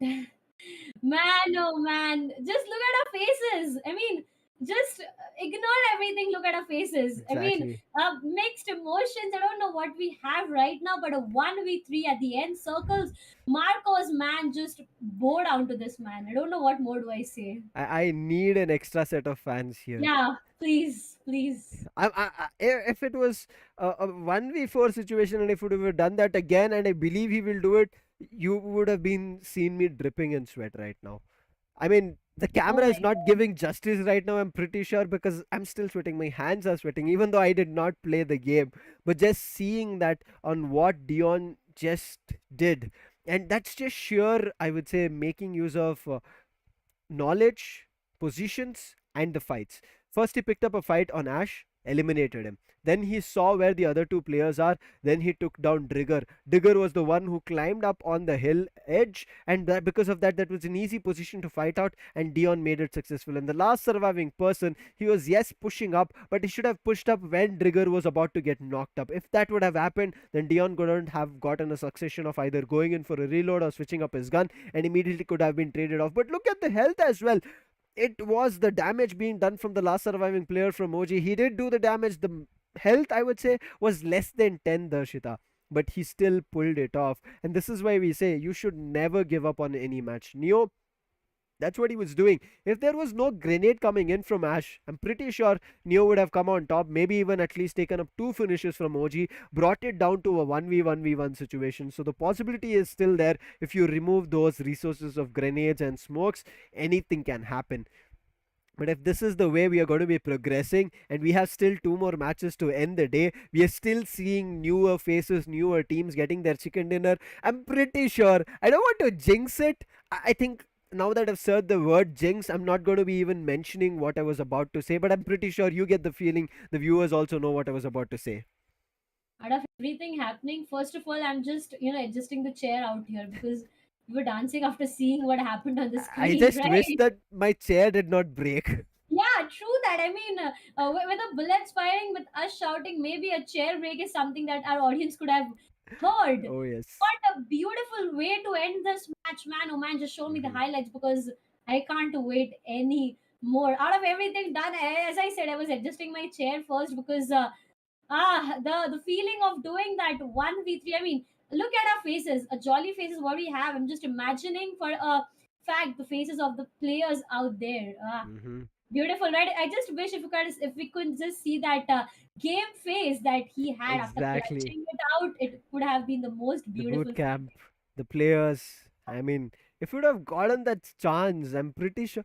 I mean, because see, when we talk about every domain in terms of games, whether it may be mobile or PC, whenever certain time these kind of situations and clutches do happen, everybody loses their calm. They Yeah. completely start shouting, whether they're wearing headphones, whether they have the mobile in their hands, whether they're having earphones or whatever. They just put it down and immediately start jumping around, irrespective it is us as casters, it is us as viewers, or it anybody you take. They do that, and I'm looking forward to it. But as you said, let's not make our audience wait. Let's head over to the highlights right as of now. It all started where we saw Soul taking down Godlike. It was looking good for them, but this is what Soul do. They eventually, as every map starts, they get that first finish, but after that they get eliminated. But this play coming in from EXO, man, oh man, unbelievable. A 4v2 situation, a crossfire from Hacker as well as Snacks coming through, but Hacker goes in for a 1v3 of his own, and Snacks puts the end to 8-bit. It was insane. Adi, he took one from the sniper. And insane. Ah, yeah, that was a one from OR. Global Esports, they were into a different fight out there, but again, there were some things that were not working in their favor. So was the case with the sides of Team Soul, where Godlike eliminated them. I love the way Neo was playing, to be honest, but again, they got contested in a complete different angle, and that's where difficulties begin. As Power, he was caught, he was bleeding, and that's how as Power, Hmm. he had to say a complete goodbye. But this moment, I'm not ever forgetting this. What did this man do? He peaked one, he held damage, he peaked twice, he took one player down. He believed that he could do that, but what did Dino do? He first took the one giving the cover fire. He just took the advantage of the uneven ridge. There was a 1v1, capitalized over that beautifully. Oh. That's how they got that chicken dinner. Marcos on the hashtag one, but guess what? OG is better this time with one single point. Though Marcos got that chicken dinner, it's gonna be OG on the very first position because of the total points they got. Oh, this was just brilliant, Darshita. That the match we got to see, unbelievable. But I'm hoping that as we progress, we are going to be seeing a lot of faces right as of now. But Darshita, look at this, how close even Global Esports came here. If it was not them giving away their position to Kemen as well as Godlike, I thought that Global Esports could have also pulled up a lot. You can see Godlike as well. It's only that the last circle moved away from them, because of which an unfortunate move they had to make. They had to run out in the open, got eliminated. But yes, the finishes are good. They get 10 placement points for themselves and a total of 16. Beautiful match it was, right? OR on the fourth position with 14 total points, TSM with 13. Global Esports got 10, Blind got 6, Team Forever got 6, Team EXO they got 6, Insane and Soul they got 3 for themselves, Revenant got 2, Chemin, Rivalry, Walkouts, and 8 but they got 1. So fortunately, once again, I would say that no team got 0. But the way this map has turned out to be, Sam, it was a journey of mixed feelings completely. Now, what more I'm interested about is to see the overall rankings. But one more point that I have in my mind right now is what I said previously. 34 highest points is what we saw previously. So the hopes regarding the total points gets increased. 19 chicken dinner, yes, a good thing. Could have been better again, because you can see right after getting the chicken dinner, even Marcos is on the hashtag 2 position where OG is on the first. But the four finishes that Marcos got, Dino.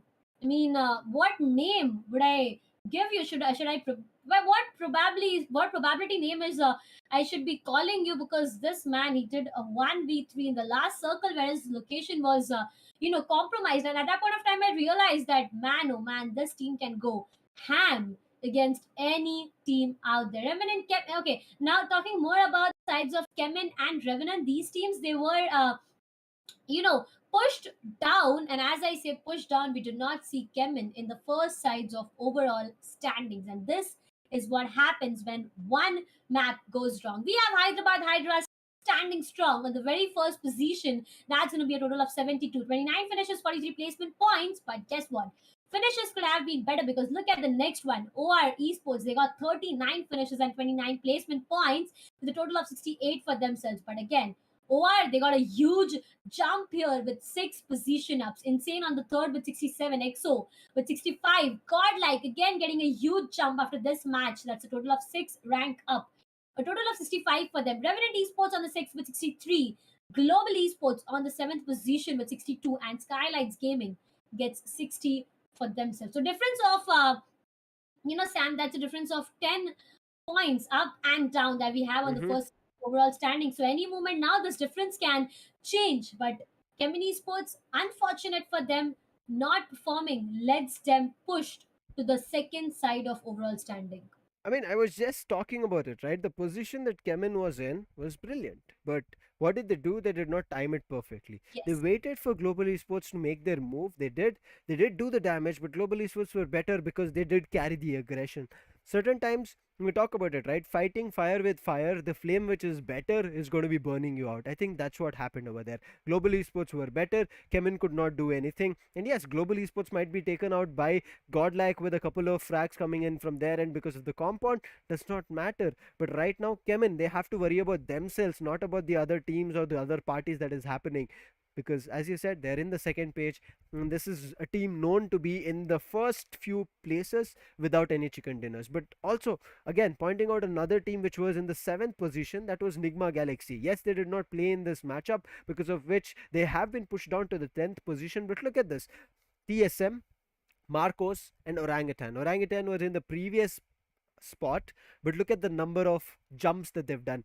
Before we actually were in Miramar, or when Miramar started, Darshita, we started discussing, right? Teams in minimum need to get 5 jump spots minimum to get to the first page or the second page. And look at that, Orangutan will be making it to the seventh jump, and then they'll be heading to the 16th position with 40 points. So Orangutan looking better, along with them TSM as well as Marcos, but the teams which are still faltering down. And the third page, always red arrows: XSPARK, Revenge, 7C, Enigma, Team Forever, Rivalry, and 8-bit standing in the same position. They've become stagnant right as of now. It might be 1 point that they got in the previous matchup. We saw they were in a total of 18. Right now they're at 19, and it's not looking good for them. They initiate a fight, they do the damage, Darshita, but after that they're unable to finish it off. The end game is where they're having the problem. So I think 8-bit, you have to find a way to figure out what's going wrong, where the end game is taking, I would say, maybe a back hit, maybe a huge upset of whatever is causing it. You need to start correcting it as soon as possible. But Soul, I think Soul needs to control its aggression and convert it together, rather than just going in for icky pick over there and here and there around the maps, because Soul are able to do those initial picks of one or two three players of different teams, but they're still not able to eliminate an entire squad, and that's what I'm looking forward to, Darshita. I agree with you, Sam. I mean, these teams on the third side, they need to be really careful here on. We are already on the halfway of second day itself. I mean, just giving it a second thought, how fast the time is flying, right? We Exactly. started off, we already are done with 10 total matches. There's just few left for Two more for these today. teams, and more of the teams have played, 7 more have played 6. And with this, I was talking about halfway, more than halfway, I would say, because right now we are heading towards the match. Erangel, Mm-hmm. A and C are the group that are going to perform here, and the previous time A and C performed together, Global Esports got a victory. So maybe they could break the curse. I mean, I want someone to come up and break the curse of every time a new team getting a victory. I really want someone to break the curse I this don't time want, on this day itself. Why? because see, if some teams start getting their aggression in and capitalizing on it, we will eventually see that the first two spots will be for that two specific teams. They will be walking in as a semi-finalist and being on the top till the end of day 4. But if this is the scenario every day, we will be seeing every team becoming and getting to the first spot, having the chance of getting themselves to the champion spot, and that kind of a confidence boost is necessary. But also on top of it, Darshita, that game that we are seeing right as now here in Gillette 7C Invitational is super interesting. Because if you see, if you would have talked, like, let's just take example for XYZ, okay, I'm not going to be naming a specific team. If they get 3 chicken dinners in the entire tournament, you're bound to call them that they are one of those targets or one of those teams which have the potential of becoming the champions, right? But if we end semifinals with various different teams getting the chicken dinner, we will be under confusion, just like how we started the semifinals on day 1. Which is that team going to be taking the champions trophy? We don't know, because every team got the chicken dinner on the semifinals turn. Okay, I agree with you. Okay, I do That was a agree with long you. explanation, so you're going to Yeah, agree to it.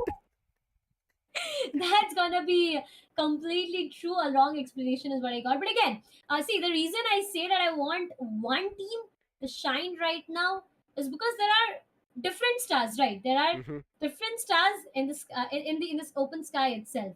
But there's this one star who shines bright than the rest of all. And I want to find out that one specific team on who that Hmm. most shining star is. That's the reason I'll be saying that we both have our different thoughts. I mean, as a human tendency, each and everyone has a Yeah. different perspective. So do we have on this note. But again, things are going to be interesting no matter what. Even if Hmm. there's a new champion, I mean, in each and every game, there's going to be an interesting thing. If there's a repeating champion itself, there's going to be interesting things. So it doesn't matter Yes. on who wins. What matter is where you are in the top 16. If you're not there, that's done. Exactly. It's going to be mattering if you're there in the top 16, whether you repeat your chicken dinners, whether you don't. Because we have seen in a couple of tournaments that when I've got a chance to cast, irrespective that the team gets one chicken dinner, two chicken dinners, they still get eliminated out of the tournament. It's not about getting chicken dinners because getting 15 points, if you club two chicken dinners in total, you get 30 points. There are teams who are grabbing that 30 points on one specific map itself. So if you're doing 30 points in two different maps and then combining it, it does not make sense, Darshita. So let's hope that teams, whichever get that chicken dinner, which break the curse, is going to be really good in terms of the potential that they're carrying forward. But I'm hoping for finally the teams in the last few pages start making their comeback, because there are a couple of chicken dinners that are missing over there. You see, Orangutan, if they would have gotten this victory, they could have also gotten the chicken dinner. They're already at the 16th spot. So I'm hoping this Erangel coming in is going to be brilliant. But as you said, Global Esports with the matchup on Group A and C, when they fought it out, the situation is that they got the chicken dinner for themselves. But that was on Miramar. Right now, it's going to be Erangel, the classic matchup. So anything can happen. But before we head over to the matchup, see the game faces of the players, what is your thoughts on Erangel? Be an amazing map. I mean, right, start from the fly path. If you ask me, I would say please give it a tough competition before anything. And as you were talking about the game phase, Sam, we already have the game phase of the players. So I guess we'll get our answers right after seeing the faces here of how these players have got themselves ready for the Gillette 7Sea Invitational. And with that, we have the fly path. We have Edge here to continue with you guys for the last two maps of the day. Well, I got the steering back in my hands now, so I'm gonna be going in. It looks like we are heading north, everyone. So make sure you have your parachutes ready and drop where you want to, because it is the second last map of the day. And talking about, I mean, the last two, forget about getting that chicken dinner back to back, because I think we are in for the two more teams trying to get that Right? first chicken dinner. We won, is exactly Sam. We won that competition. I don't know what Tershita is on about, but I mean, it is. I mean, she's right about, there's one team trying to be dominant. It does make sense, but that's not what we want, right? We Mm-hmm. want to have a really good competition. We want it to be like, so suspenseful that in the end, by the end of day, even like day three, we still are kind of not sure about who's going to make it to top 16, right? We don't want to Exactly. make it obvious. But right now, one thing's for sure, 8-bit, they need to perform. Otherwise, they are going to be the first one to kind of, make sure that they're not qualifying, because they're in a deep, deep trouble right now. Oh, they're right now digging holes which they themselves are getting down to, right. I True. mean, in the beaches we try to build those sand castles. They're trying for it. They want to build a strong, I would say, foundation, but that foundation is right as enough sinking. So I hope 8-bit strategizes. But right now, 8-bit are not going to be playing in this matchup in the squads that we saw. So we will be witnessing their action on Miramar. It's going to be a deadly matchup, but right now, let's see how it's going to be working out in terms of the circle. It's going to be a huge upset, I would say, for a couple of the teams, because it's taken a huge western shift, especially a northwestern shift. But this flight path that we are seeing for Erangel today, it has been very similar. Military base towards Stalbar. Whether it's north to south, south to north, or something in other direction, if it tries to even do it, it's similar in terms of the fashion that it's dropping down. So again, teams on the eastern edges will be more favorable. The western ends, the river shores, the regions of hospital, it'll be a little bit difficult to reach out to, but I'm pretty sure whichever team wants to get to that as their drop spot and their loot spot will be looking forward to doing that. But I'm pretty sure CHEMIN, after their run in that previous Miramar action where they got off to an unfortunate, I would say, fight where they were not ready, I'm pretty sure they're going to be getting their game faces on right now on Erangel, making sure they don't make that mistake, because I'm pretty sure they're hungry for that chicken dinner as well as getting to the top spot, because they've been pushed down to the second page edge. Remember being on the top at the end of day one, and right now day two almost about to end with just two more matches. You're in the second page. And guess who's on top? The one that were at the bottom. Exactly. The one that were at the dead bottom, and they had 4 bad games, but after that Mm-hmm. they recovered, right? And Hydras, they are looking strong, but it's, yeah, you're right. Team Kemin, they need to work on it, but also another team that needs to work on their performance Team XSPARK. I don't want to say this, but the fans are expecting a lot from them, right? Forget fans. We are expecting a lot from them at least. I mean, at least something, to be honest. Forget about a lot as well. We are expecting one good game.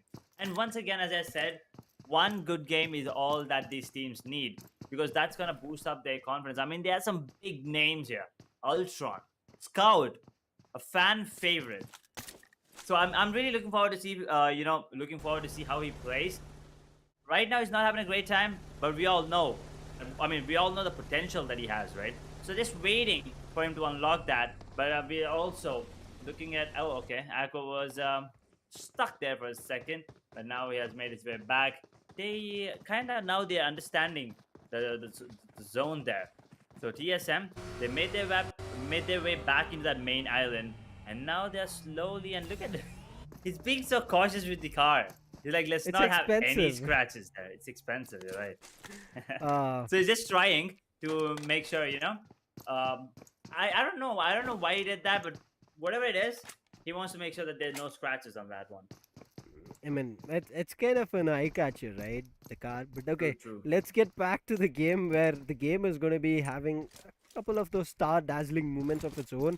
But as you were saying about XSPARK, I do want to add on to it that Team XSPARK, as you said, they were getting close to a good game. They got themselves 11 finishes, and that was brilliant. And that added on to them, they got close to 20 points, but as you said, we are looking forward to them completely finishing the game as well. So I hope it's going to be better for them. They are here, they're going to be fighting it out. 7C as well, we did see the love story, the fight between this as well as EXO. But 7C, even though they did come out on top of the fight, but they were not surviving after that because XSPARK did spot them in the previous matchup. So I hope 7C have strategized, but they are right at the edge of the circle. So it looks like 7C's strategy right as now is going to be close and outside the circle, trying to gatekeep teams. But this is the first phase, so teams are going to be rotating very late into the circle. So 7C, they have to just wait out a lot, and even if they wait out, they might end up getting hit by the play zone. But total number of points you can see, as Edge you mentioned, Hyderabad HYDRAS standing strong with 72 points of their own.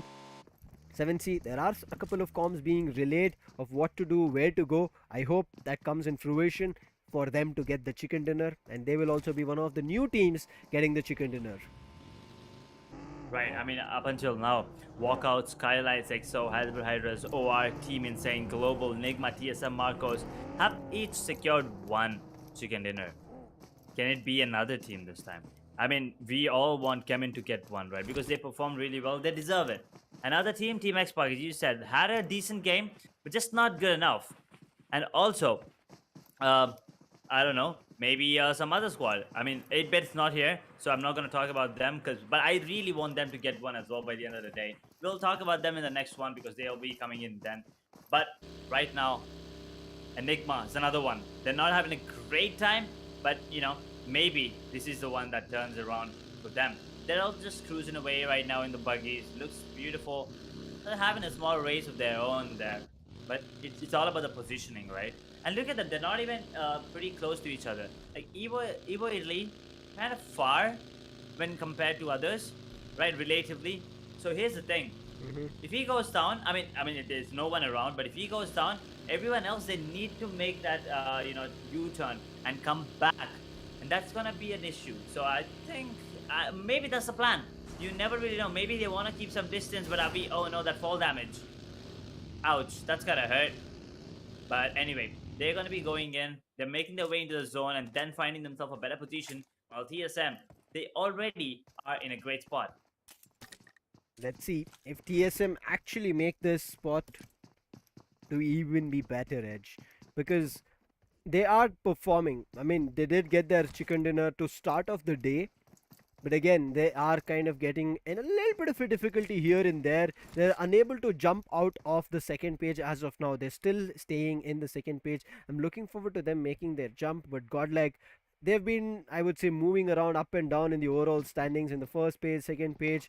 Unfortunate for them, previously it was a surprise coming in from Seoul where they had to lose Clutch God, and Clutch God is not making the mistake now. And look at them, how smart they're playing. Their strategy right is now again a center hold coming in the circle, and what are they doing? They've sent S-Power as an information seeker, and the other three players are playing together. As soon as S-Power maybe has a casualty or sees players, I'm pretty sure he's not going to start popping off. He's going to try and wait it out, but right now, as soon as we were talking about popping off, it's going to be 7C Spray God along with his teammates. What a move in that they've done. Revenge have been completely caught off guard. There was one player who was ready. There's another player who's doing stunts in between all the chaos from 7C. I want to see who that player is. I think it was Savitar with the bike. He came with a wheelie edge. I mean, style points, right? Exactly. I mean, if you gotta do things with style, and Savitar is just adding his own flair to this to the frags there. But beautiful performance already from 7C. Great start on the other side. We have NTD. Noob taking down one of the players inside of TSM. I think that's Shadow going down, unfortunately. And Enigma getting a few of their own. While 7C here looting and making sure that they have, replenished their util, whatever they've used, if they've used any, and also getting that ammo back in their backpack. And TSM got a beautiful Lamborghini, looks like an Aventador, and now they're making their way back. And look at the zone shift. Well, still a lot of Joggerful and School. Puchink is there as well, and the fight is there as well. The action between TSM and HYDRAS. While I think there's a third party coming into play as well, while Team XSPARK and GODLIKE, they might have a brawl here. I'm looking forward to what GODLIKE does, and there is a single player that we were talking about, S-Power. I'm not too sure if it's him who is knocked or if it's somebody else here, Edge, because we can see a player being knocked. Unfortunate for that guy, because it's going to be even more difficult, but it looks like they've come down for a 2-2 split. But XSPARK, this is the opportunity if they want to strike. Z-God, rating was so very low, they were trying to make a run for it, but Mavi catches him and makes sure that he punishes the player, and right now he's looking for the confirmation, and wait, it's going to be NTT Troy snatching it away. Mavi, all the efforts gone in vain, and NTT Troy picking that up. And this time, yes, it was not Clutch God, but Z God, one or the other, you have already had casualty. I don't think this was the move that Team GODLIKE wanted to do. They just went out for information and unfortunately got spotted out from an entire team. Not only an entire team, two different entire teams, and they came and had a casualty without getting any finishes. Unfortunate for them, but this has kind of given an idea for Team XSPARK as well of where Entity is. But look at Entity playing smart. After that initial finish grasp coming in for their end, they're not worrying about it. But Apollo, I mean, you're not in the circle. You cannot make these risky moves and stunts. Look at your health already. You might, I mean, have a chance of being knocked, Edge, in the blue zone itself. But it's still it's still the second one. So I think he's gonna be okay if he just stops by and heals himself. But if he has no heal, then he had. Yeah. Yeah, I know he had a heal, but I don't know if he has enough time. If someone shoots him from behind, he's done and dusted. Yes. So I mean, I'm hoping, and by the looks of it, I don't see anything on the kill feed. So I think he's safe for now. He has healed himself and back into the zone, but he's really far away there, Sam. Not really sure what he was doing, but that is something to look after. But at the same time, NTD, the perfect opportunist, stealing a couple of points here and there, getting that 2 finishes to themselves, and TSM a man down, GODLIKE a man down. Well, you gotta start worrying in Aquanox out in the open. NTD Noob almost took him down, but at the same time, he took a lot of damage. Whoa. Troy, he knows where Aqua is. He's looking right at him. Will he be able to get the shot? A couple of pixels is all he needs there, Sam. Exactly, Aquanox is very low. But Enigma, we've been seeing them on Erangel. They do not get those early finishes. They wait it out, and in the last few stages when they try to go for those finishes, they're not ready because the opponent is better. But right now it looks like SKYLIGHTZ Gaming's Vexy, he's kind of caught close to Water City, and Global Esports is looking forward to taking them down. There are the other players as well. The cards are being seen. But Global Esports, if they pick up Vexi, then is only when the players of SKYLIGHTZ will have an idea that, okay, wait, there was Global Esports so close to us, and this is an unfortunate thing that we did not pay attention to, and that's what he's doing. Global Esports, Joker, who's already inside the compound, is calling in for backup and resources, but the circle moved. If the circle wouldn't have moved, I think Global Esports, they would have had an advantage of eliminating the team. Every team right now is entering, so if Global Esports makes one wrong move, they give away their position, and it's going to be a crossfire from various different teams coming through. But Nigma Galaxy, look at them rushing right in between SKYLIGHTZ as well as Blind, so it's going to be difficult for them. But Team Forever, just like they survived in Miramar, they're looking forward to their survival. They've spotted Team 7C. They did a couple of sprays, but right now Spray God, he's come up right in their faces. If Spray God starts off, it's going to be very difficult. But as I said, Nigma Galaxy were trying to rush right in between SKYLIGHTZ as well as Blind. SKYLIGHTZ will be finding one, and that's going to be Apollo down. That's going to be one more player down, and unfortunate. I mean, he can still get himself back to feet, I guess, if everything goes right by Global Esports. Their position is good. Can they take this fight? Do they want to take this fight towards SKYLIGHTZ Gaming? And another thing, the zone, it still has that river in play. And I saw like a bridge, a small bridge there as well. So that is going to be, it's going to be fun to watch, but it doesn't look like it's fun for Aquanaut because he just went down. Global, the grenade, where are the grenade parade? I don't see anything, but there are a couple of grenades being cooked now. Can they deal any damage? How long are you willing to stay inside? Because there are going to be other teams coming into third party. That's exactly what's happening right now. Blaze in a lot of trouble. Entity is already in the building. TSM, what are you going to do when Entity is coming for you here? Now, one versus kind of like a 1v4 pretty much for the side of TSM here. Exactly, the task force is here. They're already looking forward to keep rushing up. A grenade comes back, because of which Noob needs to get back. Ninja Jod, I think he's still surviving, not bleeding out, patches himself up, and Blaze OP is bot time. Is this time just enough for Ninja Jod to start making his appearance? If Ninja Jod from the bottom and then from the top players start pushing in, it can be an advantage. But look at this, from the top, a jump comes in from Nakul. He knocks two players, is looking forward to their finishes, but Pukar comes in with spray. There's a cover fire being provided, because of which Pukar goes down. That's all because of Joker, and one after another they're wiping players of SKYLIGHTZ and leave it only to the last surviving player. And Global Esports did not lose anybody. But look at this Entity. This is what I said, if they don't time it perfectly, there's going to be start losing players, and that's what happens. TSM, they timed it perfectly, moved themselves outside the house, and now Entity is the one who's caught, and they've spotted Hyderabad HYDRAS, but it's not becoming easy. Striker, unfortunate for him, he's fallen, and the play zone will be confirming his finish. But on the other end, Ace Black, he's patching himself up. But where is Ace Black is going to be the question, and he's going to be fighting it out with Ninja Jod, and Ninja Jod's grenade needs to connect, but it went a little bit too down to the reverse, and it does not connect to Ace Black. But still, the blue zone damage, both of them. Look at this edge. Why are they fighting it out here in the play zone? They should start moving in. Play zone has already taken players from two different teams. REVENANT and CHEMIN are falling apart, and Ninja Jod makes the mistake and pays for it. Ace Black survives, and right now is looking forward to regrouping with his teammates. What a play this was. Unbelievable coming through, and REVENANT, they're still losing players one after another, and this right now is just the third party coming through. CHEMIN and REVENANT met each other, but GODLIKE, not only they started popping off and taking players from REVENANT, they spotted the player from NTT. They're connecting those bullets, but it's not working out. Unfortunate, as I said, TSM got eliminated, but with 0 finishes. That's the huge surprising factor. As I said, Team TSM need to find those finishes, but Neo holding strong on REVENANT, but these finishes have been snatching away from CHEMIN. They're just taking one after another, how much ever they can, but in the meantime, GODLIKE, they understand that they need to move into the circle, but there's a player who's so up close that I think GODLIKE have no information. It's going to be Entity Troy. Neo is watching the right window. He is checking. He gets the clue. He's going in for a spray. He does the initial damage, but Troy immediately tries to go in for cover, but that's a bush, my friend. What are you going to do there? And immediately Neo eliminating him, and Neo getting one for his team. finally, GODLIKE's books going to be starting up with the first finish for themselves, but Blind still not stopping. Blind, they've started to find one of their own as well. Entity, the position was great initially, the hold was great coming in from them, but they did not pay attention to the circle, headed out a little bit too long, and then the rotation was the reason they are in a disastrous situation where they've lost 2 players, and it's just 2 players right now looking forward to fighting it out. And both the players, they look like to be in 2 different directions now. CHUDSCORT, he's making his way up.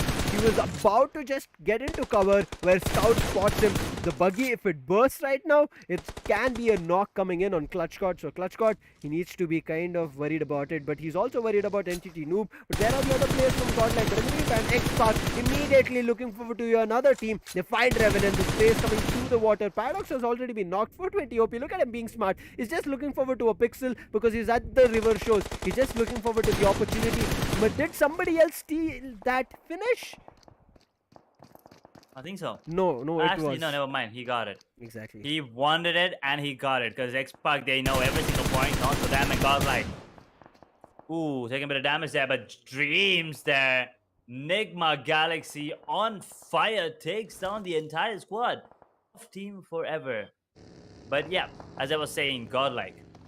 They, I mean, they did get that one finish, but they did lose one player, right? But maybe, I mean, if GODLIKE's on a roll, that's going to be the beginning of the end for every other team. You got to be careful. And so, I mean, the players of 7Sea, they need to be careful as well. But I think it's Global that's taking the damage from the players of 7Sea. Sarang and Spray God. No! Team damage! No! That grenade took down 2 of their own teammates. 7Sea, what have you done? Sarang! I think that's gonna, oh my god, I think that's the reason that they're gonna go down, or maybe their teammates will come and, you know, revive them. But whatever that was, we'll talk about that later on, because right now it's gonna be CHUDSCORT taking a lot of damage coming in from Noob. Almost went down there, but Noob finally gives up and lets you know, CHUDSCORT live another day. Oh man, the way this is turning out to be, Nakul, the last surviving player, that grenade proves disastrous edge, and that's going to be the end of 7Sea. No. Unfortunate. The pressure coming on top of their minds, crumbling to it, giving yourself up to that pressure is the reason the entire team gets wiped out. Global Esports was looking good, but XSPARK is looking forward to a melee action. He's just jumping out there, but as soon as the call comes through where Noob is, the spray comes and it was precise with the assistance on Neo. And now Neo, he knows there are other players, and that's the reason immediately he switches up. But the main team that they have to worry about is XSPARK, because XSPARK have already compromised and known their location. So GODLIKE, they need to either move away and move to a different direction, or they need to fight in the forefront with Team XSPARK. If they do that, who knows what can come out on top. But XSPARK have all their 4 players surviving edge. Ouch. I mean, that grenade is still, I can see it in front of my eyes right now. But Knuckle, he's got to be feeling lucky. Global Esports got themselves 3 extra points just because of the one, I don't know, amateur mistake there. It's unacceptable, especially at this level of competition. But look at that zone. Look at that beautiful zone. Now that is interesting. I want to see how the teams play off of that one. We are down to 9 teams. Team XSPARK is still alive. Scout is going in strong. Mini 14 takes down Somraj. Now GODL, they still have 3 alive, while Blind, well, they're eliminating players. And SKYLIGHTZ Gaming eliminated. Avi is out in the open. He's down. Unfortunate for him. GODL, they are proving to be disastrous here for the side of Enigma. Exactly, Avi, he knew the positioning, but right now a grenade coming in, it does get a knock on Neo. CHUDSCORT looking forward to that survival, but another grenade after another coming in from Enigma is the reason that GODLIKE will be going down. Unfortunate for them, for one finish, they get traded out as an entire squad. The positioning, this was not great. The positioning was bad coming in from them, and I'm not really sure what the call is here from Blind, but they're in the water. They're trying to survive because their position. Oh my god! I thought he saw him, but he didn't. It's gonna be Knuckle coming in with the third party. They're sneaking his way. Marcos, one of the players, did go down. Now Knuckle needs to stay alive for as long as he can. Get the sole survivor on the side of Global, while Eggy He spotted the players in the water. Whoever's in the water, they gotta come out. Look at that zone. Once again, it's almost 50-50, Sam. 50 land, 50 water, and look at the water. Oh, It's yes. beautiful. Unbelievable of the way this is turning out to be, but I think that this is going to be okay. I'm not going to jinx it, Edge. We still have 7 teams surviving. I'm just going to let the game flow as it is, because as soon as I say something, the opposite is about to happen. XSPARK has spotted Scout has spotted Evo Idli over there. He did connect a couple of those shots, did the damage with his Mini 14 and the 6x that he has, but it was not enough to get the knock. But XSPARK, they need to start moving up. They know that there's going to be another team that is very up close to them, right at the riverbed, and that's the reason they're being cautious about it, deploying a couple of smokes. But Enigma making sure they get those resources back online. But it looks like, to represent his team, he's dropped the vehicle over there in the water bodies and will be trying to hide inside that. Let's hope he survives the longest and tries to make sure his team comes out on the top. But right now, look at the amount of smokes being deployed from Dreams. Can you please stop putting that barrier? It is kind of completely denying any kind of vision. They did initially see Dreams, but right now it looks like this mist kind of prove like they are in a dream, Edge. It does, and that's exactly what he's trying to do. Is trying to block off any vision. But Deadpool on the other side takes down Enigma Gaming, the player. That's what I'm talking about. Forget about that, because I don't think it's just the player now. It's the entire squad eliminated. 3 finishes. They're out in position number 7. Team XSPARK still going strong. Blind Rage dominating right now. They have 4 finishes. Global Knuckle is still alive with 6 finishes to their team's name, but NIGMA still going in. So now here's my quick analysis, Sam. NIGMA, GE, both these teams, and also Marcos, they have a really good chance of getting that second chicken dinner to their name, and even HYDRAS, as a matter of fact.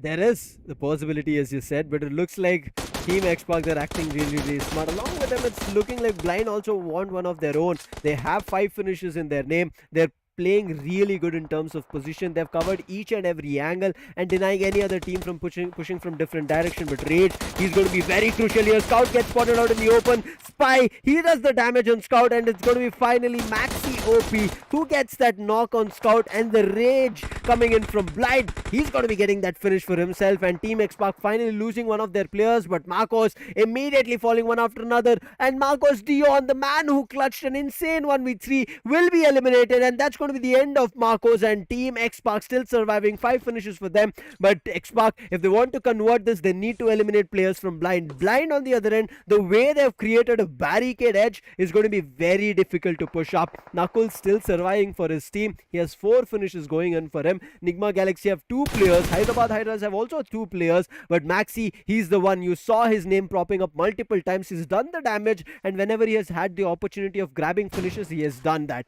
So let's hope Maxi OP does a lot in terms of more damages. But look at Knuckle, he just randomly is playing everywhere that he can connect the bullets. But it's going to be Ultron immediately retaliating and eliminating Global Esports.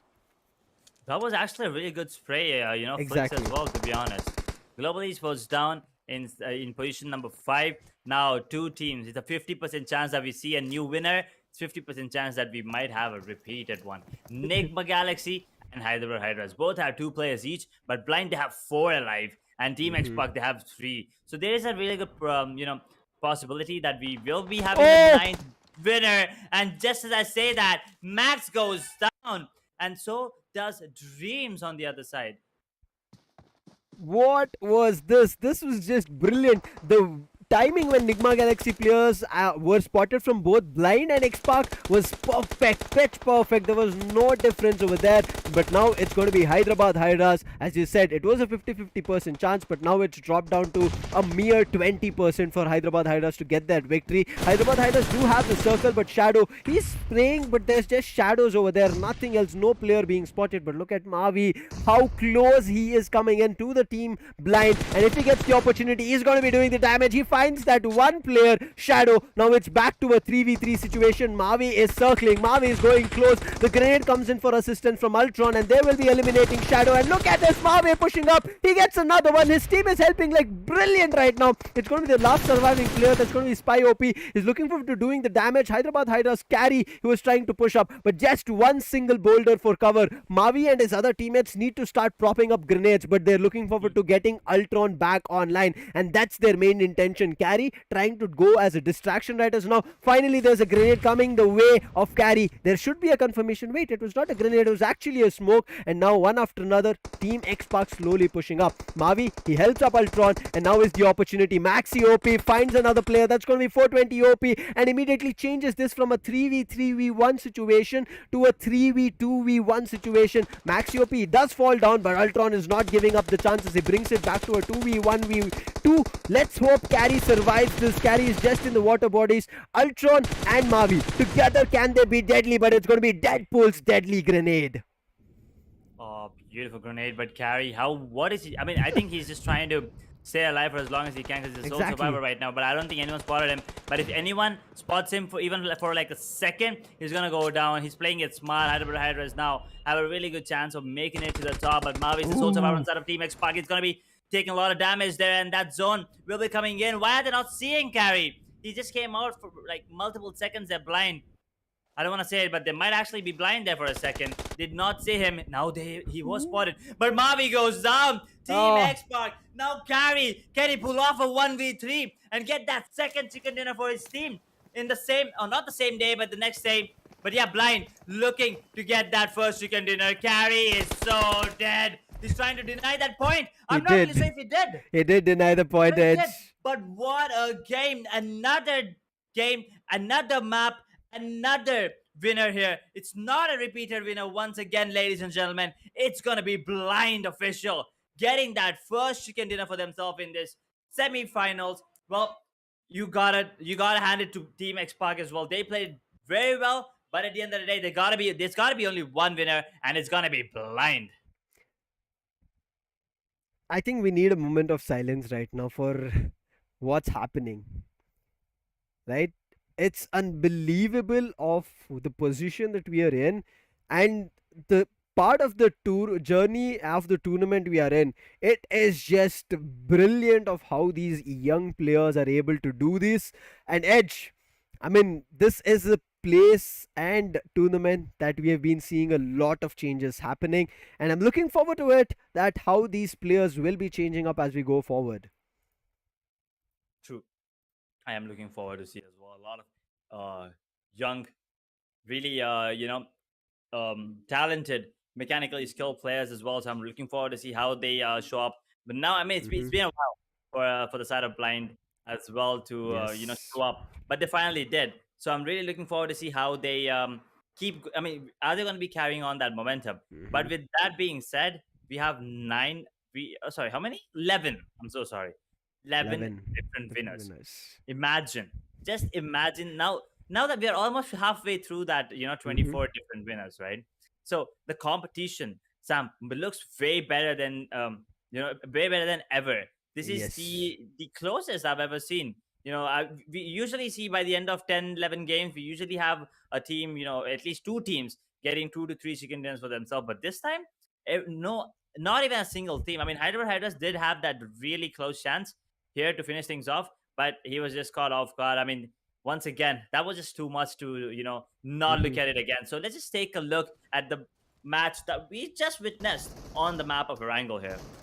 Brilliance started off for 7C, where we saw them taking down on Revenge. XSPARK also, they did start off really, really well. They caught Z-God, who was trying to make a run with Clutch God, but NTT Troy stole that finish, and then NTT Troy, he did get punished. But on the other end, SKYLIGHTZ, they never had the clue that Global Esports were in the same compound as them. But yes, the initial damage was done from Manya, but look at this jumping shot coming in from Nakul. This was the surprise that came through, where SKYLIGHTZ were not ready. 1, 2, 3, and Pukar also tried to come in for cover, but it was Joker from a different direction who was providing the cover, and Global Esports did come on top of this fight. Somraj did manage to run away from here to make sure his team survives a little bit further longer, but it was not enough. But TSM making those wrong, slight, small calls, eventually they did also fall apart. And this was what I said. Troy does get punished for the finish that he stole from, I would say, player that he stole from GODLIKE, but eventually XSPARK, the way they played was brilliant. But here is where everything fell apart. The grenade you can see in Sarang's hand, I think that was the one which was mistimed over there,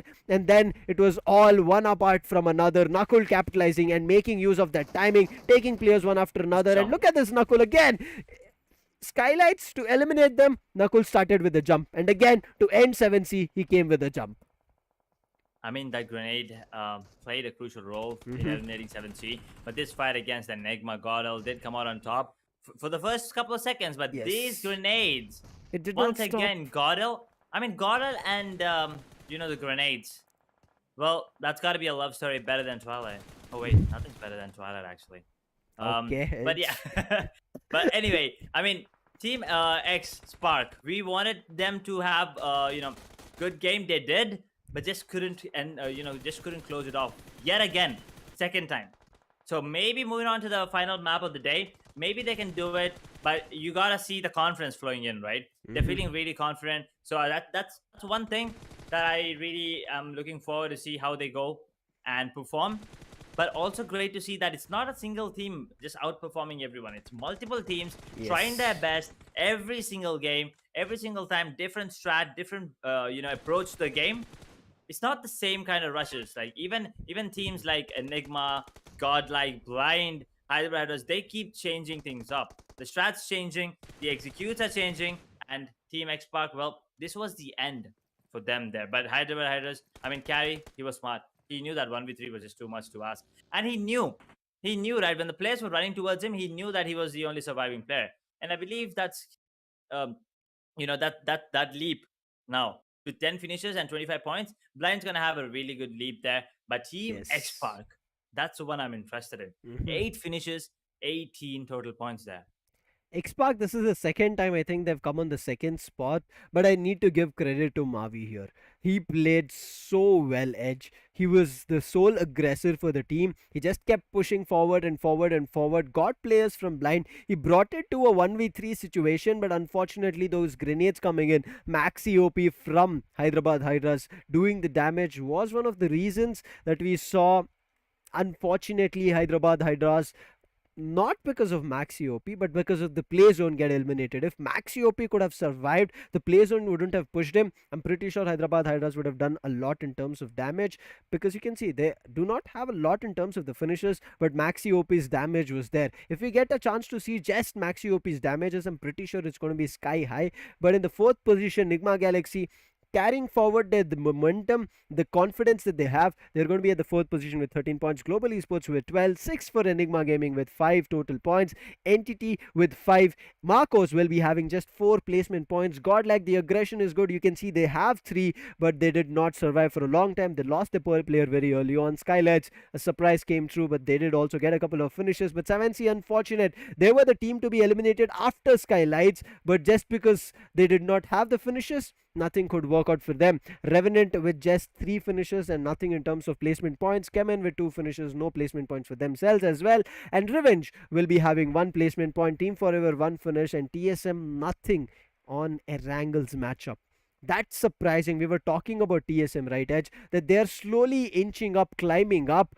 But this is going to be disastrous. But look at the change. Hyderabad HYDRAS still standing strong, but Blind jumped to the 2nd spot with 11 position jumps.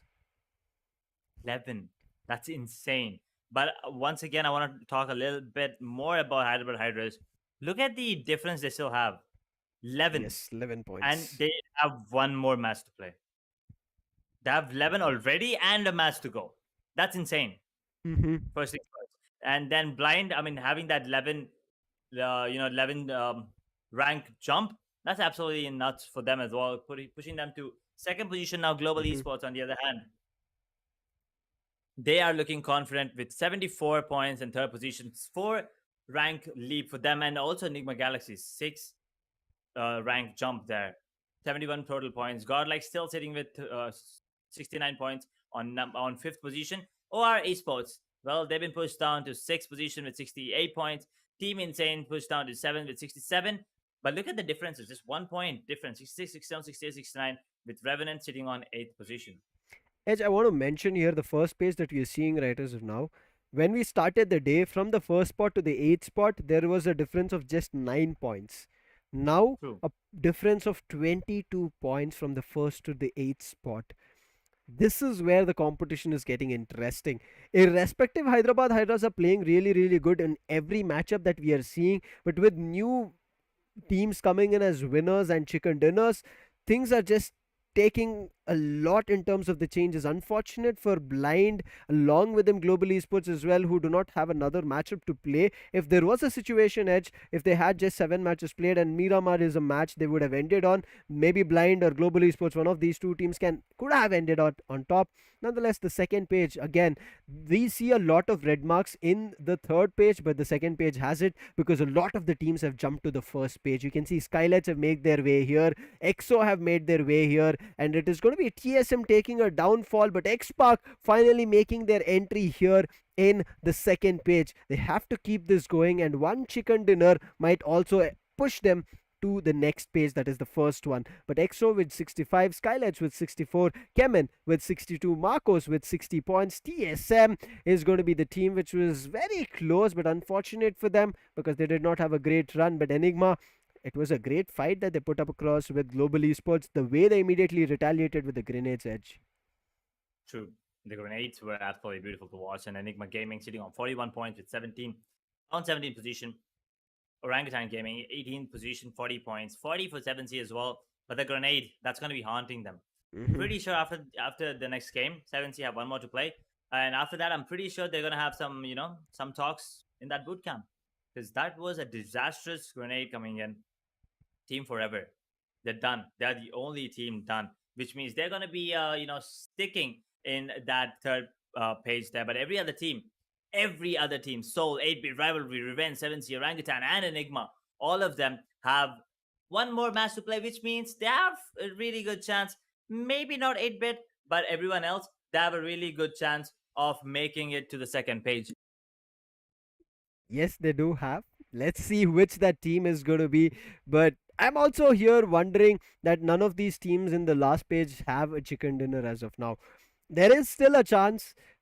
8 teams, we have a lot more matches to go. There are teams in the first and the second page also who do not have the chicken dinner. But for all the viewers who have just joined us, who are looking forward to the information, it's already in front of your screens. TSM started off strong, but after that, here on Erangel, the 5th match for the day, they did not get any points. They were just sitting at 0. Global Esports, after their start on Miramar, getting the chicken dinner, they have been looking brilliant. They're right now in the first page. NIGMA Galaxy, I mean, yes, they are striding up. They're making their way across. Right now, they might not be on the first page, but they're in the second page where they were nowhere to be seen. Marcos as well in the second page. Blind, 11 places jump is what they've done and gotten themselves to the second position. As I said, they are not going to be playing on Miramar. It's going to be Group B and C playing out.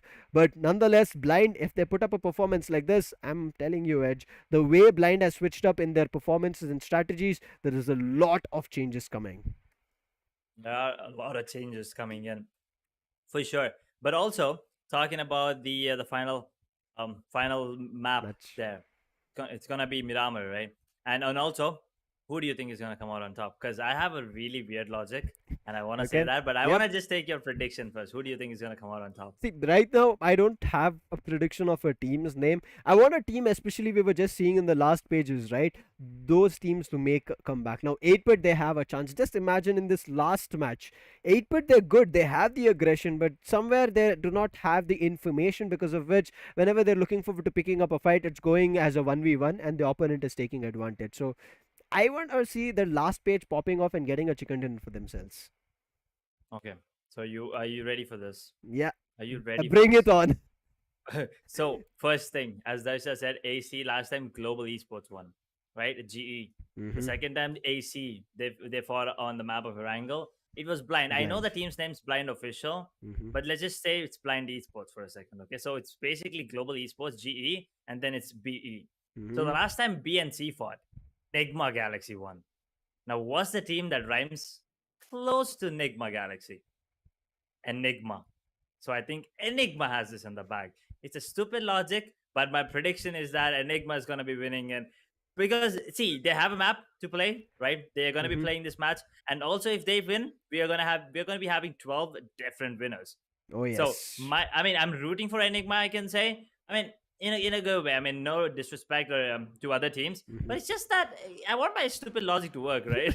Something I don't know, because that is the most ridiculous thing. Even I thought, even I know for a fact that is the most stupidest thing I've thought. But yeah, let's see if that works. I mean, this is how mothers feel about their children, right? Irrespective of whatever they do, Yo, they want to support it. So right now, this is a logic that you've thought about. So it's kind of your little baby, and you want to make it work. But true. I think that the logic in terms of rhyming is good.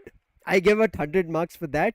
Okay, and a star also. But in terms of getting into the chicken dinner spot, kind of a little bit difficult because Enigma, they have again same. This goes the way that they're able to utilize their resources and the I would say the fights that they're able to put up. Enigma, they don't put up a fight. They kind of retaliate a fight, and that's one of the reasons I would say that they're unable to convert the chicken dinners. If they get in the forefront, and that's what we were saying, right? Semifinals lets you and gives you the opportunity to experiment. So let's hope Right. Enigma going completely aggressive and taking teams one after another because Miramar, it is a map that lets you do it. It lets you isolate teams and players. And it's a big map. So Exactly. positioning once again, they gotta be careful. And Enigma, once again, since we're talking about Enigma, they are a kind of team that likes the third party. But we haven't seen. I Exactly. mean, we know what kind of potential they have, right? They have a lot of potential, and they have a lot of firepower there as well. Hmm. But I'm not really sure what's going wrong. But whatever it is, I'm pretty sure they're working on it, and I'm still Yes. waiting for them to pop off because once they start getting those frags, I mean, it's just like the teams of I mean 8-bit as well. We're still waiting for them to. I actually want them to, go ahead and win this one as well. I Hmm. mean, keeping aside all my logics, but I think 8-bit, they deserve to have a chance there as well Yes. because right now they're sitting on 19 points, which is not a great thing. Hmm. Because moving on after this, we are going to be left with 12 games, right? 2 more days. And, Yes. talking about that lead, I mean, the team in position number 16 and position number 24. If they have anything more than 50 after day number 3, then it's pretty much done and dusted for that last team because that's a huge difference. And I mean, it can be overcome, but at the same time, it's not going to be an easy one. It's not going to be an easy one, but Edge, there's one thing that I also want to mention, right? On an average, the teams are able to take up 30 points. Very close. Okay, let's even take 25. So, all these teams, if they're able to play 4 matches per day, they should have done century on day one. 100 points. But right now, we are still seeing teams with 88 points. That's Hyderabad HYDRAS who are on the top. They are going to be playing this last matchup of Miramar. But 88 points and the end of day two. I mean, we should be somewhere seeing to 150 points, but this is the level of the competition that we are in. And Right. that's the reason that any team that you take up, whether it's going to be a fan favorite team, whether it's going to be a team who has, in the recent times, has completely boggled our minds, is unable to show up today, is because it's a new tournament and teams are doing some new things. They're bringing up their A game here and a lot of changes as well in the strategies. And especially, I mean, who does not remember Edge now? We, because I'm talking about, we saw Blind getting the chicken dinner. I want to talk about them itself. If you remember, Blind were the ones who had a stronghold on Pochinki and nowhere else. But right now, Yeah. they have a stronghold everywhere. They're performing on every map. And this is what we say. It's all about that you get a little bit comfortable, uncomfortable, and then from there you start making your, I would say, aggression or make your moves, make your path, and then you start building on top of it. And you just like Blind, maybe you get your chicken dinners on your way. Right. And talking about new things as well, Sam, I really like the way you shave. What are you doing every day? Is you doing it every day in the morning or something? Or Exactly. is it So the every day before bed? smooth. You need to get your game face on, right? Your game face best is just before the game. So you need to get a clean shave. Check out the Gillette razors. I this is a personal choice that I use. I do not go to anything else. It's going to be a clean one, and you kind of feel really, really smooth after that. And look at the camera. You keep shining, right? Yeah, I mean, I think I I've been gotta telling you from day try. one, Edge. I'm just waiting. I'm waiting. I For a mean, yeah, surprise. Let's I see. mean, you gotta start off, right? You gotta Hmm. start somewhere. I mean, it's day one, so let's just. I mean, it's day two right now, but day one, day two, day three. Maybe by the time it's grand finals, things are gonna be smoothened enough. So maybe, somewhere. But talking about the matches. again, we're Yes. left with one more for the day, Mm-hmm. day number 2, and the last one.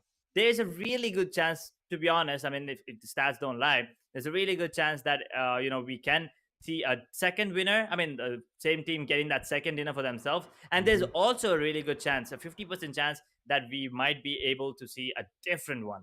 Oh, So it's yes. basically 50-50. It all depends on the teams. It all depends on the way that they're going to be playing. And also, I want to see, are they going to be going in for those finishes or the placement points? Because one thing, Sam, we noticed all the teams. I mean, we argued about this the other day, right? We were talking about this. We were like, the teams like Walkout, Skylights, and EXO, they did win those first 3 matches, and Mm-hmm. after that, they were having a downfall. So we were talking Exactly. about them, trying to just wait out and stay alive till the end, trying to take those fights. But these teams, they're proving us wrong. They're not those kind of teams. They're like going in and fighting, but they're not working out in their favor. Mm-hmm. So now I think what you said actually kind of makes sense, but at the same time, I don't want it to happen. But if any of these teams, if they want to get the second chicken dinner for themselves, I think they should try that. Try that with. Exactly. I think after seeing 11 new victors over the period of these 11 matches, the 12th match, which is going to be the end of day 2, can have the chance that we might see repetitions happening. But just like we saw Marcos's, I would say, like I think we should put up a couple of smooth save movements, right? Because Gillette is also one of our partners here. It was Marcos Dion with his smooth save. I mean, if you play that clip in a slow motion, it was a wave. It went from one player, that was Ash, then switched to Trigger, and then came to the last player. So it's kind of how you smoothly shave, right? So that was a real smooth save coming in, a smooth clutch coming in from Marcos Dion, and I'm hoping for that kind of an instance happening here. I mean, just like we saw Blind as a squad got a chicken dinner, but I'm also looking forward to a solo player clutching for his team and getting a chicken dinner. And as I said, Miramar enables that just because of those uneven dunes, those ridges, those dips. It just kind of lets you pick your own fight. You can kind of disengage, put up those smokes, whereas on Erangel, it's going to be certain times flat beds everywhere. So even if you put up a smoke, a random spray coming through can even catch you. I mean, I mean, those unevens, they gotta be. Who likes flat edges anywhere, right? Those uneven ridges, they're gonna help you hide. At the same time, as you said, Exactly. you decide if you want to take those fights. You decide if you want to get that brawl happening. I mean, Hmm. if you don't want that, you just go back. I mean, if you want it, you take it. If you don't want it, you just get back. Maybe drive back to safety or just hide there. Another Yes. really interesting thing that you can do with the ridges. And one, I mean, the only thing you gotta be very, you gotta be cautious about is that when you're out in the open, you have Hmm. to be aware of all your surroundings, right? I mean, if you're in a building, then there are just a couple of entrances, a couple of windows, maybe a couple of doors. But when you're out in the open, 4 directions, you can be hit. I mean, if you count all the directions, it's kind of like 8 directions, but yeah, basically four. So you can be attacked from any angle, and you never really know who's shooting and where they're shooting from. Exactly. But one more thing that I want to talk about here, Edge, is your sniper action. You keep requesting for it and you keep getting denied. But do you think here you will get a chance to see at least a couple of DMR plus a sniper? Every single time. This is what I do after before every match of Miramar. There, every time I just have my fingers crossed, and every time I see someone picking up a sniper, I'm like, maybe. Let's But wait it out. I gotta admit, I mean, those snipers are beautiful. But the way that these players use the M4 long range Oh, with yes. the 4Xs. For even let it be the tabs, and there's some really beautiful sprays coming in. I saw Jonathan do it. I saw Mr. Spray do it from walkouts. They were just beautiful with those M4 long range. I'm not talking about mid or close. I'm talking about Hmm. long range burst fires and taps coming in. That's just absolutely insane. And also talking about insanity, Team Insane, Neo did that yesterday as well. So these are Yes. some players that I've noticed, really good with M4 long range. But once again, I do want to see some AWMs and some Car 98s, maybe some headshots. If that's not gonna be the case, maybe VSS action then, maybe at least, right, something. But I don't think I pew mean, pew pew gets you as excited as those 50 caliber shots. yeah, VSS, they try to even, as soon as they even try to get it on their hands, if they find a pistol right in front of them, they would actually trade that VSS out for that. People very less prefer that. I mean, it's kind of the way that weapon is built. I think it's only like in a situation where you don't find any other loot, let's just jump for it. But because this matchup has been it's so crazy. I'm not talking about a particular map. The entire tournament till now has been so crazy. We saw Walkout starting it off, right, in a brilliant Right. fashion. But right now, they are nowhere edge. That's a question that is kind of haunting my mind as well, because we see them on the finish feed. They're able to grab a couple of finishes, but after that, they get eliminated in a single stretch. What True. do you think is happening wrong over there with Walkouts? Well, here's the thing. I mean, I did see that UROP had a really good. I think he was the first one to get the finish today, like Mm-hmm. game number one. He did. After that, I thought they were gonna have a really great day. Maybe even get the chicken dinner just like they did on day number one. But unfortunately, the positioning coming in yet again, the positioning was just not that great. But let's talk about that in a while. Right now, we have the game live. And one more thing I want to point out before we head on to the game, the way that blind just played, right? I'm not. Mm-hmm. I don't want to say it, but since I don't want to jinx it, but maybe they have a chance of getting, getting that chicken dinner again tomorrow because they've done Yes. their games today, and we are gonna be, they. I mean, also, do you think they're gonna be holding on to their second position? Because I think not. It's going to be very difficult because there are a lot of teams in the running race, right? This is going to be kind of a marathon for the 30 minutes, but it once the fights start initiating, it becomes a sprint race. It just gets I would say finished off within the blink of an eye. You end up finishing off Miramar. So there is a situation if teams whichever does that sprint race very quickly can actually topple down blind and the other team, that is global esports, these teams which are not going to be playing on this last action of Miramar. But the flight path right now, it's kind of, I would say, close to an even split. Close to Valle del Mar towards El Azhar is where we are going to be seeing the flight path, and teams are disengaging and parachuting themselves down equally on both the ends, on the northern and the western. I would say the western and the eastern ends of the flight path. But the circle, it'll have a little bit of a cut and a piece of the circle, but majority of it has El Pozo, and where teams right now still are traversing. They none of them have actually gotten down. 7C, one player, I think it's going to be Sarang, or I think it's Prey God along with his teammate Prince. These two players have gotten down. The other players are still in their parachute. So I think 7C, they need to regroup with those players. Otherwise, it's going to be difficult. But the team you did talk about, Enigma, if they find these couple players from 7C, I think that's going to be the start. And then we might see Enigma completely getting their chicken dinner and dominating. Hyderabad Hydras on the other end, they're very up close. And this is going to be right at the edge of the circle. They spotted out XSPARK, and look at Striker. He wants to strike right now, but he has a mini 14. Immediately switching up to Thompson, but 420 OP is just running right now. He's just running, no breathing space being given, and immediately Striker realizes, you can see there, he's switching up. He understands once he's gone inside the house, he's picked up loot. You need the loot ASAP. Gotta make sure that you have everything Victor? that you need before you take the fight. Okay. He took up a DBS, took down a player from Revenge. Whereas I'm trying to Wow. figure out where that player from Revenge is. I mean, the team at least, because that one finish was too quick. And that's the reason you can see one finish in their name. And now you can't even see where the crate is or where the player is and where the other players are. Unfortunate for Revenge. Already losing a player. Fortunate for them. And that's not the kind of start that they wanted, but that's the sign. That's the kind of start that they're getting right now. And well, this can be a good one for them because they started off strong with one finish already. Like the first minute of the drop, right? And again, Team HYDRAS, they're still in this matchup.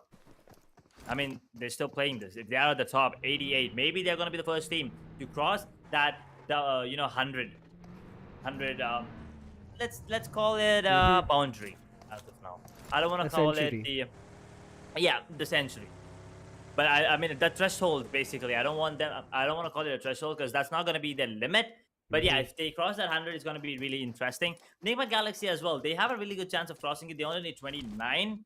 So, maybe if you drop a 30 bomber, they can do that as well. But again, teams like let's see. Teams like XSPARK, NTD, Enigma, OG, 7C, Revenge, Soul, Rivalry, and 8-Bit. All of these teams have a really good chance of getting that first chicken dinner for themselves. While everyone else, if they win, that's going to be the second one, which means the curse is going to be finally broken. But is that what we actually want? I would say no. I agree with you. I don't want to see a repetition happening. I did talk about it on day one when Darshita did ask the question whether there's going to be 3 chicken dinners coming in from one single team. I did say that I wanted to see it on day one because it was day one, and one team which had aggression could have actually carried it for their next upcoming 3 matches or even 4 matches and gotten 4 chicken dinners if that worked out. But walkout started with that chicken dinner. They couldn't, I would say, hold it off, but also the teams immediately started reacting and adapting on day one itself. So it was bound to happen that getting consecutive chicken dinners would be difficult. Entity, I hope they are right now strategizing and thinking about their movements as well as this 7C. 7C, we've seen them pulling off some insane things. Along with that insane, I'm also talking about the stunts that they're able to do.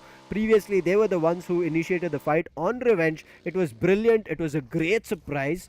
But then they were surprised from a different team and they got eliminated where we couldn't even see what happened to them. So I hope 7C figure out what is going wrong. Why are they unable to, I would say, steady their hold? Because 7C in terms of aggression, they've never proved, I would say, kind of disappointing, right, Edge? They've always looked brilliant. And don't forget the nade of shame, the grenade that took down 2 of their own teammates. If that happens again, then I mean I'm already pretty sure that they're going to be having a discussion about that later on in the evening. But if it happens again, oh boy, I just cannot imagine what's going to happen in that meeting later on. But I just hope it doesn't happen, and maybe it's just a one-time thing. The pressure, just that it does, it happens to the best of us. Yes. And talking about the game again, 6 minutes in, just that one finish from the side of Seoul, and after that it's quiet again. It's just people, there's players now running around trying to get that loot, get everything, and also weapon selection. Sam, I've seen a lot of players have 2 SMGs, 2 rifles, sometimes maybe a shotgun. But what do you think is the best composition? Because I think, I mean, if you're a rifler, I think it's better that you have 1 SMG and an AR, or you can have yourself an AR and a shotgun for that close combat. I agree with you on that point, especially if you see the forefront fraggers or the forefront warriors of any team. They generally have a rifle, maybe an M4, maybe a SCAR, maybe an AK, and along with that, the deadly UMP. We've not seen the UMP pop off in the recent times because generally, whenever we see the fight, it happens in the close range and players just eventually, I mean, before they could have actually gotten to the UMP, or it happens that every player had to get down to the close range fight and not everybody had the UMP. So if it's a forefront warrior, I agree it's going to be a rifle and a UMP. But if it's a player who is looking forward to providing cover fire as well as looking forward to information, I'm pretty sure that person will be having 2 rifles, M4 and maybe an M16 or an M4 and an AK. It all depends on which they have. But again, when they pick up the rifles as such, they have to worry about the ammunition as well. Certain times they have to share that ammunition with those 2 rifles itself. So they have to just look forward to making sure that they kind of, as you said, carry 2 different weapons where they have a lot more ammunition to play around with. But now Soul, still after that initial finish, Edge, they have not found anything else. OG, they're just looking forward to better vehicles, and Buggy kind of helps you better compared to the other weapons. Okay, I mean, I guess Ash, was it? Again. Exactly, I think he had a lot of skins, and immediately he's like, bro, we need to flex right now. I'm not taking this ugly vehicle until and unless you give me a skin. And Ash immediately jumps into every one vehicle which was there, and then OG packs up and gets the vehicle and wants to move in style on Miramar. And also talking about the weapons there, Sam.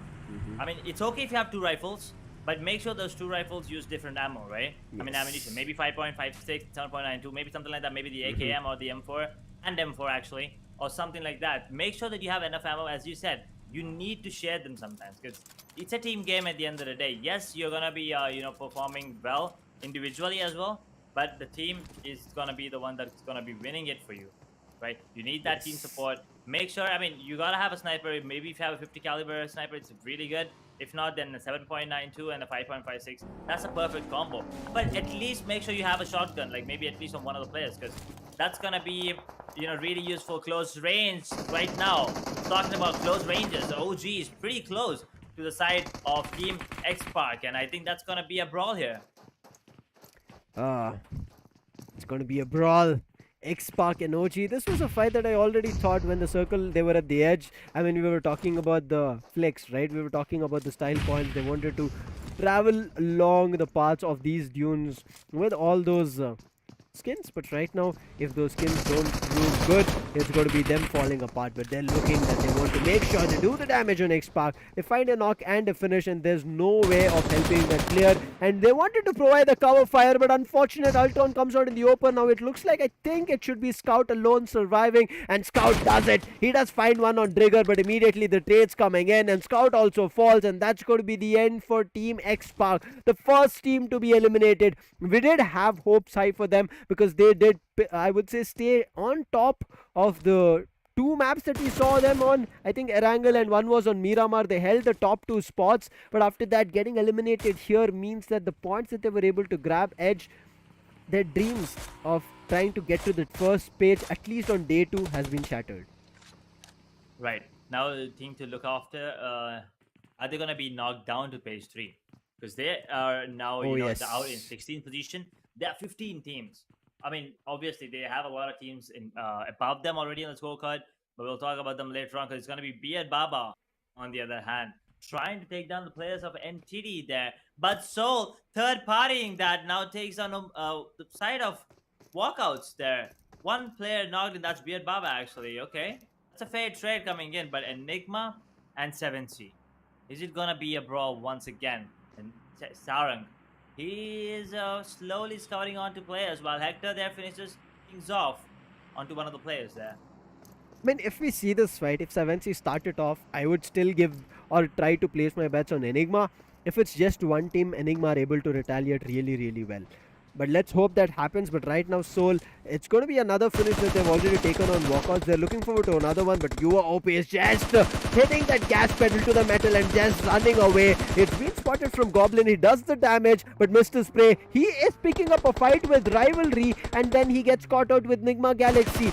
How is this just turning around? And Dream spans Mr. Spray walkout with his melee weapon and takes him out. Unfortunate for walkouts. Now it's all up to Yuva OP and Abrar, whereas Abrar, he's caught in a wooden shack. The position is already compromised, and look at Omega, he's just jumping up, and Abrar, he's just patching himself up, and while he's patching, I'm pretty sure they're able to find him out, and Abrar, he's out. Now it's all up to Yuva OP. They have one finish, but it will not be enough on Miramar, and especially this is the second circle edge. I would say it's Right. kind of disregarding. You don't even care if you just have one finish. It does not even matter.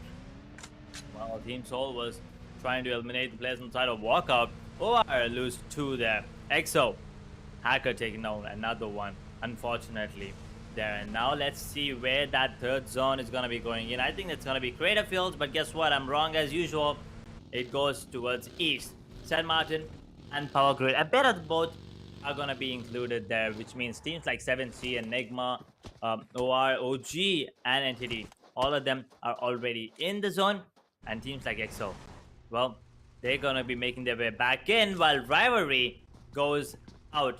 14 teams left there, Sam and Soul. Well, they have a player down, and Omega almost crashed that vehicle. Omega, that's a Tesla, man. Come on. I understand That's this is not all a due. Tesla. Oh, there's a... That's a McLaren. That's a McLaren. I mean, we were seeing a lot of Teslas. I kind of got confused over there. Okay, that's got to be a McLaren. I mean, it's even more expensive, right, Edge? So let's wait. But the Sure, sniper, Eggy, he's ready for it. Why did you miss that opportunity? The 8x was there. A brilliant combination. He had the scope. He had the rifle. But right now, he missed the opportunity. And 7C will be back into hiding. Finally, Edge, your I would say wishes, your dreams, all the things that you thought about would have come if Eggy would have fired that sniper. He's teasing me. He's teasing me before the real action. So it's okay. But Spray God is ready for this. He's kind of suspecting that there might be a player here. But Enigma, Eggy, he's got to be careful because he's the only player towards that area. Right? And 7C, they're kind of surrounded. Okay, I think that's NTD on the other side of that hill. And now Eggy knows. He's waiting. He's holding. Oh, Sarang goes down. There you go. Eggy finally takes a sweet time and lands a beautiful headshot there with the Car 98, and he's gonna be landing another one. No, sir. It's gonna be I Enigma think it's an Gaming taking down one M24. of the players on this. Oh, my bad. That's an M24. Yes, it is. I was like, sound doesn't sound. The sound doesn't.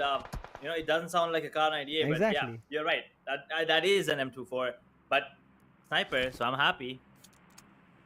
That's what we have to all be happy. But with that, they've given away their position, and that's the reason you can see OR, they're holding them strong. They want to make sure they do the damage on them. And now Enigma, because they held the fight a little bit longer, they're about to kind of, pay with their own life. It's unfortunate, but I think OR, they are also going to be a casualty if they hold this position for too long. Because if they spray a single bullet, there's another team that is very close to them. But Insane, looks like they are having a fight with SKYLIGHTZ. There's an airdrop coming down, a brilliant view that we are getting to see. But Soul Goblin, unfortunately, he gets spotted, but fortunately, not so much that he gets knocked. Enigma now back on their feet, on all 4 players. One was actually knocked, but he's back. So 4 players alive, and they gotta be careful because look at the positioning. It's not great if you ask me. Enigma Galaxy have a clear shot, and they will be taking it, sending Goblin back to hiding. They will be taking those vehicles and going back now. On the other side, EXO is absolutely destroying everyone there, taking down the players on the side of HYDRAS now. And guess what? I think that's the elimination coming in. Maybe one more player surviving there for the side of HH, or maybe everyone's down and out. Because I couldn't keep a count on that. But Team EXO, there you go, eliminated HYDRAS. So now they gotta just pray that no one steals that top 1 position, because they'll be getting 0 points for this one.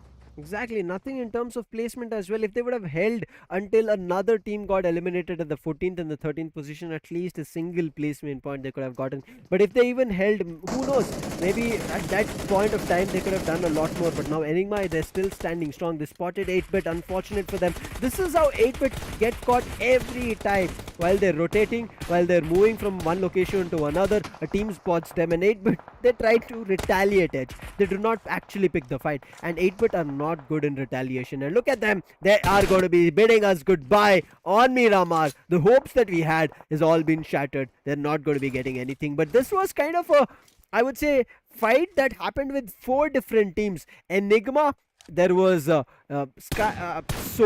there was, I guess, Entity as well. So there were 3 Entity different teams. EXO and EXO, yes. 4, okay, 5 teams on 4 players. Yeah, exactly. The entire server wants 8-bit out. They don't want to give them any chance of making a comeback, but you are OP. Well, The not last OP player. this time. He's gonna be down and out. The last hope there is gone now for the side of WALKOUTS. Once again, Sam, I told you, the positioning is just not good coming in from the side of WALKOUTS after that first game of the day number 1. So they got to work on that, but we're down to 34 players and 10 teams now. EXO, let's see who else. War and Enigma Galaxy, SKYLIGHTZ. For these 4 teams have a good chance of getting that second chicken dinner.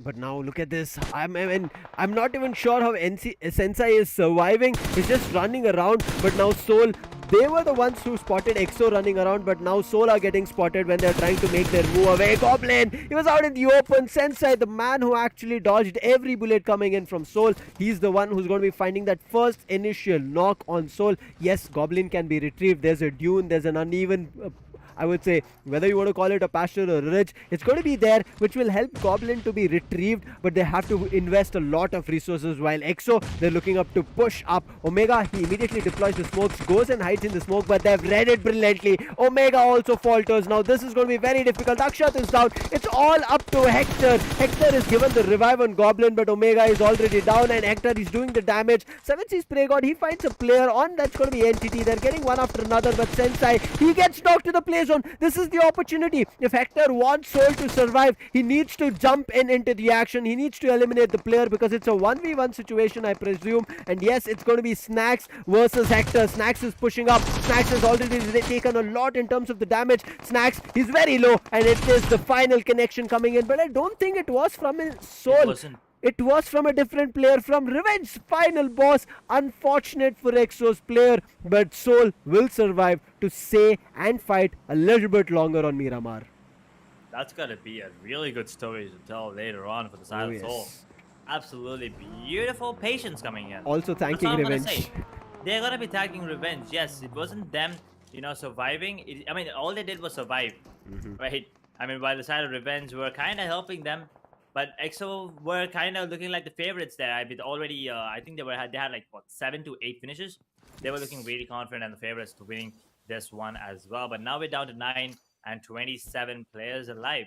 Revenge have 3 of them. Actually, he's in the shack. He's trying to play it safe, and everyone, I mean, they're trying to be safe and sound for as long as possible while Prince, deals a bit of damage down to final boss. But he can't even see him in the smoke. Eki goes down. Our Jelly doesn't give a damn. IGL himself, I believe. He's having a really good time on the side of OR right now. Entity Draw on the other hand takes down the side. One of the players on the side of OG actually takes out 2. Gets himself a double while Prince finally able to take down the player on the side of Revenge. That's final boss.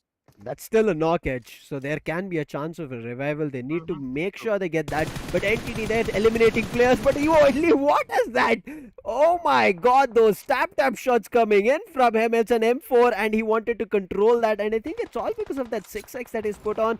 He was just going ham. But look at this. SKYLIGHTZ Gaming, they turn it around towards Entity. Entity were looking forward to picking up a fight. But this is where Miramar comes into action. That it lets you enable a lot of third parties. Now, Enigma Galaxy, all they wanted to was creep around those higher ridges, get to that higher ridge themselves, but Soul spot them out. They've done the damage, but not the finish. But now look at this. 7C has also gotten themselves into a fight with Entity, and Spray God finds a knock on Troy now. It's going to, I mean, Dark Lord, Troy is going to be the survivor that he will try to help his team. But look at the sprays coming through. The vehicle blast, but they survive. That's beautiful spray control coming in, but Sarang with a beautiful grenade takes down 2 on the side of Entity. Beautiful double finish there for him. 7 teams, 18 players now, and look at that zone. Sam, it is looking like it's gonna be a chaos, a chaotic fight here in the end. Spray God is not done yet, takes down Evo Italy, and I think there's only 1 more player surviving for the side of Enigma. So, my prediction, I think, is gonna go wrong there. It's going to be difficult for Enigma. I mean, they can go in for a revive. The play zone is slowly moving, but Soul, they have to also start moving up. They spotted a team that's going to be OR. Prince finds a player in between. That's going to be Enigma Galaxy's Max. It's going to be difficult for them to, as we said, move. They were trying to move around those mountains, but it did not work out. Savitar will be finding a player on OR. So this is going to be an help that comes towards Soul's end, because Soul, the only path to difficulty is OR. They have to clear that path, but Omega in the meantime gets found from Evo Italy. So Enigma, they're not going out. They want to still survive. Even though they're just 2 players, they're making the damage happen. But just because Soul, they do have a little bit of a hard cover. I won't call it completely an hard cover. It is the shack, the wooden shack, they're trying to make it work. Yes, there are a couple of smokes coming here and there from Soul. They understand that the only way for them to push up is going to be deploying a lot more smokes, preventing any kind of vision that OR has. But let's see if 7C fight with OR or Soul. They've spotted both the teams in a single stretch. That scope has given them the information that Soul has also to push, and even OR. And Sarang, he fights with 7C. He's going to be fighting with Goblin from Soul, and Goblin will be knocked, but not out of the game. Not out of the game yet. It's going to be Aditya taking down the player. Enigma Gaming down. And now Evo at least, the last surviving player for the side of Enigma, takes on one of the players on the side of 7C. And Aditya confirming that finish on Enigma Gaming there. And now 2 players surviving for the side of OR. And Goblin goes down to Savitar, which means Soul are in deep trouble right now. Aditya takes on the final player on the side of Enigma. Enigma is out. We're down to 5 teams now, fellas. Aditya trying to take down 1 more on the side of Soul, and he does manage to take down Omega. And now OR and 7C, sorry, OR, SKYLIGHTZ and NIGMA, all these teams have a really good chance of getting that second chicken dinner. I think this is it. I think this is the game where we're gonna witness that same winner this time. I think so. OR, they've gotten a chicken dinner for themselves. SKYLIGHTZ have gotten themselves a chicken dinner. Revenge finally fall, and it's going to be the final last three teams. 7C, if they make it work, they can get their first chicken dinner, but they cannot keep losing players like this. They have the higher edge advantage, but in the same higher edge, it's going to be SKYLIGHTZ also coming. And OR, they want to push back 7C. They do not want to give them the opportunity. There are grenades being exchanged, but Savitar, he's going to be the major role changer. If Savitar finds a couple of frags, things can change. But Aditya, with his grenades, he's going to be finding Sarang along with him. It's going to be another player going down, and that's two players from 7C out, and Savitar will also be out. So it's going to be finally, as you said, Edge, it's going to be one team which has already gotten a chicken dinner previously. That's going to be yesterday, getting their second chicken dinner today. Whether it's going to be SKYLIGHTZ or we have to see. OR have 10 finishes for themselves. SKYLIGHTZ, I don't think they have double digits for themselves, but they have the players in advantage in the numbers. They do have that. I mean, they're now not only fighting for 3 extra points, they're fighting. I mean, SKYLIGHTZ fighting for 5 extra points in total, and had Orange, OR. If they win, if they get this, they're gonna be getting themselves what 1, 2, 3, 4, 5, 6 extra points. So it's all about those extra points that come into play, and they're gonna be going in. SKYLIGHTZ, they know they have a man advantage. No real utility left for the side of OR, and the Molotovs are gonna be coming in. Aditya is in deep trouble. What is the side of SG trying to do here? Because I can see those vehicles once again coming into play. Aditya, dodging that grenades, dodging a lot of grenades, to be honest. But look at that ridge. It looks like a goddamn cupcake there with the hump in the between. But look at Aditya. SG, the car still. They're just running in. Aditya finally decides to take that fight, deals a bit of damage, but takes a lot of damage in return from that grenade that comes in from the side of SG. And now, Jelly, where are you? Aditya, he goes down, and Jelly, there's nothing that he can do. It's gonna be SKYLIGHTZ with the man advantage, with the utility, and OR falling down finally, and we have a repeated winner from day number 1. SKYLIGHTZ are gonna be your winners here for the final map of day number 2. It had to happen, Edge, because if you see the position where SKYLIGHTZ is right as of now, it's not good. So I think this is going to be the momentum that they wanted to build, the confidence that they needed in their entire journey of this Gillette 7C Invitational. This chicken dinner is going to be putting them back on the right track. After day 1, they lost it. We did not see them anywhere until this last matchup. They were always getting eliminated, and finally getting this chicken dinner. We're going to be seeing SKYLIGHTZ a lot more as we will be tuning to day 3 as well. But what a way to end the day. The action was so good. OR Aditya was the anchor over there, Edge. If he would have eliminated Vexy, I'm pretty sure that whatever we saw right as of now, the situation that was there, we would have seen that OR could have gotten themselves the chicken dinner. But unfortunate, the situation of a 2v3.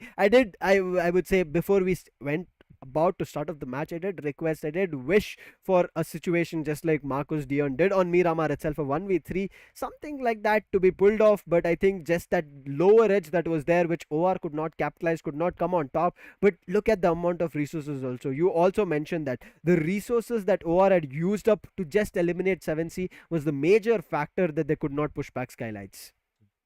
They were just investing a lot On 7C. on the side of 7C, because I don't know, maybe they wanted to make sure that we have a repeated winner, because 7C was the only one, and they had a man advantage, right? They were the only team with 4 players surviving as well. So maybe they wanted to make sure that we have a repeated winner. But whatever may the reason be, the way that they played OR, you gotta hand it to them. It was beautiful. But those grenades at the end, not really sure what SKYLIGHTZ was doing, because I saw one player fighting while the other 2 was just listening to music in that Lamborghini. Like, what was happening? Like, that's the question I have in my head, to be honest. If I get a chance to talk to the players, I'm gonna show this match to them, and I'm like, what was going on? Like, what were the team comps? I wanna know what was happening. What are you trying to do? Like, are you asking that guy to pull off a 1v2 against OR, or are you guys trying to maybe, I don't know, hit and run, trying to run over the players there? But because there were 2 players in the car, not 1, there were 2. So I just cannot come up with a logical explanation of that one. I same here. Look at me. I'm just fumbling on words, because there is no way as casters that we can think about even a reasonable explanation that we can come out of. So we'll just leave it at that. But I do want to talk about Soul. they was looking so brilliant. And there was a situation where 7C kind of tried to help them. They did find an initial knock on a player of OR, and I think that's where Seoul should have capitalized and made their move. But they held. They thought that 7C maybe would actually put up a couple more fights, but that did happen. And then when they started and decided to rush up, they were getting easily spotted out. But Seoul held their ground really, really well. They fought with walkouts. They fought with EXO. I mean, Revenge final boss, if he wouldn't have helped in that last frag on Snacks, I'm pretty sure maybe even Soul could have had a chance of being eliminated, because we know how deadly Snacks is. We know how deadly Hector is, but who knows who comes out on top of the situation. Never has health played a card in terms of proving who gets that victory. It is very kind of what do you say, disregarding. You can keep that health away and you can just look at the fight, and then you will be awestruck that who got that chicken dinner for themselves or who came out on top. And that was the situation that happened with the fight that we saw, Soul versus EXO. But I mean, if there was a situation, if Soul could have actually gotten the circle to themselves, I think Soul could have had the chance of getting that chicken dinner edge, because not only were they reviving each other, but after every fight they put up, they were getting those resources back online. Exactly. They kept replenishing their inventory, those grenades, those medkits, everything, and even the ammunition. They made sure they were stocked. They make sure they had everything. Moving on to those final zones, but then once again, this is what the teams are playing for: 20,000 total prize pool. The team that wins the thing, wins everything, are going to be going home with 8,000 US dollars in their bank account, right? The team in second position, 4,000, still a lot. Third position, 1,500 US dollars. Fourth position to eighth position, they're going to be going home with 700, and 9, 10, 11, 12, 13. They're going to be going in with 300, and MVP. That's the most prestigious one, if you ask me. Yes. 1,000 US dollars, and that you don't have to divide that, Sam. It's a I'm player. not gonna, I mean, you're not gonna be sharing it. Exactly. You just have that's gonna go straight into the player's pocket. So I mean, a lot of contenders there. A lot of contenders there Oh, for yes. the MVP, but MVT, most valuable team as well. I mean, depending on the way that they play, on the number of finishes as well. But MVP, once again, talking about that, lot of names. Like I can just think of like multiple names right off the bat. Like we have couple of players on the side of CHEMIN. We have 7C's players as well. So I mean, Walkouts. walkout as well. And there's one more team I forgot. Blind. The way that Blind. they performed in that last one. I would say I XSPARK also. Maybe Scout kind of made his way, maybe because a lot of today damage was he done started. today. Exactly, today. But yesterday not that great. But today, I mean, that momentum is finally coming. I mean, Scout is starting to feel. I mean, he's not having a great time in recent days, right? So it's okay. But I can see, you and me, we could feel that energy Yes. flowing back into him, right? So that confidence, as soon as he starts performing, he's unstoppable. We all know. I mean, Jonathan again. We haven't seen them in action. We haven't seen him in action a lot. But we all know the kind of potential he has, and Oh, Neo as well. yes. Another one that I'm looking forward to. And yeah, I've been talking about GODL a bit more. Clutch God. I mean, forget about Jonathan. Clutch God is actually performing way better Yes. than I don't know I expected. I mean, I know he's the IGL. He calls out everything, but he's leading the team from the at the start, right from the start. The first map, we saw him pull off everything that he could with the grenades, with the shot calling, with the rifles as well. And even now, he's still doing his job and also fragging out his team. Exactly. I mean, the best leaders are the ones who not just tell you what to do, right? They're the ones who actually do it with you. But now it's time for an interview. That's going to be with Hyderabad Hydras. I'm pretty sure they're the table toppers, and that's where we'll be heading and seeing what they have to say. How are you Doing guys good. doing? We are doing great. Well, you were there in the first position after the fifth Yeah. game. But what do you think went wrong in the final one? Like we did see you guys getting eliminated pretty early on. What exactly went wrong? Yeah, actually, we didn't expect the push from EXO actually, so that went wrong. Some miscalculation happened in that time. Yeah. Okay, miscalculations. I do believe that HS has been improving day by day, and we have seen the improvement come out on top of you. Well, do we get to see you once again at the top of the table tomorrow, maybe Yeah, day after as well? absolutely, we'll see. Actually, I wanted to ask one question. Like, what are your plannings for day number 3, or I can say day number 4, because you're already on top? I think so. We are definitely, you are on the top. So, what are your plannings for the day number 3 and day number 4?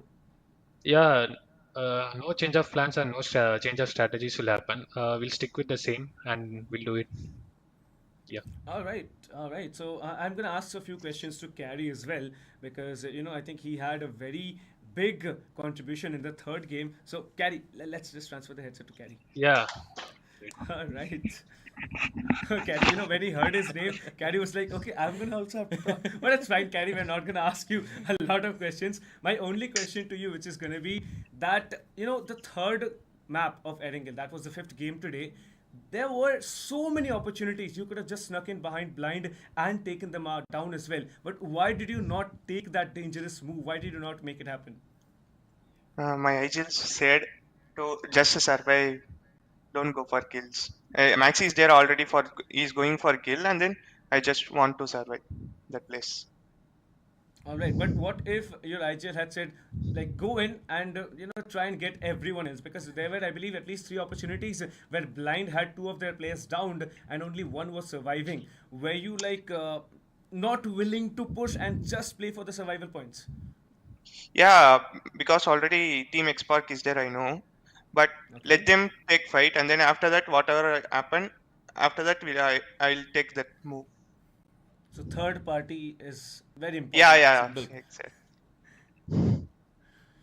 Well, I'll definitely be talking to you guys more, but I have another question, Carrie, for you. That there have been moments you have been helping your team get the frags on board for yourself. So is it like you are given that free hand that you can go in for those frags and your other teammates, let's say Striker, Maxi, you guys also like play collectively getting those frags, or do you like go on those solo independent frags as well? Basically, I'm playing a free man role in my team. It's look like if my team wants my help, I will go, and then or else I will play my game. That's it. I believe that is a That's very a nice strong strategy. statement. But it has become very evident that now HH being at the tabletop after game number 5, well, game number 6 overall, it's yet to come in front of us. Being at the top, it is also like painting a bullseye on your back. Many of the teams are gonna see that yes, it's HH in front of us. Let's just take them down. Do you have any particular idea as to what you're gonna do in case some team is rushing you or they're just gonna be trying to take you down? We should be strong in defense, I think. You should be strong in defense. So are you not strong in defense? I think, yeah, we are strong, but Okay. still, It's stronger, you Improving. mean? yeah. All right, all right. So thank you so much, guys, for joining us. I hope to see you again tomorrow because tomorrow is going to be another very important day. It is day 3, and then it's just going to be Yeah. one day left behind. All the best to you guys, and keep up the good work. Thank you. Bye bye. Bye bye. Take care. Take care. Well, I believe Divine. अभी तक हमने जो देखा है Hyderabad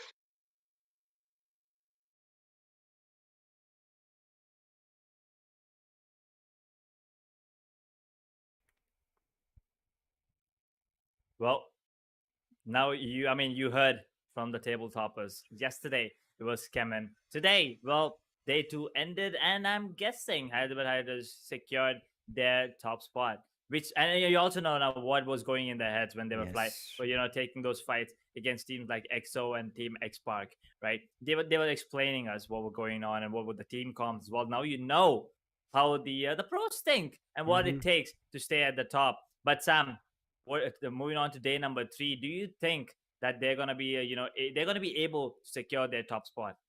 I think there should be edge because if you remember, we did talk about how their performance was on day 1. But yes, we'll talk about it a lot in the overall standings. But now let's head over to the match standings of this last Miramar action that we just saw. SKYLIGHTZ with that chicken dinner, 24 points. But on one surprising thing today, as of now, just one match we have seen Edge cross the 30 bomber. Every other match has just lied somewhere around 22, 24, 26. Nobody has come close to 30 points. OR in the second position, 10 finishes. They were looking good. They get 22 for themselves. 7C, they could have gotten the chicken dinner. They should have just held, but they split up in various different directions. They were looking forward to fighting with different teams and different players, and they kind of got eliminated in the similar fashion where different teams pick them one after another.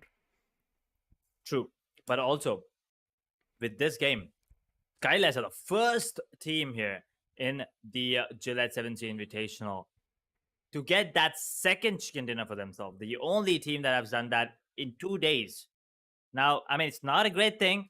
I'm just putting it out there because we haven't seen a repeated winner. But with that, okay.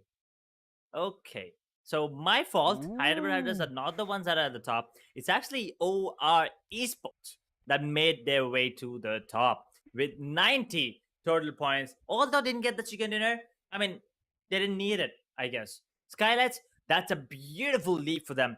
8 spots. They were sitting on what, 10th? And now they're up to 2 with 2 chicken dinners and 45 placement points with 43 total finishes. Their total is up to 88, while Hyderabad HYDRAS, they move down to 3rd position. They're not going to be disappointed about it because they are still there. Only 2-point difference between them and OR, the top position. So they're going to be happy about it. But NIGMA Galaxy still holding strong to that 4th position with 82 points.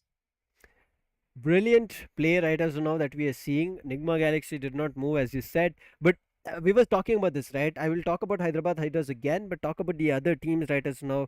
5th position for Blind. They've taken a little bit of a tumble and a downfall. 77 points for them. They were in the 2nd spot. EXO, they've made their climb here, Edge. Look at them at the 6th spot. Yes, they did get eliminated with Soul and Revenge kind of getting, I would say, cornered there over there and kind of getting sandwiched. Nonetheless, Global Esports and GODLIKE, they've also been pushed down. 74 points for them and 69. These two teams, except had already played 8 matches, so you cannot hold them strong for that kind of mistake happening that they had finished their matches very early on. But again, a new day comes, and on a new day we'll be seeing those teams performing again. But as I was coming back to the point of Hyderabad HYDRAS, Edge, we did talk about this, right, where Hyderabad HYDRAS in the first few matches, I think the first 4, there was nothing that they showed.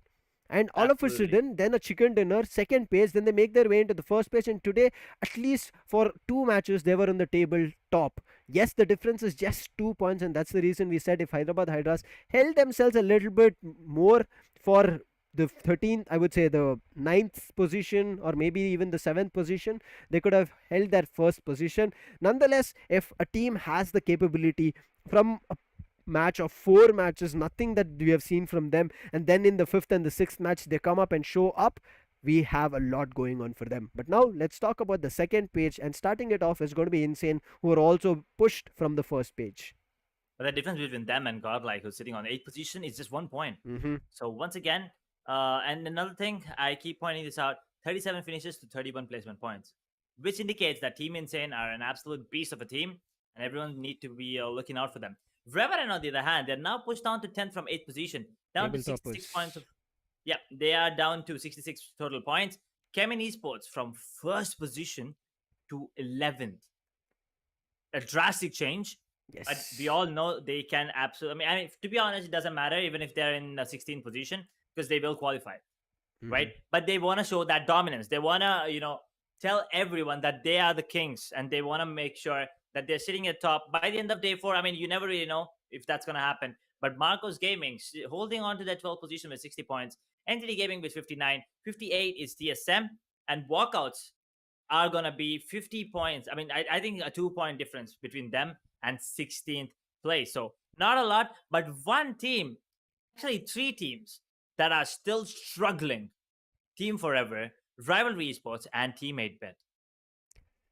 It's disheartening, Edge, but I'm still, as I said, right, I'm not going to hold any of these teams. It's still day 2. They still have 2 more days to play, 8 more matches in total for all these teams to get to that 16 matches mark. But if you remember, Edge, this 3rd page, we saw 0 chicken dinners. But finally, the team that started off on a brilliant fashion, WALKOUTS, they are here with their chicken dinner in the 3rd page. 17th spot, I understand there's just 1 spot away from the top 16, but it's still the 3rd page. It's still the cutthroat elimination point. So I think WALKOUTS, they need to re-strategize. Revenge, they've done the damage. Soul also, the performance is, I would say, not increasing in an exponential way, but it's a slow hill climb that Soul and Revenge are doing. Orangutan, it's either a complete power burst that we are seeing from Orangutan or nothing at all. So I think Orangutan, they need to find, I would say, a sweet spot in the middle where they can perform good and grab points on every map. True. And Enigma as well. Well, I had a really stupid logic for them. That didn't work out, but yeah. they are still holding on to their position there. But talking about top five, okay, couple of new names. Actually, exactly a couple of new names to be honest. Manya there now on top with 18 finishes, 37.5 contribution percentage. 7C Spray got 17 finishes with a percentage of 56.67 contribution. Absolutely insane. Eggy, once again, on the top there, third position for him, 16 finishes, 55.17 percentage. And GODL Neo, well, that wasn't a great increase in finishes for him, but he's still sitting there with 16 with 41% contribution. Atanki from OR, 16 finishes, 32.65. Well, unfortunately, I mean, you can see it. I mean, right from this, just the top five Fragger board. I called it Fragger board. Yes, I know, guys. I know, chill. So, we have no players from CHEMIN. Yesterday, we had two players from CHEMIN. Today, no one. Which clearly shows that it wasn't a great day for the side of CHEMIN. And that's why, from position number 1, they added another one to it.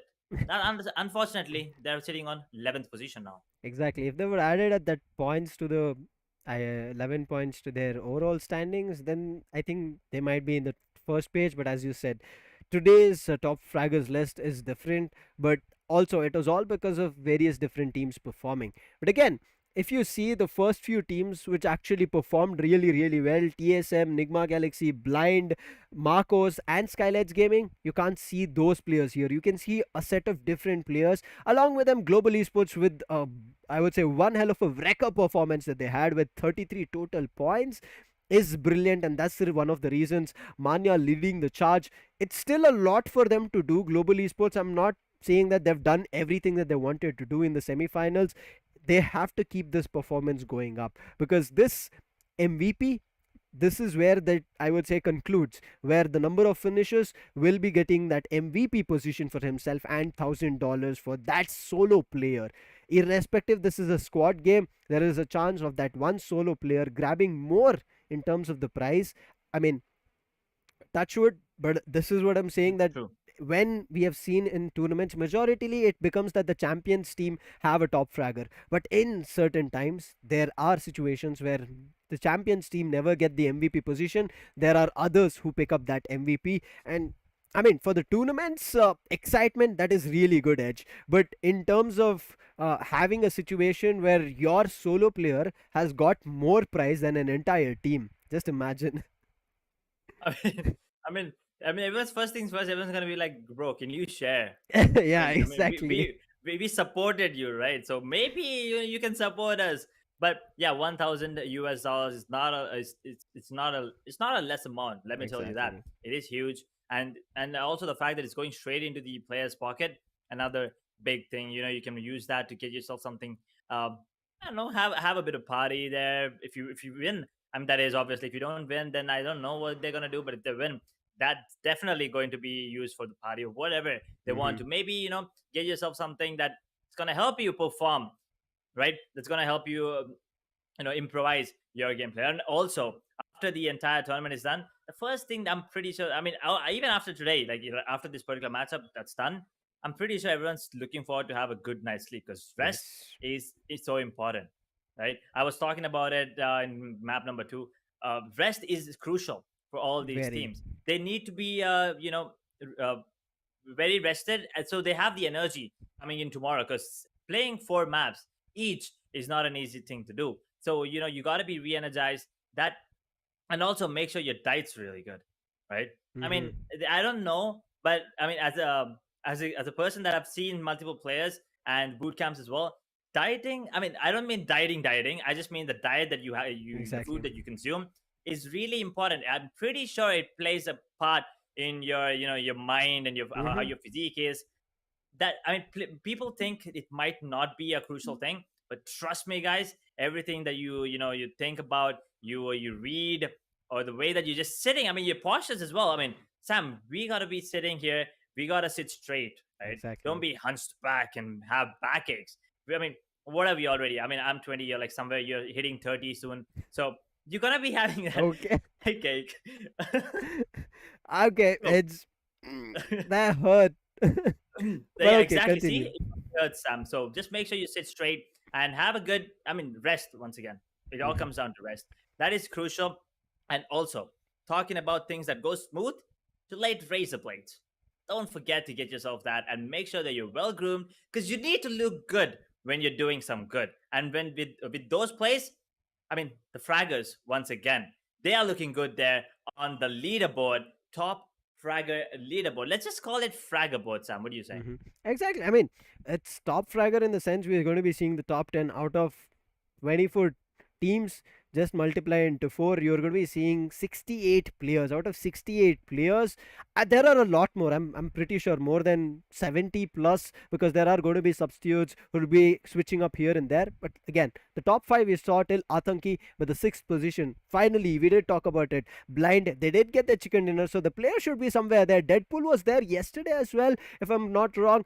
He has Yes. 14 finishes. He did the heavy lifting yesterday. I think he was close to 70 in terms of contribution. But you can see Exo Snacks, he was there. But Panku is also here with 14 finishes of his own. Saumraj with 14 finishes. Global Esports Nakul is going to be with 14 finishes, and Aditya. So the next set of 5 players here have 14 finishes all. Whereas only in the top 5 we see 18, 17, and then from the 3rd to the 5th sharing 16 finishes each. But the contribution, that is a change over there.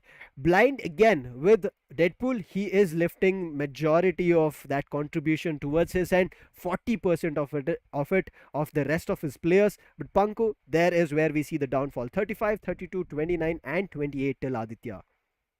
And also one more thing, that finished that ratio 1.75 on everyone from 6 to 10. Same. From 5 to 3, it's 2.13 on Spray God, and look at Manya's 2.25 with 37.5% contribution. Now that's insane.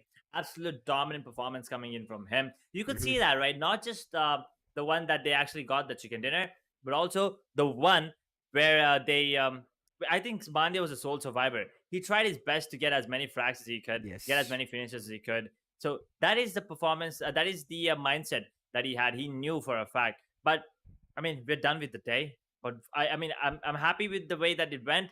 But just one thing that kind of, I wouldn't say disappointed, but I just didn't see that one coming. We had 11 different winners, but that final match, I know. I thought for a fact, I mean, for a second, I actually thought we might be getting 7C to be that winner. But at the end, it was SKYLIGHTZ Gaming. I mean, they started off well, but they ended off the day in a much better place. But right now, I quickly want to walk our player, I would say, viewers through this insane play coming in from Marcos. Get your mark on movement. This is the mark that he put. I mean, there's a kind of this you say, right? You play wordplay with it. Mark is going to be the mark that we are going to be using. He made a huge dent with that. A brilliant play, Marcos Dion. I'm pretty sure a lot of us are going to be remembering that. And yes, that was the reason that Marcos got their chicken dinner, and that's the reason BGMI has the possibility of giving you those instances. Let's hope in the upcoming days. And as you said, right, 12 matches done. We wished for 12 different winners, but tomorrow is a new day. With this one team getting that victory in repetition, getting their second one, I don't think day 3 is going to be the same. There might be a couple more repetitions, a couple of teams getting their second one, but I guess, as we say, right, day 2 and day 3, a couple of comebacks do happen. Teams put up brilliant performance, as you said also. Teams rest and then they figure out a way of what they should do better in the upcoming day. They change their mindset, and I think that's going to be a new strategy that we'll be seeing on day 3 edge. And there are going to be new teams coming on day 3 as well. But I mean, there's still hope for 23 different winners, right? Exactly. There's one game still. One game. So one team, unfortunately, but SKYLIGHTZ, I'm pretty sure after this performance, they're going to be looking to get that third one for themselves as well. Yes. So I'm looking forward to see if there's going to be any other team that's going to be getting that second chicken dinner, or they're going to be going in with the same trend that they followed for 2 days almost, just one repeated one. But moving on tomorrow, once again, it's going to be the same cycle.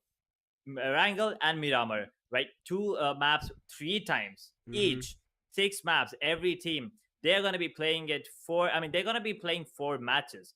And with that, we're going to be done with 3 days. So Yes. we only have 2 days of semi-final action left. They got to make sure they're in the top 16. And the teams that are already in the top 4, they are pretty much in a good spot. I would say just a good spot. I'm not saying great and confirmed. Right? They can still, even the team in number 1 position, they can still tumble and fall down to anything below 16 It can Yes. happen. So they got to make sure that consistency is still there moving on to tomorrow. But you got to make sure that you're at least in the top 20. I would say 20 by the end Yes. of day 3 for you to have a chance. I'm not even saying for you to secure the spot. I'm saying for you to have a chance to, at least qualify to the grand finals. Exactly. We'll be looking forward to that, but day 3 is going to be a little bit hours away before we reach. But in the meantime, for all our viewers, if you've enjoyed, if you already hit that like, thank you. If you've not, hit that like and subscribe. And again, the bell icon. It'll support us as well as it'll help us reach a lot more BGMI lovers. We'll be seeing you very soon. But in case if you have any queries about this tournament or any upcoming ones, feel free to reach out to us. Our Instagram handles are right below our cameras. Even for Darshita as well, she did join us. So on behalf of Darshita, or for Edge, as well as me as Lucifer, we'll be signing out on day 2. Thank you. We'll be watching you and meeting you very soon again. Until then, take care and bye-bye.